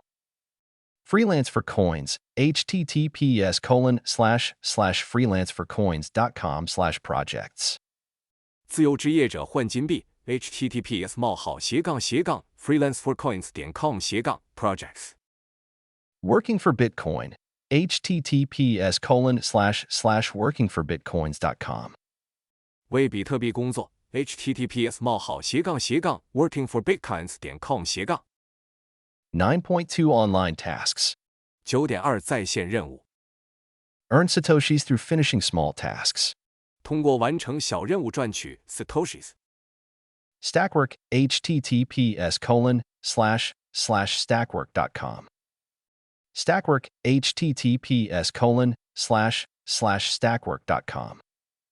Microlancer, https://microlancer.io. Microlancer, https://microlancer.io. Sats 4 likes, https://kripointoad.com/sats4likes/index.html. Kit 4 likes, https://kripointoad.com/sats4likes/index.html. 9.3 Convert your wage.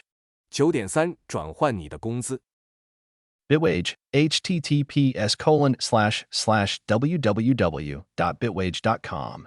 As an employee or freelancer, you can earn your wage in Bitcoin instead of fiat. Employers can use this service to pay their team in Bitcoin too. Interview with founder Jonathan Chester, https://anita.link/106. Bitwage https://3w.bitwage.com/. 作为一名雇员或自由职业者，你可以用比特币代替法币赚取工资。雇主也可以使用这项服务，用比特币支付他们团队的工资。采访创始人 Jonathan Chester, https://anita.link/106. 9.4 Receiving donations or payments. 9.4 接收捐款或付款。As a nonprofit organization, a blogger, or podcaster, you can easily receive tips in Bitcoin/Satoshis with these services.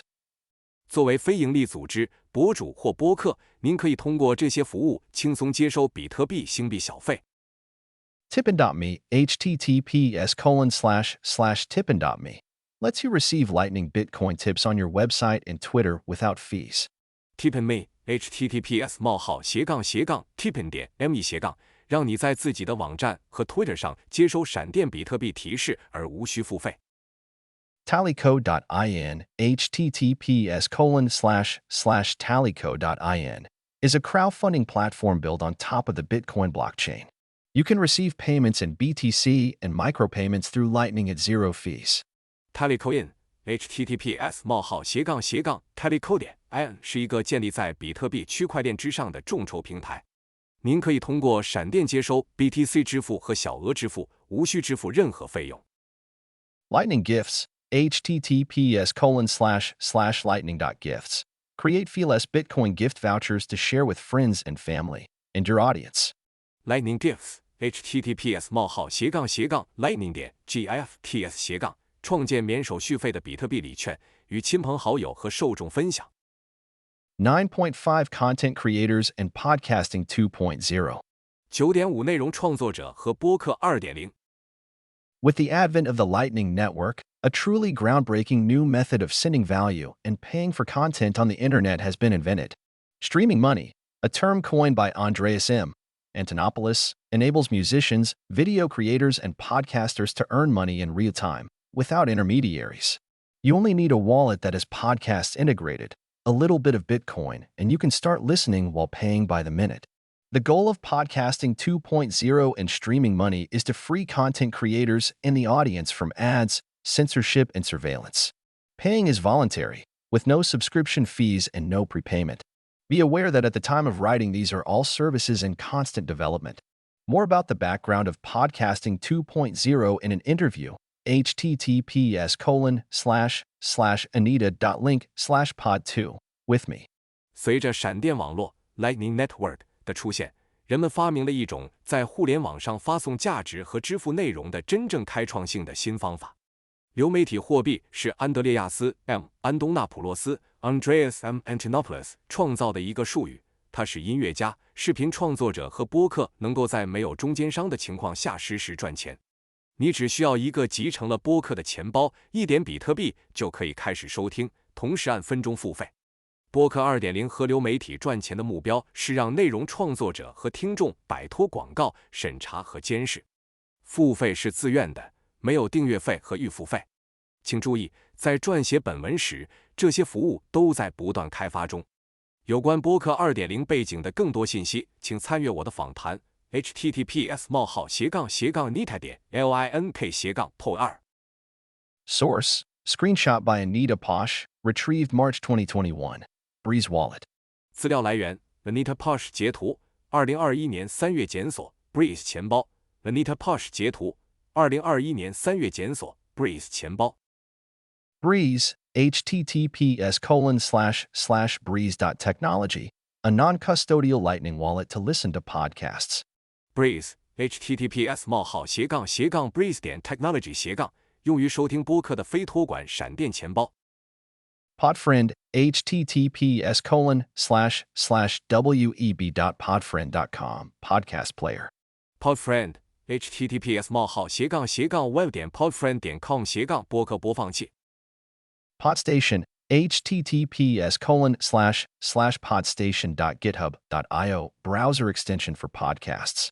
Podstation https://podstation.github.io/ 播客浏览器扩展 Sphinx Chat, https://sphinx.chat, chat and podcasting app for listeners and podcasters with their own node.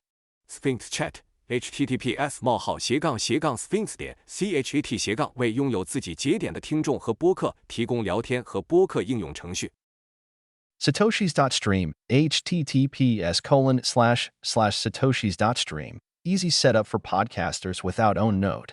Satoshis Stream https://satoshis.stream 为没有自己节点的播客提供简易设置 LNcast, https://lncast.com, Lightning Network podcasts. Pay a small amount of Satoshis and donate to listen to your favorite podcast. LNcast https://lncast.com/ Lightning Network 播客只需支付少量 Satoshis 和捐款即可收听您喜爱的播客 LNpay, https://lnpay.co. Set up paywalls for your content. Payable with Lightning. LNpay https://lnpay.co/ 为您的内容设置付费墙，用闪电支付。WordPress Lightning Paywall, https://lightning-paywall.coincharge.io. WordPress 闪电付费墙 https://lightning-paywall.coincharge.io/ Scarce. City, https://scarce.city. Lightning auctions for Bitcoin goods and art. Interview with founder Chris Traumount. https://anita.link/91. Scarce City https://scarce.city 比特币商品和艺术品的闪电拍卖对创始人 Chris Traumount 的采访 https://anita.link/91 Sparkshot, https://sparkshot.io. Artists can sell their work for Bitcoin. Sparkshot https://sparkshot.io/ 艺术家可以用比特币出售自己的作品。Source: Screenshot by Anita Posh, retrieved March 2021. Breeze Wallet. 资料来源 Anita Posh 截图2021年3月检索 Breeze 钱包 Anita Posh 截图2021年3月检索 Breeze Wallet 9.6 Commerce.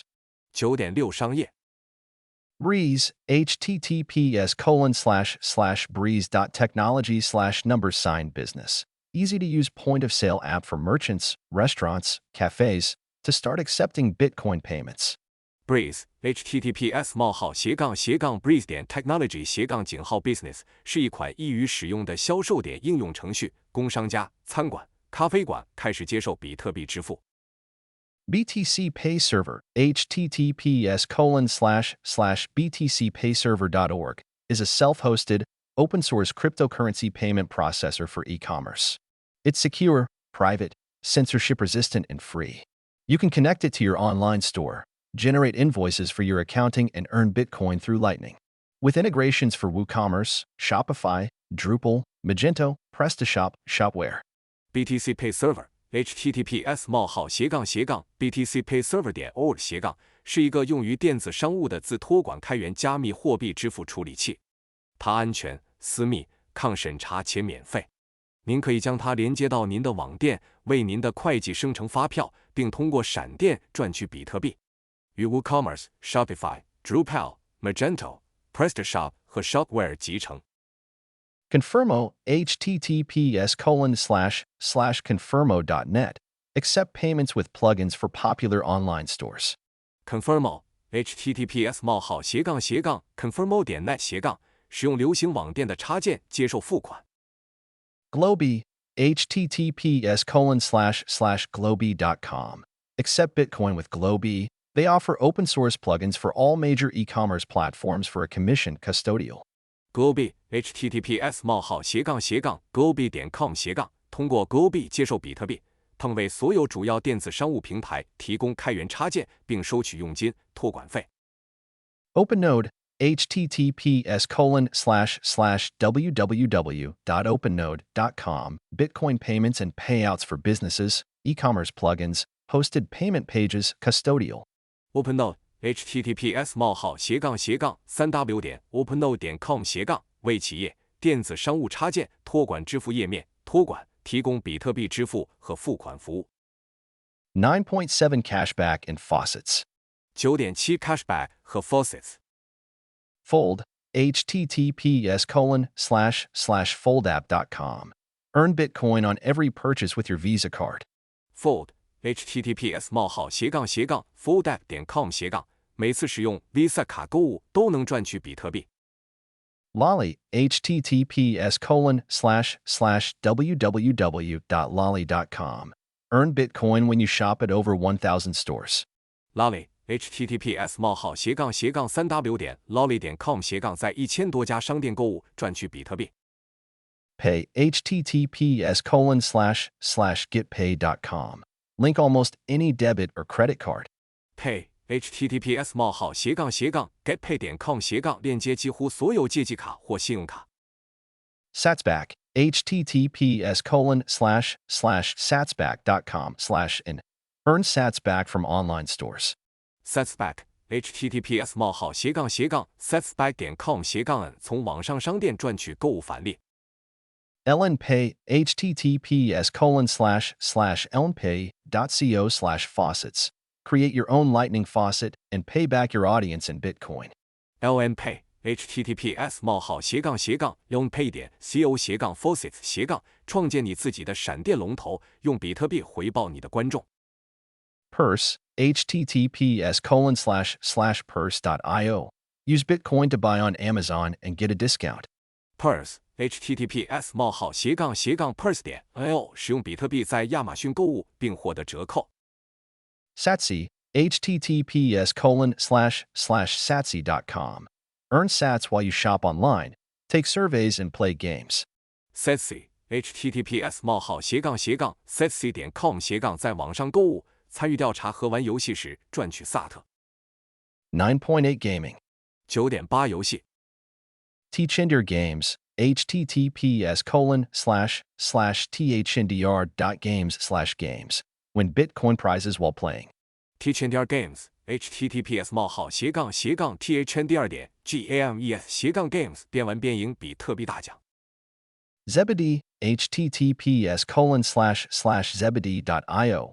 With the Zebedee wallet, you can play games with Bitcoin, send payments inside messaging apps, collect donations on your live stream, and a lot more. Zebedee https://zebedee.io/ 使用 Zebedee 钱包，您可以用比特币玩游戏，在消息应用程序中发送付款，在您的直播流中募集捐款等。Bitcoin Bounty Hunt https://bitcoinbountyhunt.com. A shooter game where you can earn Satoshis. Bitcoin Bounty Hunt https://bitcoinbountyhunt.com/ 是一款射击游戏，您可以在其中赚取卫星币。Satoshi's Games, https://satoshis.games, gaming platforms and an NFT marketplace for artists. Satoshi's Games, https://satoshis.games/ 游戏平台和面向艺术家的 NFT 市场。9.9 Earn through investing. 9.9 投资盈利。Sun Exchange, https://thesunexchange.com. Offset your carbon footprint, buy solar cells and earn Bitcoin. Interview with founder Abe Cambridge, https://anita.link/10. Sun Exchange, https://thesunexchange.com/ 抵消你的碳足迹，购买太阳能电池并赚取比特币。专访创始人 Abe Cambridge, https://anita.link/10. Blockstream mining node, Stoker, https://blockstream.com/finance/BMN. Participate in Bitcoin mining through purchasing the Stoker security token. Blockstream mining node, Stoker, https://blockstream.com/finance/BMN. 通过购买 Stoker 安全代币参与比特币挖矿。9.10 Mining. 9.10 采矿。Be aware, there are a lot of mining scams out there. Even I fell for one some years ago. That's why I never touched that possibility again. Now more legitimate businesses are launching in that space. 请注意，现在有很多采矿骗局。几年前我也上过当，所以我再也没碰过这种可能性。现在越来越多的合法企业开始涉足这一领域。Compass, https://compassmining.io, a service that helps to buy, install and host mining hardware. Compass, https://compassmining.io/ 帮助购买、安装和托管挖矿硬件的服务。Blockstream Mining, https://blockstream.com/mining. Host your mining rigs with Blockstream's enterprise-class mining facilities and management. Blockstream Mining, https://blockstream.com/mining. 利用 Blockstream 的企业级采矿设施和管理托管您的采矿钻机。9.11 Lending and Borrowing. 9.11 借贷。DeFi Rate, https://defirate.com. Overview of lending and borrowing rates. DeFi 利率 https://defirate.com/ 借贷利率概览。Custodial. 托管。BlockFi, https://blockfi.com. BlockFi, https://blockfi.com. Celsius, https://celsius.network/borrow-dollars-using-crypto- as collateral. 设施 https://celsius.network/borrow-dollars-using-crypto-collateral. CoinLoan, https://coinloan.io. CoinLoan, https://coinloan.io. CoinRabbit, https://coinrabbit.io. CoinRabbit, https://coinrabbit.io. Crypto.com, https://crypto.com/earn.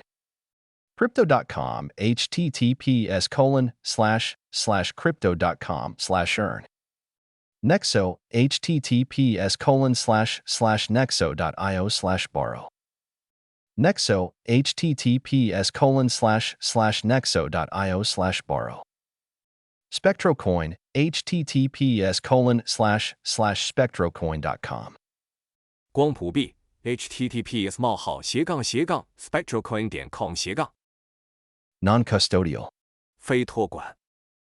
Lended hodl, https://lend.hodl.com. Global P2P Bitcoin-backed non-custodial lending platform. Land hodl, https://land.hodl.com/. 全球 P2P 比特币支持的非托管借贷平台。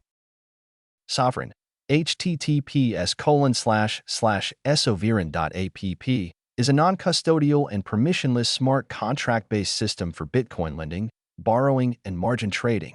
Sovereign https://sovereign.app 是一个基于非托管和无权限智能合约的比特币借贷和保证金交易系统。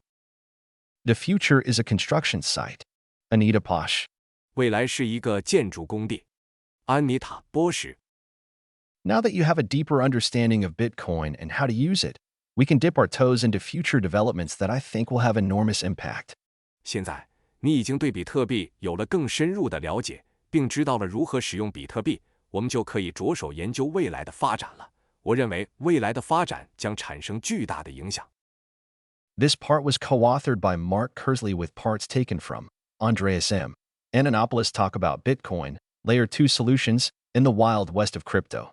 https://youtube.be/tsbimg-yhqk 本部分由马克·克斯利 （Mark Kersley） 撰写，部分内容摘自安德烈亚斯 ·M. 安东纳普洛斯 （Andreas M. Antonopoulos） 关于比特币第二层解决方案和狂野的加密货币西部的演讲。https://youtube.b/tsbimg-yhqk 10.1 Decentralized Finance, DeFi. 10.1 分散式金融 DeFi。 One intriguing category of new applications is called decentralized finance, or DeFi. Decentralized finance aims to expand upon the monetary freedom offered and inspired by Bitcoin, and introduce these features to the whole crypto ecosystem. It's all well and good owning Bitcoin or other decentralized assets, but when most people go to buy, sell, or even hold their assets long-term, they use a centralized entity such as an exchange. 去中心化金融 DeFi 是一类引人入胜的新应用。去中心化金融旨在扩大比特币提供和激发的货币自由，并将这些功能引入整个加密生态系统。拥有比特币或其他去中心化资产固然很好，但大多数人在购买、出售甚至长期持有资产时，都会使用交易所等中心化实体。By using centralized entities, these people are exposing themselves to risks such as KYC, fractional reserves, hacks, and insider manipulation. DeFi offers a more trustless alternative through the use of programmable smart contracts. Crypto assets are digital and, as such, they are programmable. DeFi platforms use pre-programmed contracts to perform tasks that were previously only available through centralized entities such as swaps, margin trading, lending, staking, and more. By removing the centralized middlemen and instead using publicly visible contracts, DeFi provides a fairer financial layer to the crypto ecosystem. The possibilities of DeFi are still being discovered and built. One day, the entire global financial system may be decentralized. 通过使用中心化实体，这些人将自己暴露在 KYC、部分储备、黑客攻击和内部操纵等风险之下。DeFi 通过使用可编程的智能合约，提供了一种更加不可信的替代方案。加密资产是数字资产，因此是可编程的。DeFi 平台使用预先编程的合约来执行以前只能通过中心化实体完成的任务，如掉期、保证金交易、借贷、押注等。通过移除中心化的中间商，转而使用公开可见的合约 ，DeFi 为加密生态系统提供了一个更公平的金融层。DeFi 的可能性仍在探索和建设之中。有朝一日，整个全球金融体系都可能去中心化。Most DeFi applications are developed and run on the Ethereum ETH network, the second largest crypto asset by market cap at the time of writing. Ethereum is very developer-friendly and focuses on smart contract development through languages like Solidity. Therefore, it has been the perfect incubation ground for DeFi platforms in recent years. Popular use cases for DeFi on Ethereum are decentralized exchanges, DEXs, lending platforms, and pegged stablecoins like USDT.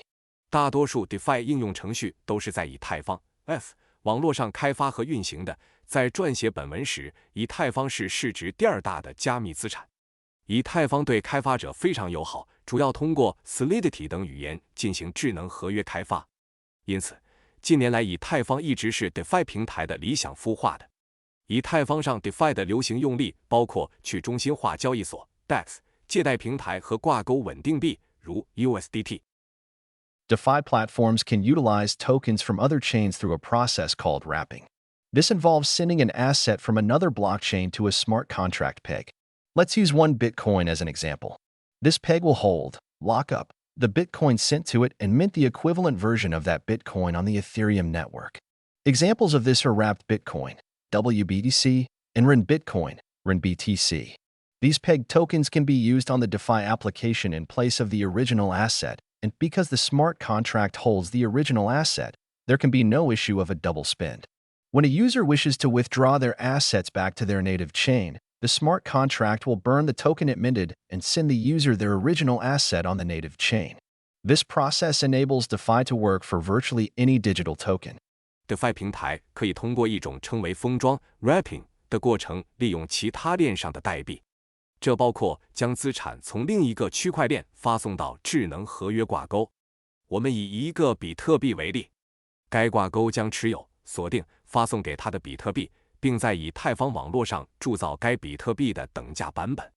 例如，封装比特币 （WBTC） 和REN比特币 （REN BTC）。这些挂钩代币可在 DeFi 应用程序中代替原始资产使用。由于智能合约持有原始资产，因此不会出现重复消费的问题。当用户希望将其资产提取回原生链时，智能合约将烧毁其铸造的代币，并向用户发送原生链上的原始资产。这一过程使 DeFi 几乎适用于任何数字代币。Bitcoin's development is slower and has a more conservative approach than many other blockchains like Ethereum. This for a good reason, security. But developers in the Bitcoin space haven't been sleeping. Aside from the Lightning Network, a lot of Bitcoin-native platforms and applications have been developed. 与以太坊等许多其他区块链相比，比特币的发展速度较慢，发展方式也更为保守。这是有原因的，安全。但是，比特币领域的开发者们并没有沉睡，除了闪电网络 （Lightning Network） 之外，许多比特币本地平台和应用程序已经开发出来。10.1.1 Bitcoin, native protocols and platforms. 10年1月1日比特币本地协议和平台。10.1.1.1 Rootstock. Rootstock, RSK, is a network that looks to bring smart contract capabilities to Bitcoin. It is merge mined with Bitcoin, meaning between 40 and 75% of Bitcoin miners actually process the transactions of the RSK network. This means that RSK is secured by more hash power than any other blockchain in the world, excluding Bitcoin, of course. Similarly to Ethereum solutions, RSK uses the wrapping process to introduce Bitcoin to the network. However, since the network itself is merge mined by Bitcoin miners, it can be considered the most secure and trustless network to build DeFi on currently. It has the most appeal to Bitcoiners and those who long for DeFi solutions for Bitcoin, but do not wish to lose the decentralization, trustlessness, and security offered by the Bitcoin network. Rootstock (RSK) 是一个希望为比特币带来智能合约功能的网络。它与比特币合并挖矿，这意味着40%到75%的比特币矿工实际上在处理 RSK 网络的交易。这意味着 RSK 比世界上任何其他区块链，当然不包括比特币，都拥有更多的哈希能力。与以太坊解决方案类似， RSK 使用封装过程将比特币引入网络。然而，由于网络本身是由比特币矿工合并挖掘的，因此它可以被认为是目前构建 DeFi 的最安全、最不可信的网络。它对比特币用户和那些渴望比特币的 DeFi 解决方案，但又不想失去比特币网络提供的去中心化、不可信和安全性的用户最有吸引力。Rootstock has been in development since 2014 and launched its mainnet in 2018. The RSK network has fast block times, processing each block in 15 to 30 seconds. Applications can be built on top of RSK using similar techniques as Ethereum, such as with the Solidity development language. The gas costs for RSK are significantly less than that of Ethereum. At the time of writing, Ethereum transactions cost an average of $60, whilst RSK transactions cost an average of 50 cents. Due to its speed and customization potential, roll-ups can be introduced to applications built on Rootstock to further decrease transaction speed and costs, potentially as low as less than 1 cent per transaction. Rootstock 自2014年开始开发，并于2018年推出了主网。RSK 网络具有快速的区块时间，每个区块的处理时间为15至30秒。在 RSK 的基础上，可以使用与以太坊类似的技术，如 Solidity 开发语言，构建应用程序。RSK 的气体成本大大低于以太坊。在撰写本文时，以太坊交易的平均成本为$60，而 RSK 交易的平均成本为$0.50。由于 RSK 的速度和定制潜力，可以在 Rootstock 上构建的应用程序中引入 Rollups， 以进一步降低交易速度和成本，每笔交易的成本可能低至$0.01以下。10.1.1.2 Sovereign 10.1.1.2 索弗林 Sovereign is an example of one such platform being built on the Rootstock network. Sovereign is creating a DeFi platform for Bitcoin as well as many other assets via bridges to other chains including Ethereum and Binance Smart Chain, BSC. It is a non-custodial and permissionless contract-based system primarily used for Bitcoin lending, borrowing, and margin trading. There is no KYC for Sovereign, and it never demands custody of your funds, not your keys, not your coins.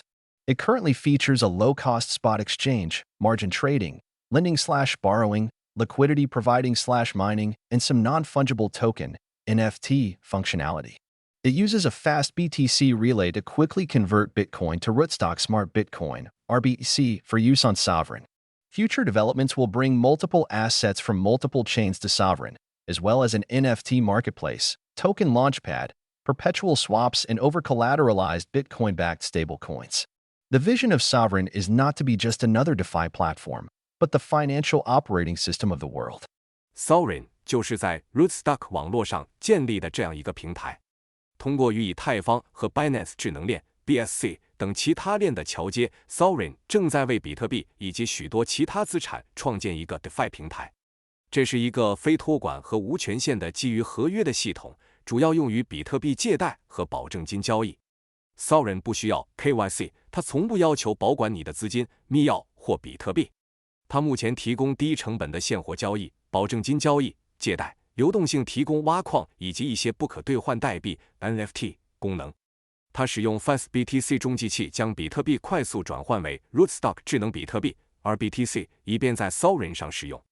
未来的发展将为 Sovereign 带来多个链上的多种资产，以及非可兑换代币市场、代币发布平台、永久掉期和超额抵押比特币支持的稳定币。Sovereign 的愿景不是成为另一个 DeFi 平台，而是成为世界的金融操作系统。Sovereign is not a company or centralized entity. It consists of many contributors whose goal is to create the trustless monetary layer that ideally should have been created on top of Bitcoin long ago. Sovereign ensures decentralized governance of the protocol via a form of democratic system called the Bitocracy, an evolved version of a Vitocracy. This involves the staking of SV tokens in return for voting power and fee rewards. All protocol-level decisions must pass voting in the Bitocracy to be implemented. The staking mechanism ensures that voters are incentivized to provide educated votes in favor of proposals that would benefit the Sovereign ecosystem and against harmful proposals. At the time of writing, Sovereign has just begun its token trading and are looking to release multiple bridges and new features. It will be interesting to watch the project develop. Sovereign 不是一家公司或中央实体，它由许多贡献者组成，其目标是创建一个无信任的货币层，而在理想情况下，这个货币层早就应该建立在比特币之上了。Sovereign 通过一种名为比特民主 Bitocracy 的民主制度，确保协议的去中心化管理。比特民主是兽医民主的进化版，这涉及以 SOV 代币为赌注，换取投票权和费用奖励。所有协议层面的决策都必须通过比特民主制的投票才能实施。该机制确保投票者有动力投出有理有据的一票，支持有利于 Sovereign 生态系统的提案，反对有害的提案。在撰写本文时 ，Sovereign 刚刚开始代币交易，并希望发布多个桥梁和新功能。观察这个项目的发展将会很有趣。I interviewed founder Eden Yago, where he explores most of these topics. Listen at https://anita.link/105.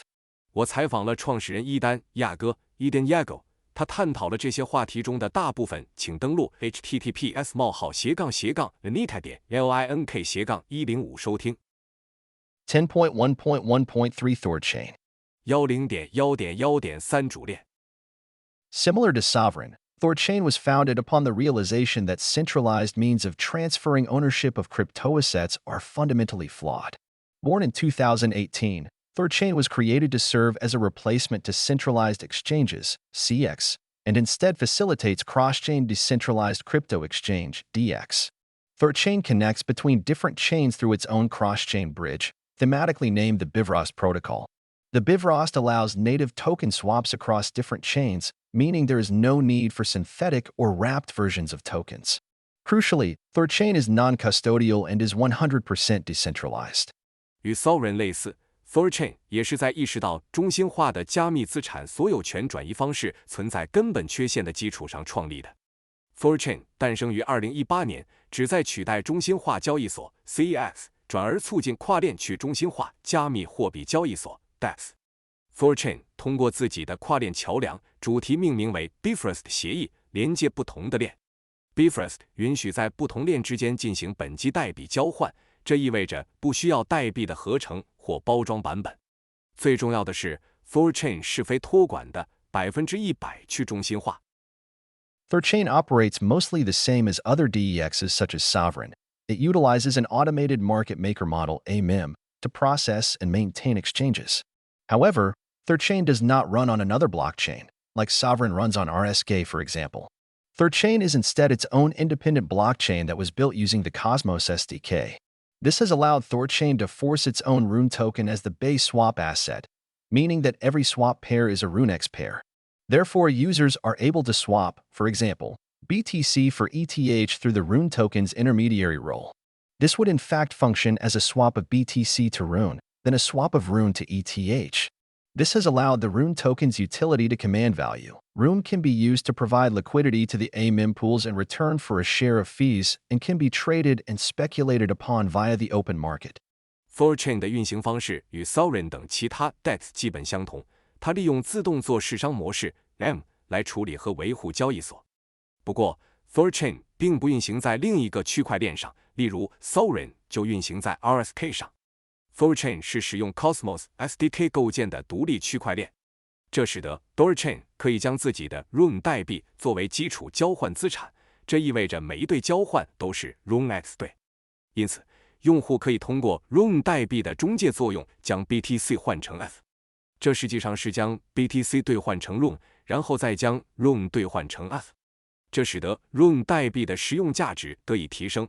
Rune 可用于为 M 池提供流动性，以换取一定份额的费用，并可通过公开市场进行交易和投机。10.1.1.4 Babelfish money. 10.1.1.4 双鱼货币。Within crypto, there are many peg tokens which are widely referred to as stablecoins. These are very popular and are commonly used to store, transfer, and use wealth with minimal short-term volatility. There are many stable coins pegged to the US dollar such as Tether, UST, US dollar coin, USC, Binance USD, BUSD, and DI, all of which are designed to maintain a value of $1 per token. Whilst these stablecoins form a very useful element of the crypto ecosystem, having different stablecoins on different networks has resulted in barriers to fluid liquidity across platforms.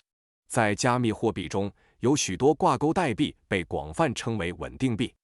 这些代币非常受欢迎，通常用于存储、转移和使用财富，短期波动极小。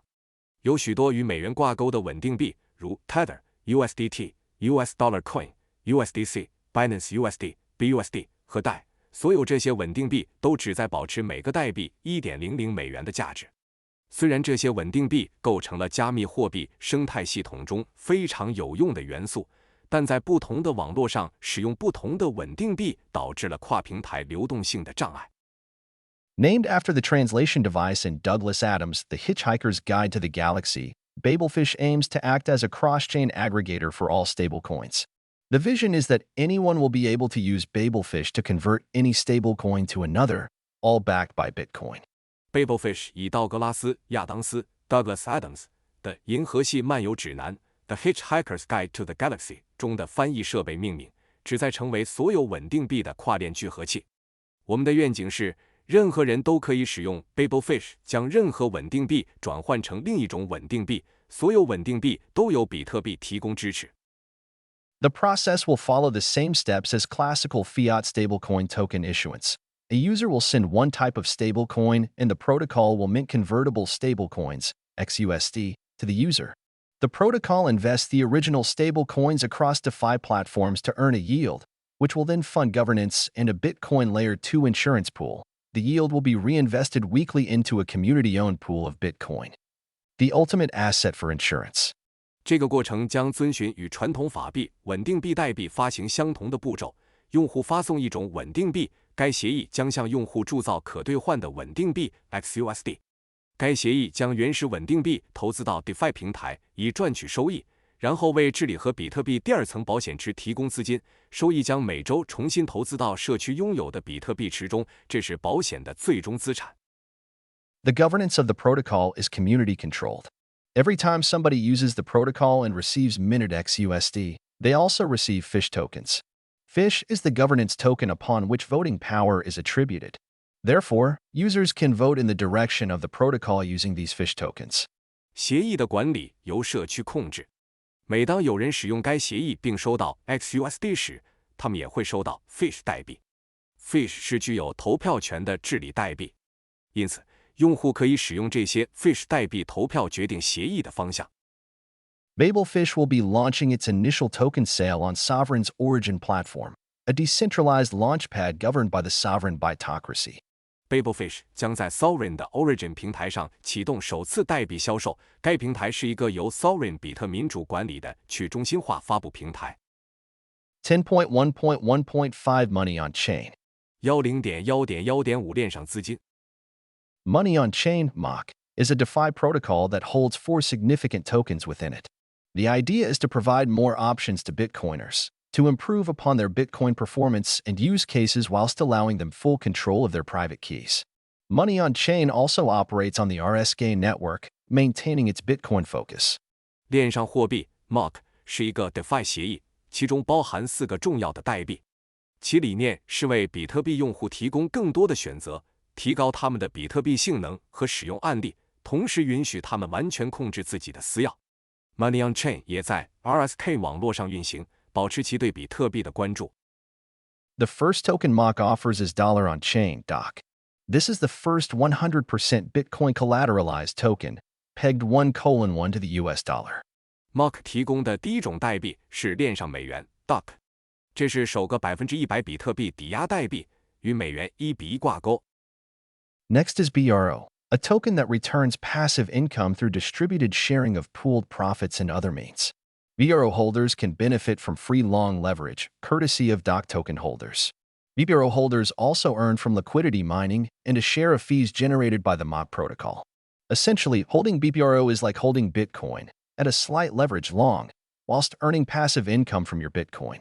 接下来是 BPRO， 这是一种通过分布式共享集合利润和其他方式返还被动收入的代币。BPRO 持有者可以从 DOC 代币持有者提供的免费长杠杆中获益。BPRO 持有者还可以从流动性挖矿和 MOC 协议产生的费用份额中获利。从本质上讲，持有 BPRO 就像持有比特币一样，只需稍加杠杆做多，同时还能从比特币中赚取被动收入。The third token offered by MOC is a BTC/USD instrument named BeatCX. BeatCX is essentially a tokenized representation of a Bitcoin leveraged long position. These tokens are minted when a user sends BTC to the smart contract and come at a variable interest rate cost, which is fixed upon contract creation. The interest payments go to pro holders. MOC 提供的第三种代币是一种名为 BTCX 的 BTC-USD 工具。BTCX 本质上是比特币杠杆多头头寸的代币化代表。当用户向智能合约发送 BTC 时，就会产生这些代币。代币的利率是可变的，在合约创建时是固定的。利息支付给 Pro 持有者。Lastly, the MOC protocol also includes a governance token, conveniently named the Money on Chain token, MOC. This allows MOC holders to stake in return for voting/veto power and staking rewards, both from fees paid in the platform and liquidity mining. Users are entitled to a discount on platform fees when they pay using the MOC token. 最后 ，MOC 协议还包括一种治理代币，方便的命名为链上货币代币 MOC。这使得 Mark 持有者可以通过平台支付的费用和流动性挖矿来获得投票权、否决权和赌注奖励。用户使用 Mark 代币支付时，可享受平台费用折扣。To conclude, Money on Chain is a self-contained Bitcoin ecosystem on RSK, which looks to provide multiple decentralized and non-custodial use cases specifically for Bitcoiners. 总之 ，Money on Chain 是一个基于 RSK 的独立比特币生态系统，旨在为比特币用户提供多种去中心化和非托管使用案例。10.1.1.6 Liquid Network. 10.1.1.6 液体网络。The Liquid Network is a federated sidechain-based settlement network for individuals and exchanges, enabling faster, more confidential Bitcoin transactions in the issuance of digital assets. It's a separate blockchain that extends the functionalities of Bitcoin with layered technologies. Liquid does not use proof of work. Blocks are signed on a per minute base by 15 functionaries. It enhances privacy through confidential transactions and assets, where the amount and type of the asset that is being sent is hidden, while it is still cryptographically guaranteed that no more coins can be spent than are available. 液体网络 Liquid Network 是一个基于侧链的联合结算网络，面向个人和交易所，能够更快、更保密地进行比特币交易和发行数字资产。它是一个独立的区块链，通过分层技术扩展了比特币的功能。Liquid 不使用工作量证明 （Proof of Work），区块每分钟由15名职能人员签名。它通过保密交易和资产来提高私密性，发送的资产的数量和类型都是隐藏的，同时还通过加密技术保证花费的比特币不会多于可用的比特币。There are a variety of use cases for Liquid. Liquid 有多种用途， Fast transactions between exchanges. 交易所之间的快速交易。Individuals can use LBDC through the Blockstream Green, Aqua, Elements, or Sideswap wallets. 个人可以通过 Blockstream Green、Aqua、Elements 或 Sideswap 钱包使用 LBTC。Peer-to-peer exchange HODL uses LBTC for its lending service. 点对点交易所 HODL 使用 LBTC 提供借贷服务。The decentralized exchange BISC will integrate LBTC as its base layer. 去中心化交易所 BISC 将整合 LBTC 作为其基础层。Anyone can issue new assets, including stable coins like Tether UST, already supported by Liquid, and security tokens, which can be traded freely within the network. 任何人都可以发行新资产，包括稳定币，如 Tether USDT、Liquid 已经支持和安全代币，这些资产可以在网络内自由交易。Liquid shows that you can do anything with Bitcoin. You don't need a new blockchain or a new token. The native currency of Liquid is LBTC, where you lock in your Bitcoin and get the same amount of LBTC for it. Therefore, there will be only 21 million LBTC ever. Liquid transactions are cheaper, faster, and more private than Bitcoin transactions. Although it's a federated sidechain, transactions cannot be censored. The functionaries are black boxes, which can only be turned off by the operators. The trade-off is that Bitcoin peg-out transactions must be done through a Liquid member. Liquid 表明，你可以用比特币做任何事情，你不需要新的区块链或新的代币。Liquid 的原生货币是 LBTC， 你可以锁定你的比特币并获得相同数量的 LBTC。因此 ，LBTC 永远只有2100万个。与比特币交易相比 ，Liquid 交易更便宜、更快捷、更私密。虽然这是一个联合侧链，但交易无法被审查。功能器是黑盒子，只能由运营商关闭。代价是，比特币挂钩交易必须通过 Liquid 成员完成。10.1.1.7 RGB. RGB is a smart contract system, working on Layer 2 and 3 on top of Bitcoin and the Lightning Network. It is designed with confidentiality and scalability in mind. RGB 是一个智能合约系统，在比特币和闪电网络的第二层和第三层上运行。其设计考虑到了保密性和可扩展性。Possible use cases are: 可能的用例包括 issue digital fungible assets like stock, bonds, and other forms of securities. 发行数字可替代资产，如股票、债券和其他形式的证券。Create different forms of collectibles, non-fungible assets. 创建不同形式的收藏品，不可替代资产。Create and manage sovereign/decentralized identities. 创建和管理主权去中心化身份。Design and run other forms of arbitrary complex smart contracts. 设计和运行其他形式的任意复杂智能合约。By their abilities, RGB smart contracts go beyond what is possible with Ethereum-like smart contract systems, providing more layered, scalable, private, and safe approach, where the ownership of the smart contract state is separated from the smart contract creation. RGB 智能合约的能力超越了类似以太坊的智能合约系统，提供了更多层次、可扩展、私有和安全的方法。智能合约状态的所有权与智能合约的创建分离。10.2 NFTs. The other category that I think is extremely interesting is NFTs, or non-fungible tokens. These are tokens that, instead of representing units of currency, represent unique objects, items, or properties in the form that is distinguishable from one another and are therefore non-fungible. So let's think of an art piece that is represented by a deeds document. That document could be a digital token that can be traded like Bitcoin, or the deed to your house or your car, or any other physical item or specific piece of land. It's basically taking things that exist in the real world or taking digital intellectual property, like a song or a brand, and tokenizing it so that it becomes something that can be digitally traded.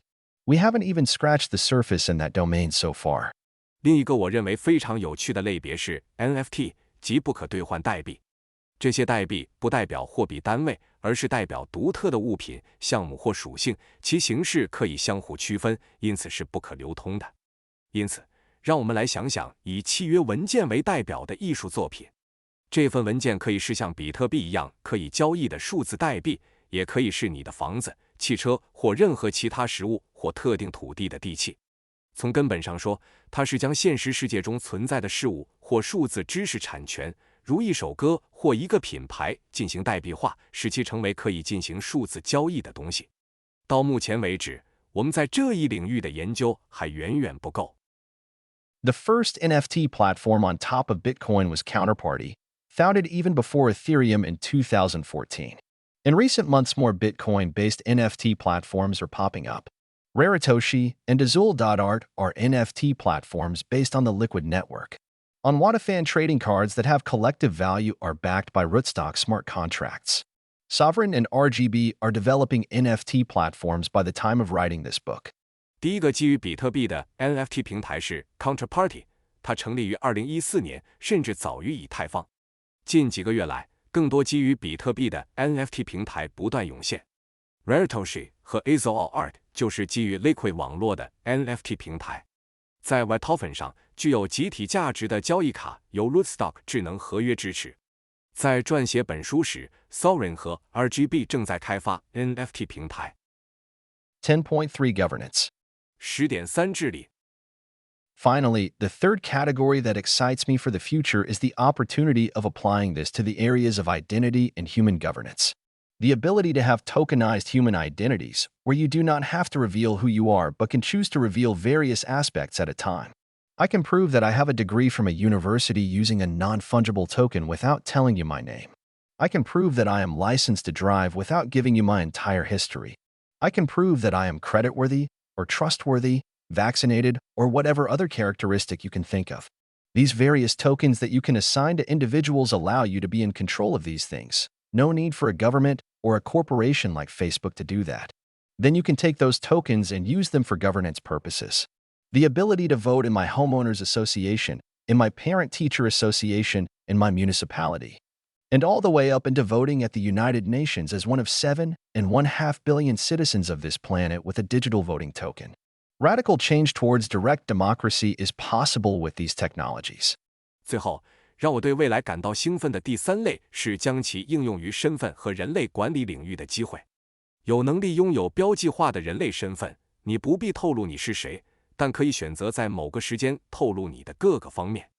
我可以用一个不可篡改的令牌证明我拥有某大学的学位，而不用告诉你我的名字。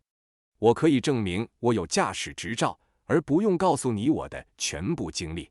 我可以证明我有信用，值得信赖，接种过疫苗或其他任何你能想到的特征。这些可以分配给个人的令牌可以让你控制这些事情，而不需要政府或 Facebook 这样的公司来做。然后，你可以将这些代币用于管理目的。通过数字投票令牌，你可以在我的房主协会、家长教师协会、市政府投票，甚至作为地球上75亿公民之一，在联合国投票。有了这些技术，实现直接民主的根本变革是可能的。These are things we're talking about 10, 15, 20, 25 years into the future. But if you understand how this technology works, and you see the seeds we're planting today, you can see these as natural developments that come out of this technology. 我们谈论的是未来10年、15年、20年、25年之后的事情。但如果你了解这项技术是如何运作的，并看到我们今天播下的种子，你就会发现这些都是这项技术的自然发展。Glossary. 术语表 Cantillon effect. 康泰隆效应 French economist Richard Cantillon suggested that inflation occurs gradually and that the new supply of money has a localized effect on inflation, effectively originating the concept of non-neutral money. Furthermore, he posited that the original recipients of new money enjoy higher standards of living at the expense of later recipients. 1. 法国经济学家理查德·坎蒂永 （Richard Cantillon） 提出，通货膨胀是逐渐发生的，新的货币供应会对通货膨胀产生局部影响。这实际上是非中性货币概念的起源。此外，他还假定新货币的最初接受者享有较高的生活水平，而后来的接受者则以牺牲其生活水平为代价。Central bank. 中央银行 A central bank, reserve bank, or monetary authority is an institution that manages the currency and monetary policy of a state or formal monetary union and oversees their commercial banking system. 2. 中央银行、储备银行或货币当局是管理一个国家或正式货币联盟的货币和货币政策，并监督其商业银行系统的机构。Currency. 货币 A currency is a system of money in common use defined by governments. Many jurisdictions define their national currency as legal tender. It is money declared by law to be valid for the payment of debts and can't be refused as payment. 货币是由政府定义的通用货币体系。许多司法管辖区将本国货币定义为法定货币，即法律规定可用于偿还债务且不得拒绝支付的货币。Fiat money. 法定货币 A currency, a medium of exchange, established as money, often by government regulation.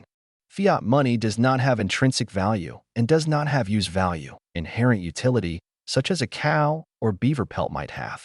It has value only because a government maintains its value, or because parties engaging in exchange agree on its value. 3. 通常由政府规定作为货币发行的货币，一种交换媒介。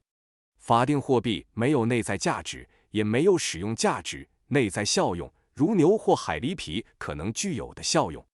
它之所以有价值，只是因为政府维护其价值，或者因为参与交换的各方同意其价值。3. All nation-state currencies are fiat currencies. Since 1971, fiat currencies are not backed by gold. The word fiat is Latin and means let it be done. 所有民族国家的货币都是法定货币。自1971年以来，法定货币都没有黄金支持。法币一词是拉丁语，意思是让它去做。Fractional reserve banking. 部分准备金银行业务 Fractional reserve banking, practiced by commercial banks worldwide, involves banks accepting deposits from customers and making loans to borrowers while holding in reserve an amount equal to only a fraction of the bank's deposit liabilities. Bank reserves are held as cash in the bank or as balances in the bank's account at a central bank. The country's central bank determines the minimum amount that banks must hold in liquid assets, called the reserve requirement or reserve ratio.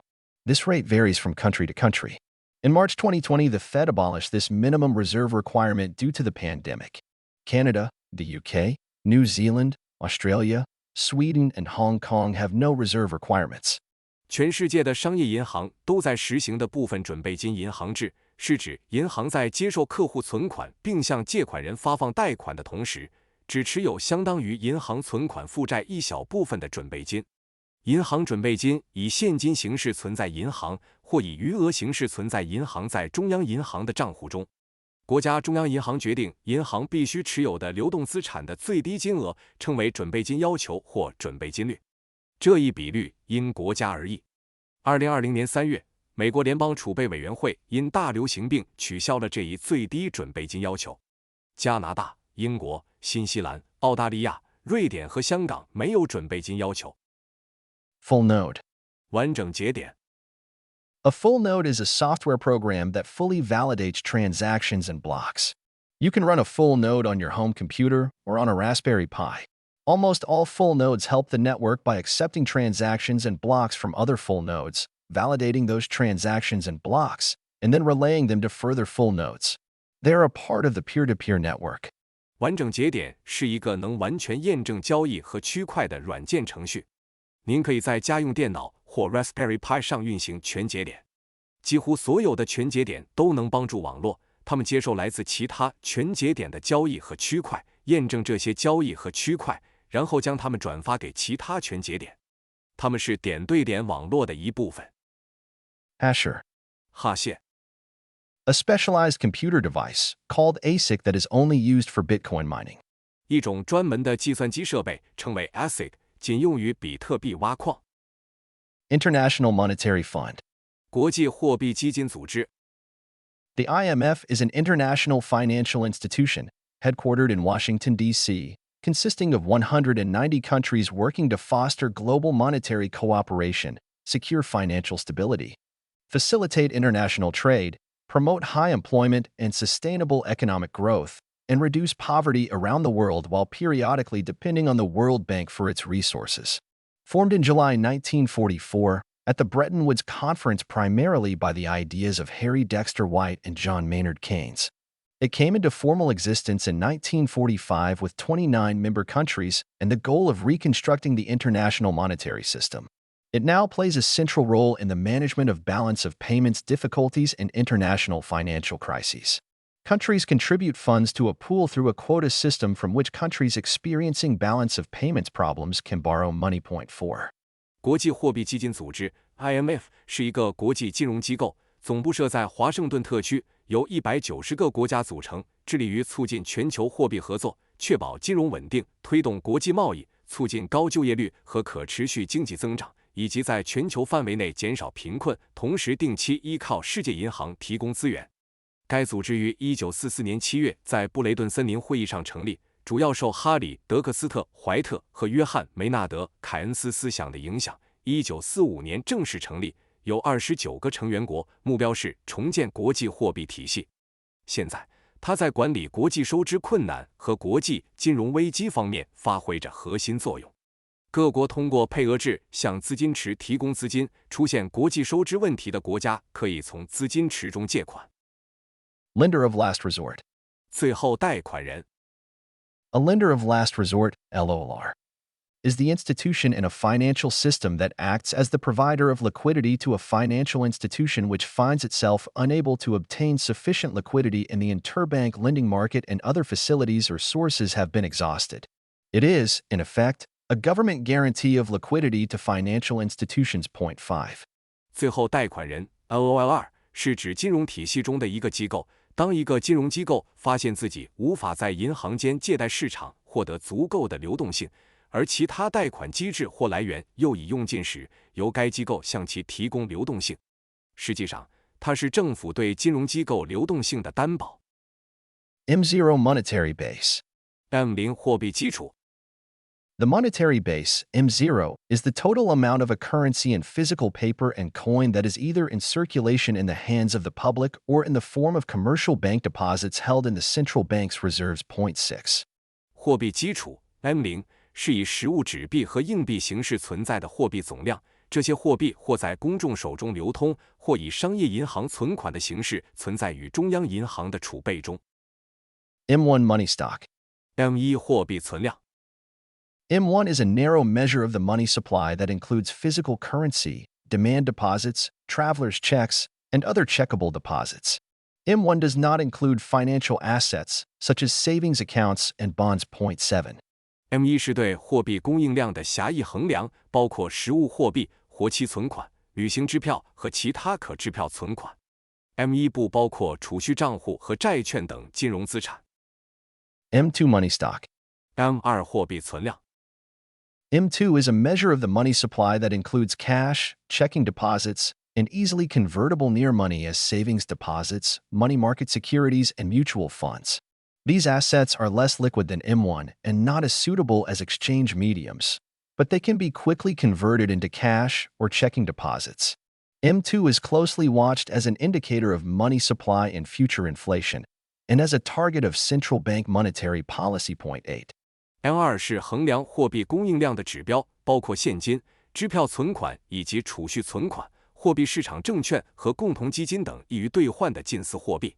这些资产的流动性不如 M1， 也不适合作为交换媒介，但它们可以迅速转换成现金或支票存款。M2 作为货币供应量和未来通货膨胀的指标，以及中央银行货币政策的目标，受到密切关注。Panopticon. 禁闭式。The panopticon is a type of institutional building and a system of control designed by the English philosopher and social theorist Jeremy Bentham in the 18th century. The concept of the design is to allow all prisoners of an institution to be observed by a single security guard, without the inmates being able to tell whether they are being watched. Point 9. Panopticon 是英国哲学家和社会理论家杰里米·边沁 （Jeremy Bentham） 在18世纪设计的一种机构建筑和控制系统。这种设计的理念是让一个机构中的所有囚犯都能被一名警卫观察到，而囚犯无法知道自己是否被监视。Peer-to-peer network. 点对点网络。A system of equally privileged, equipotent participants without a hierarchy on the network. The Bitcoin peer-to-peer network is a decentralized system of computers running the Bitcoin software that is validating and distributing transactions. 网络上没有等级制度，而是由特权平等、能力相当的参与者组成的系统。比特币点对点网络是一个由运行比特币软件的计算机组成的去中心化系统，负责验证和分配交易。Rehypothecation. 再抵押。The action of a broker who pledges with a bank or other lender securities already left on deposit with him by a customer as a pledge for their purchase on margin.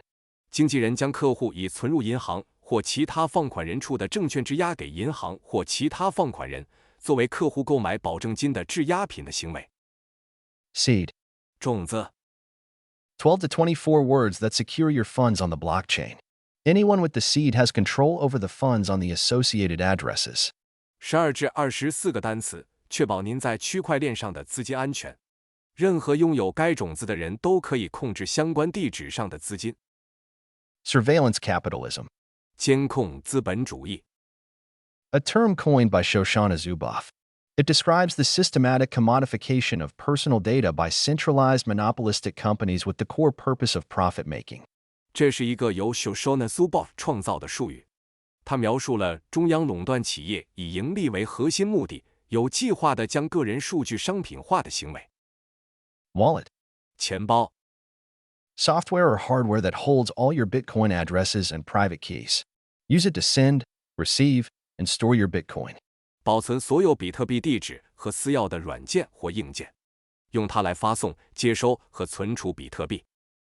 One Cantillon effect on Wikipedia. https://en.wikipedia.org/wiki/Richard_Cantillon. 伊坎蒂隆效应，维基百科 https://n.wikipedia.org/wiki/Richard_Cantillon. To central bank on Wikipedia.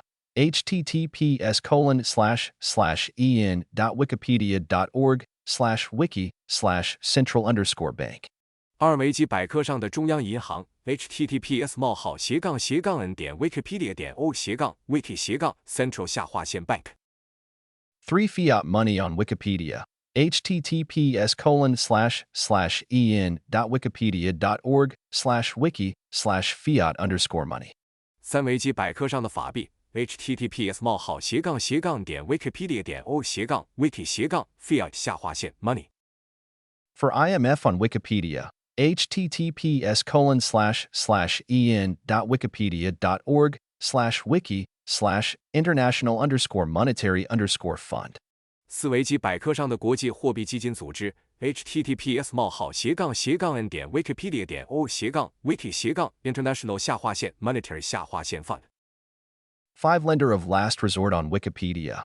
https://en.wikipedia.org wiki/lender_of_last_resort. 五维基百科上的最后贷款人 https://n.wiki/lender-last/resort. 6 monetary base https://www.investopedia.com/terms/m/monetarybase.asp. 六货币基础 https://terms/m/monetarybase.asp. 7M1 money https://www.investopedia.com/terms/m/m1.asp. 七一货币 https://investopedia.com/terms/m/m1.asp. 8M2 money https://www.investopedia.com/terms/m/m2.asp. 822货币 https://investopedia.com/terms/m/m2.asp. 9 Panopticon on Wikipedia https://en.wikipedia.org/wiki/panopticon. 九维基百科上的潘诺皮克顿 https://n.wikipedia.org/wiki/panopticon. Credits. 荣誉 Special thanks to Sovereign for contributing to the creation of this book, editing, typesetting, design, translations. 特别感谢 Sovereign 为本书的创作做出的贡献，编辑、排版、设计、翻译。I would also like to thank the following people for lending their time and expertise. 我还要感谢以下人员付出的时间和专业知识： Exiled Surfer, Jameson Lopp, Nick Carter, Andreas M., Ananopoulos, Caitlin Long, Maya Zavi, Lynn Alden, Elena Vernova, Thomas Voegelin, Max Hillebrand, Has McCook, Ryan Gentry, Embarrassed OK, Eric 240200105, Chris Chester, Johannes Grill, Daniel Pitchler, Stephanie Jabelposh. Disclaimer. 免责声明 The contents of this book do not constitute financial, tax, or legal advice, but are for informational purposes only.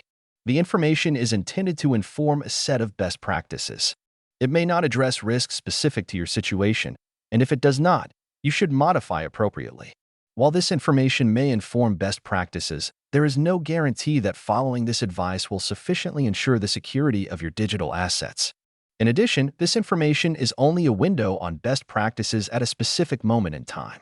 Be aware that the Bitcoin and blockchain ecosystems may have evolved, and the risk assessments of specific products may have changed since the publication of this book.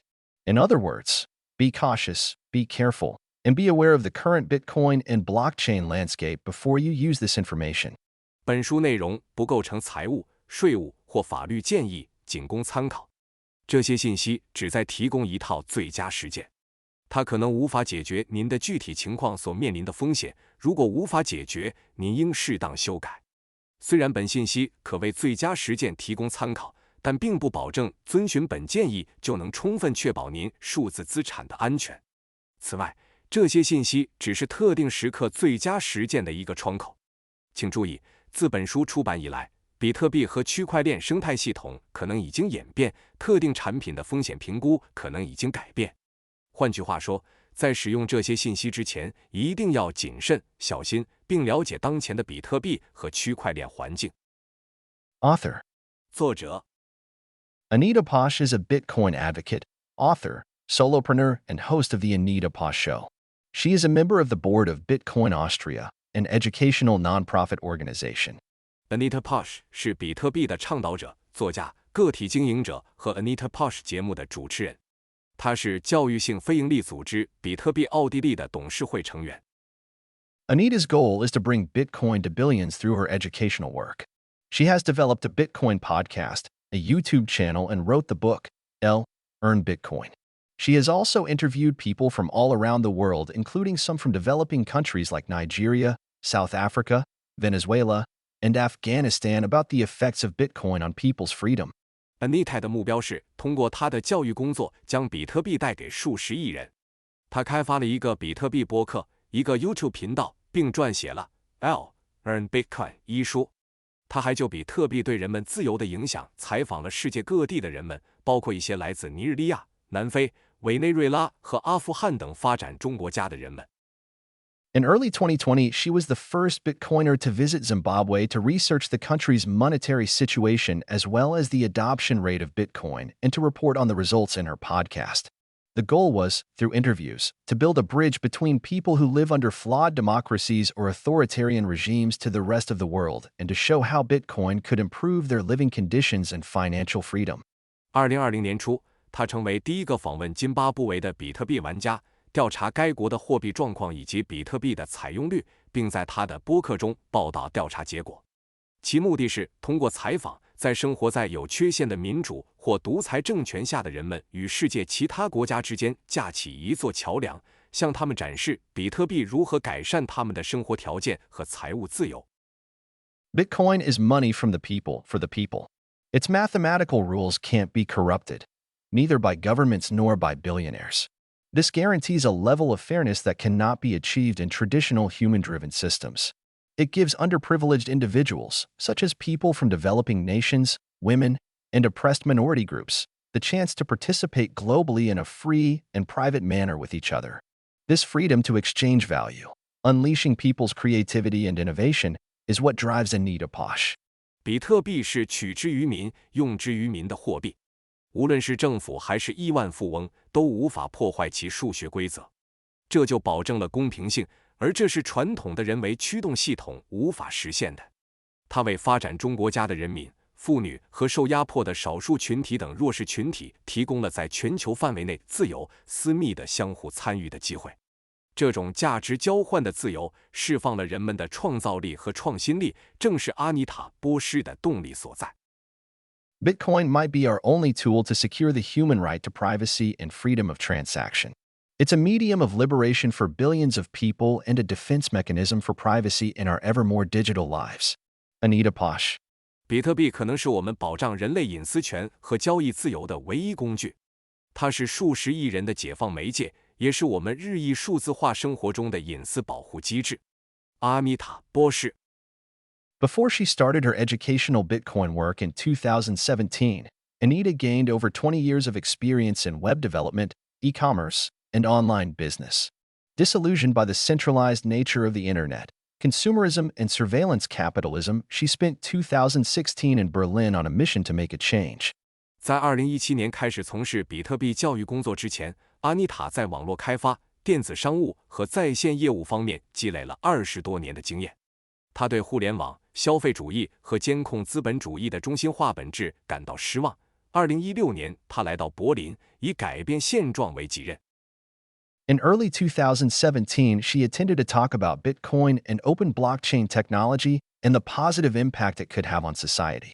She realized that a technology that is permissionless, inflation-proof, and a global internet money could free billions of people, disenfranchised by current financial power dynamics. Bitcoin is unstoppable money that can be used by anyone regardless of who they are. It's neutral, not controlled by any company or government, while at the same time being an internet protocol, financial rails that are built for a common good. 2017年初，他参加了一场关于比特币和开放式区块链技术及其可能对社会产生的积极影响的讲座。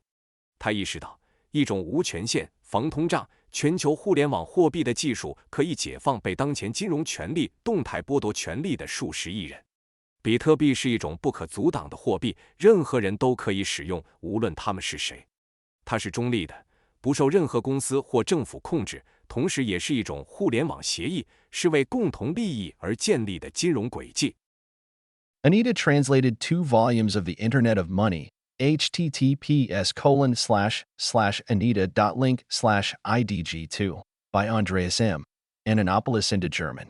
Her research and activities around Bitcoin are discussed in media all over the world. Bitcoin Magazine, CoinDesk, What Bitcoin Did, Bayern 2, Deutschlandfunk, Radio FM4, and ARD Television, among others.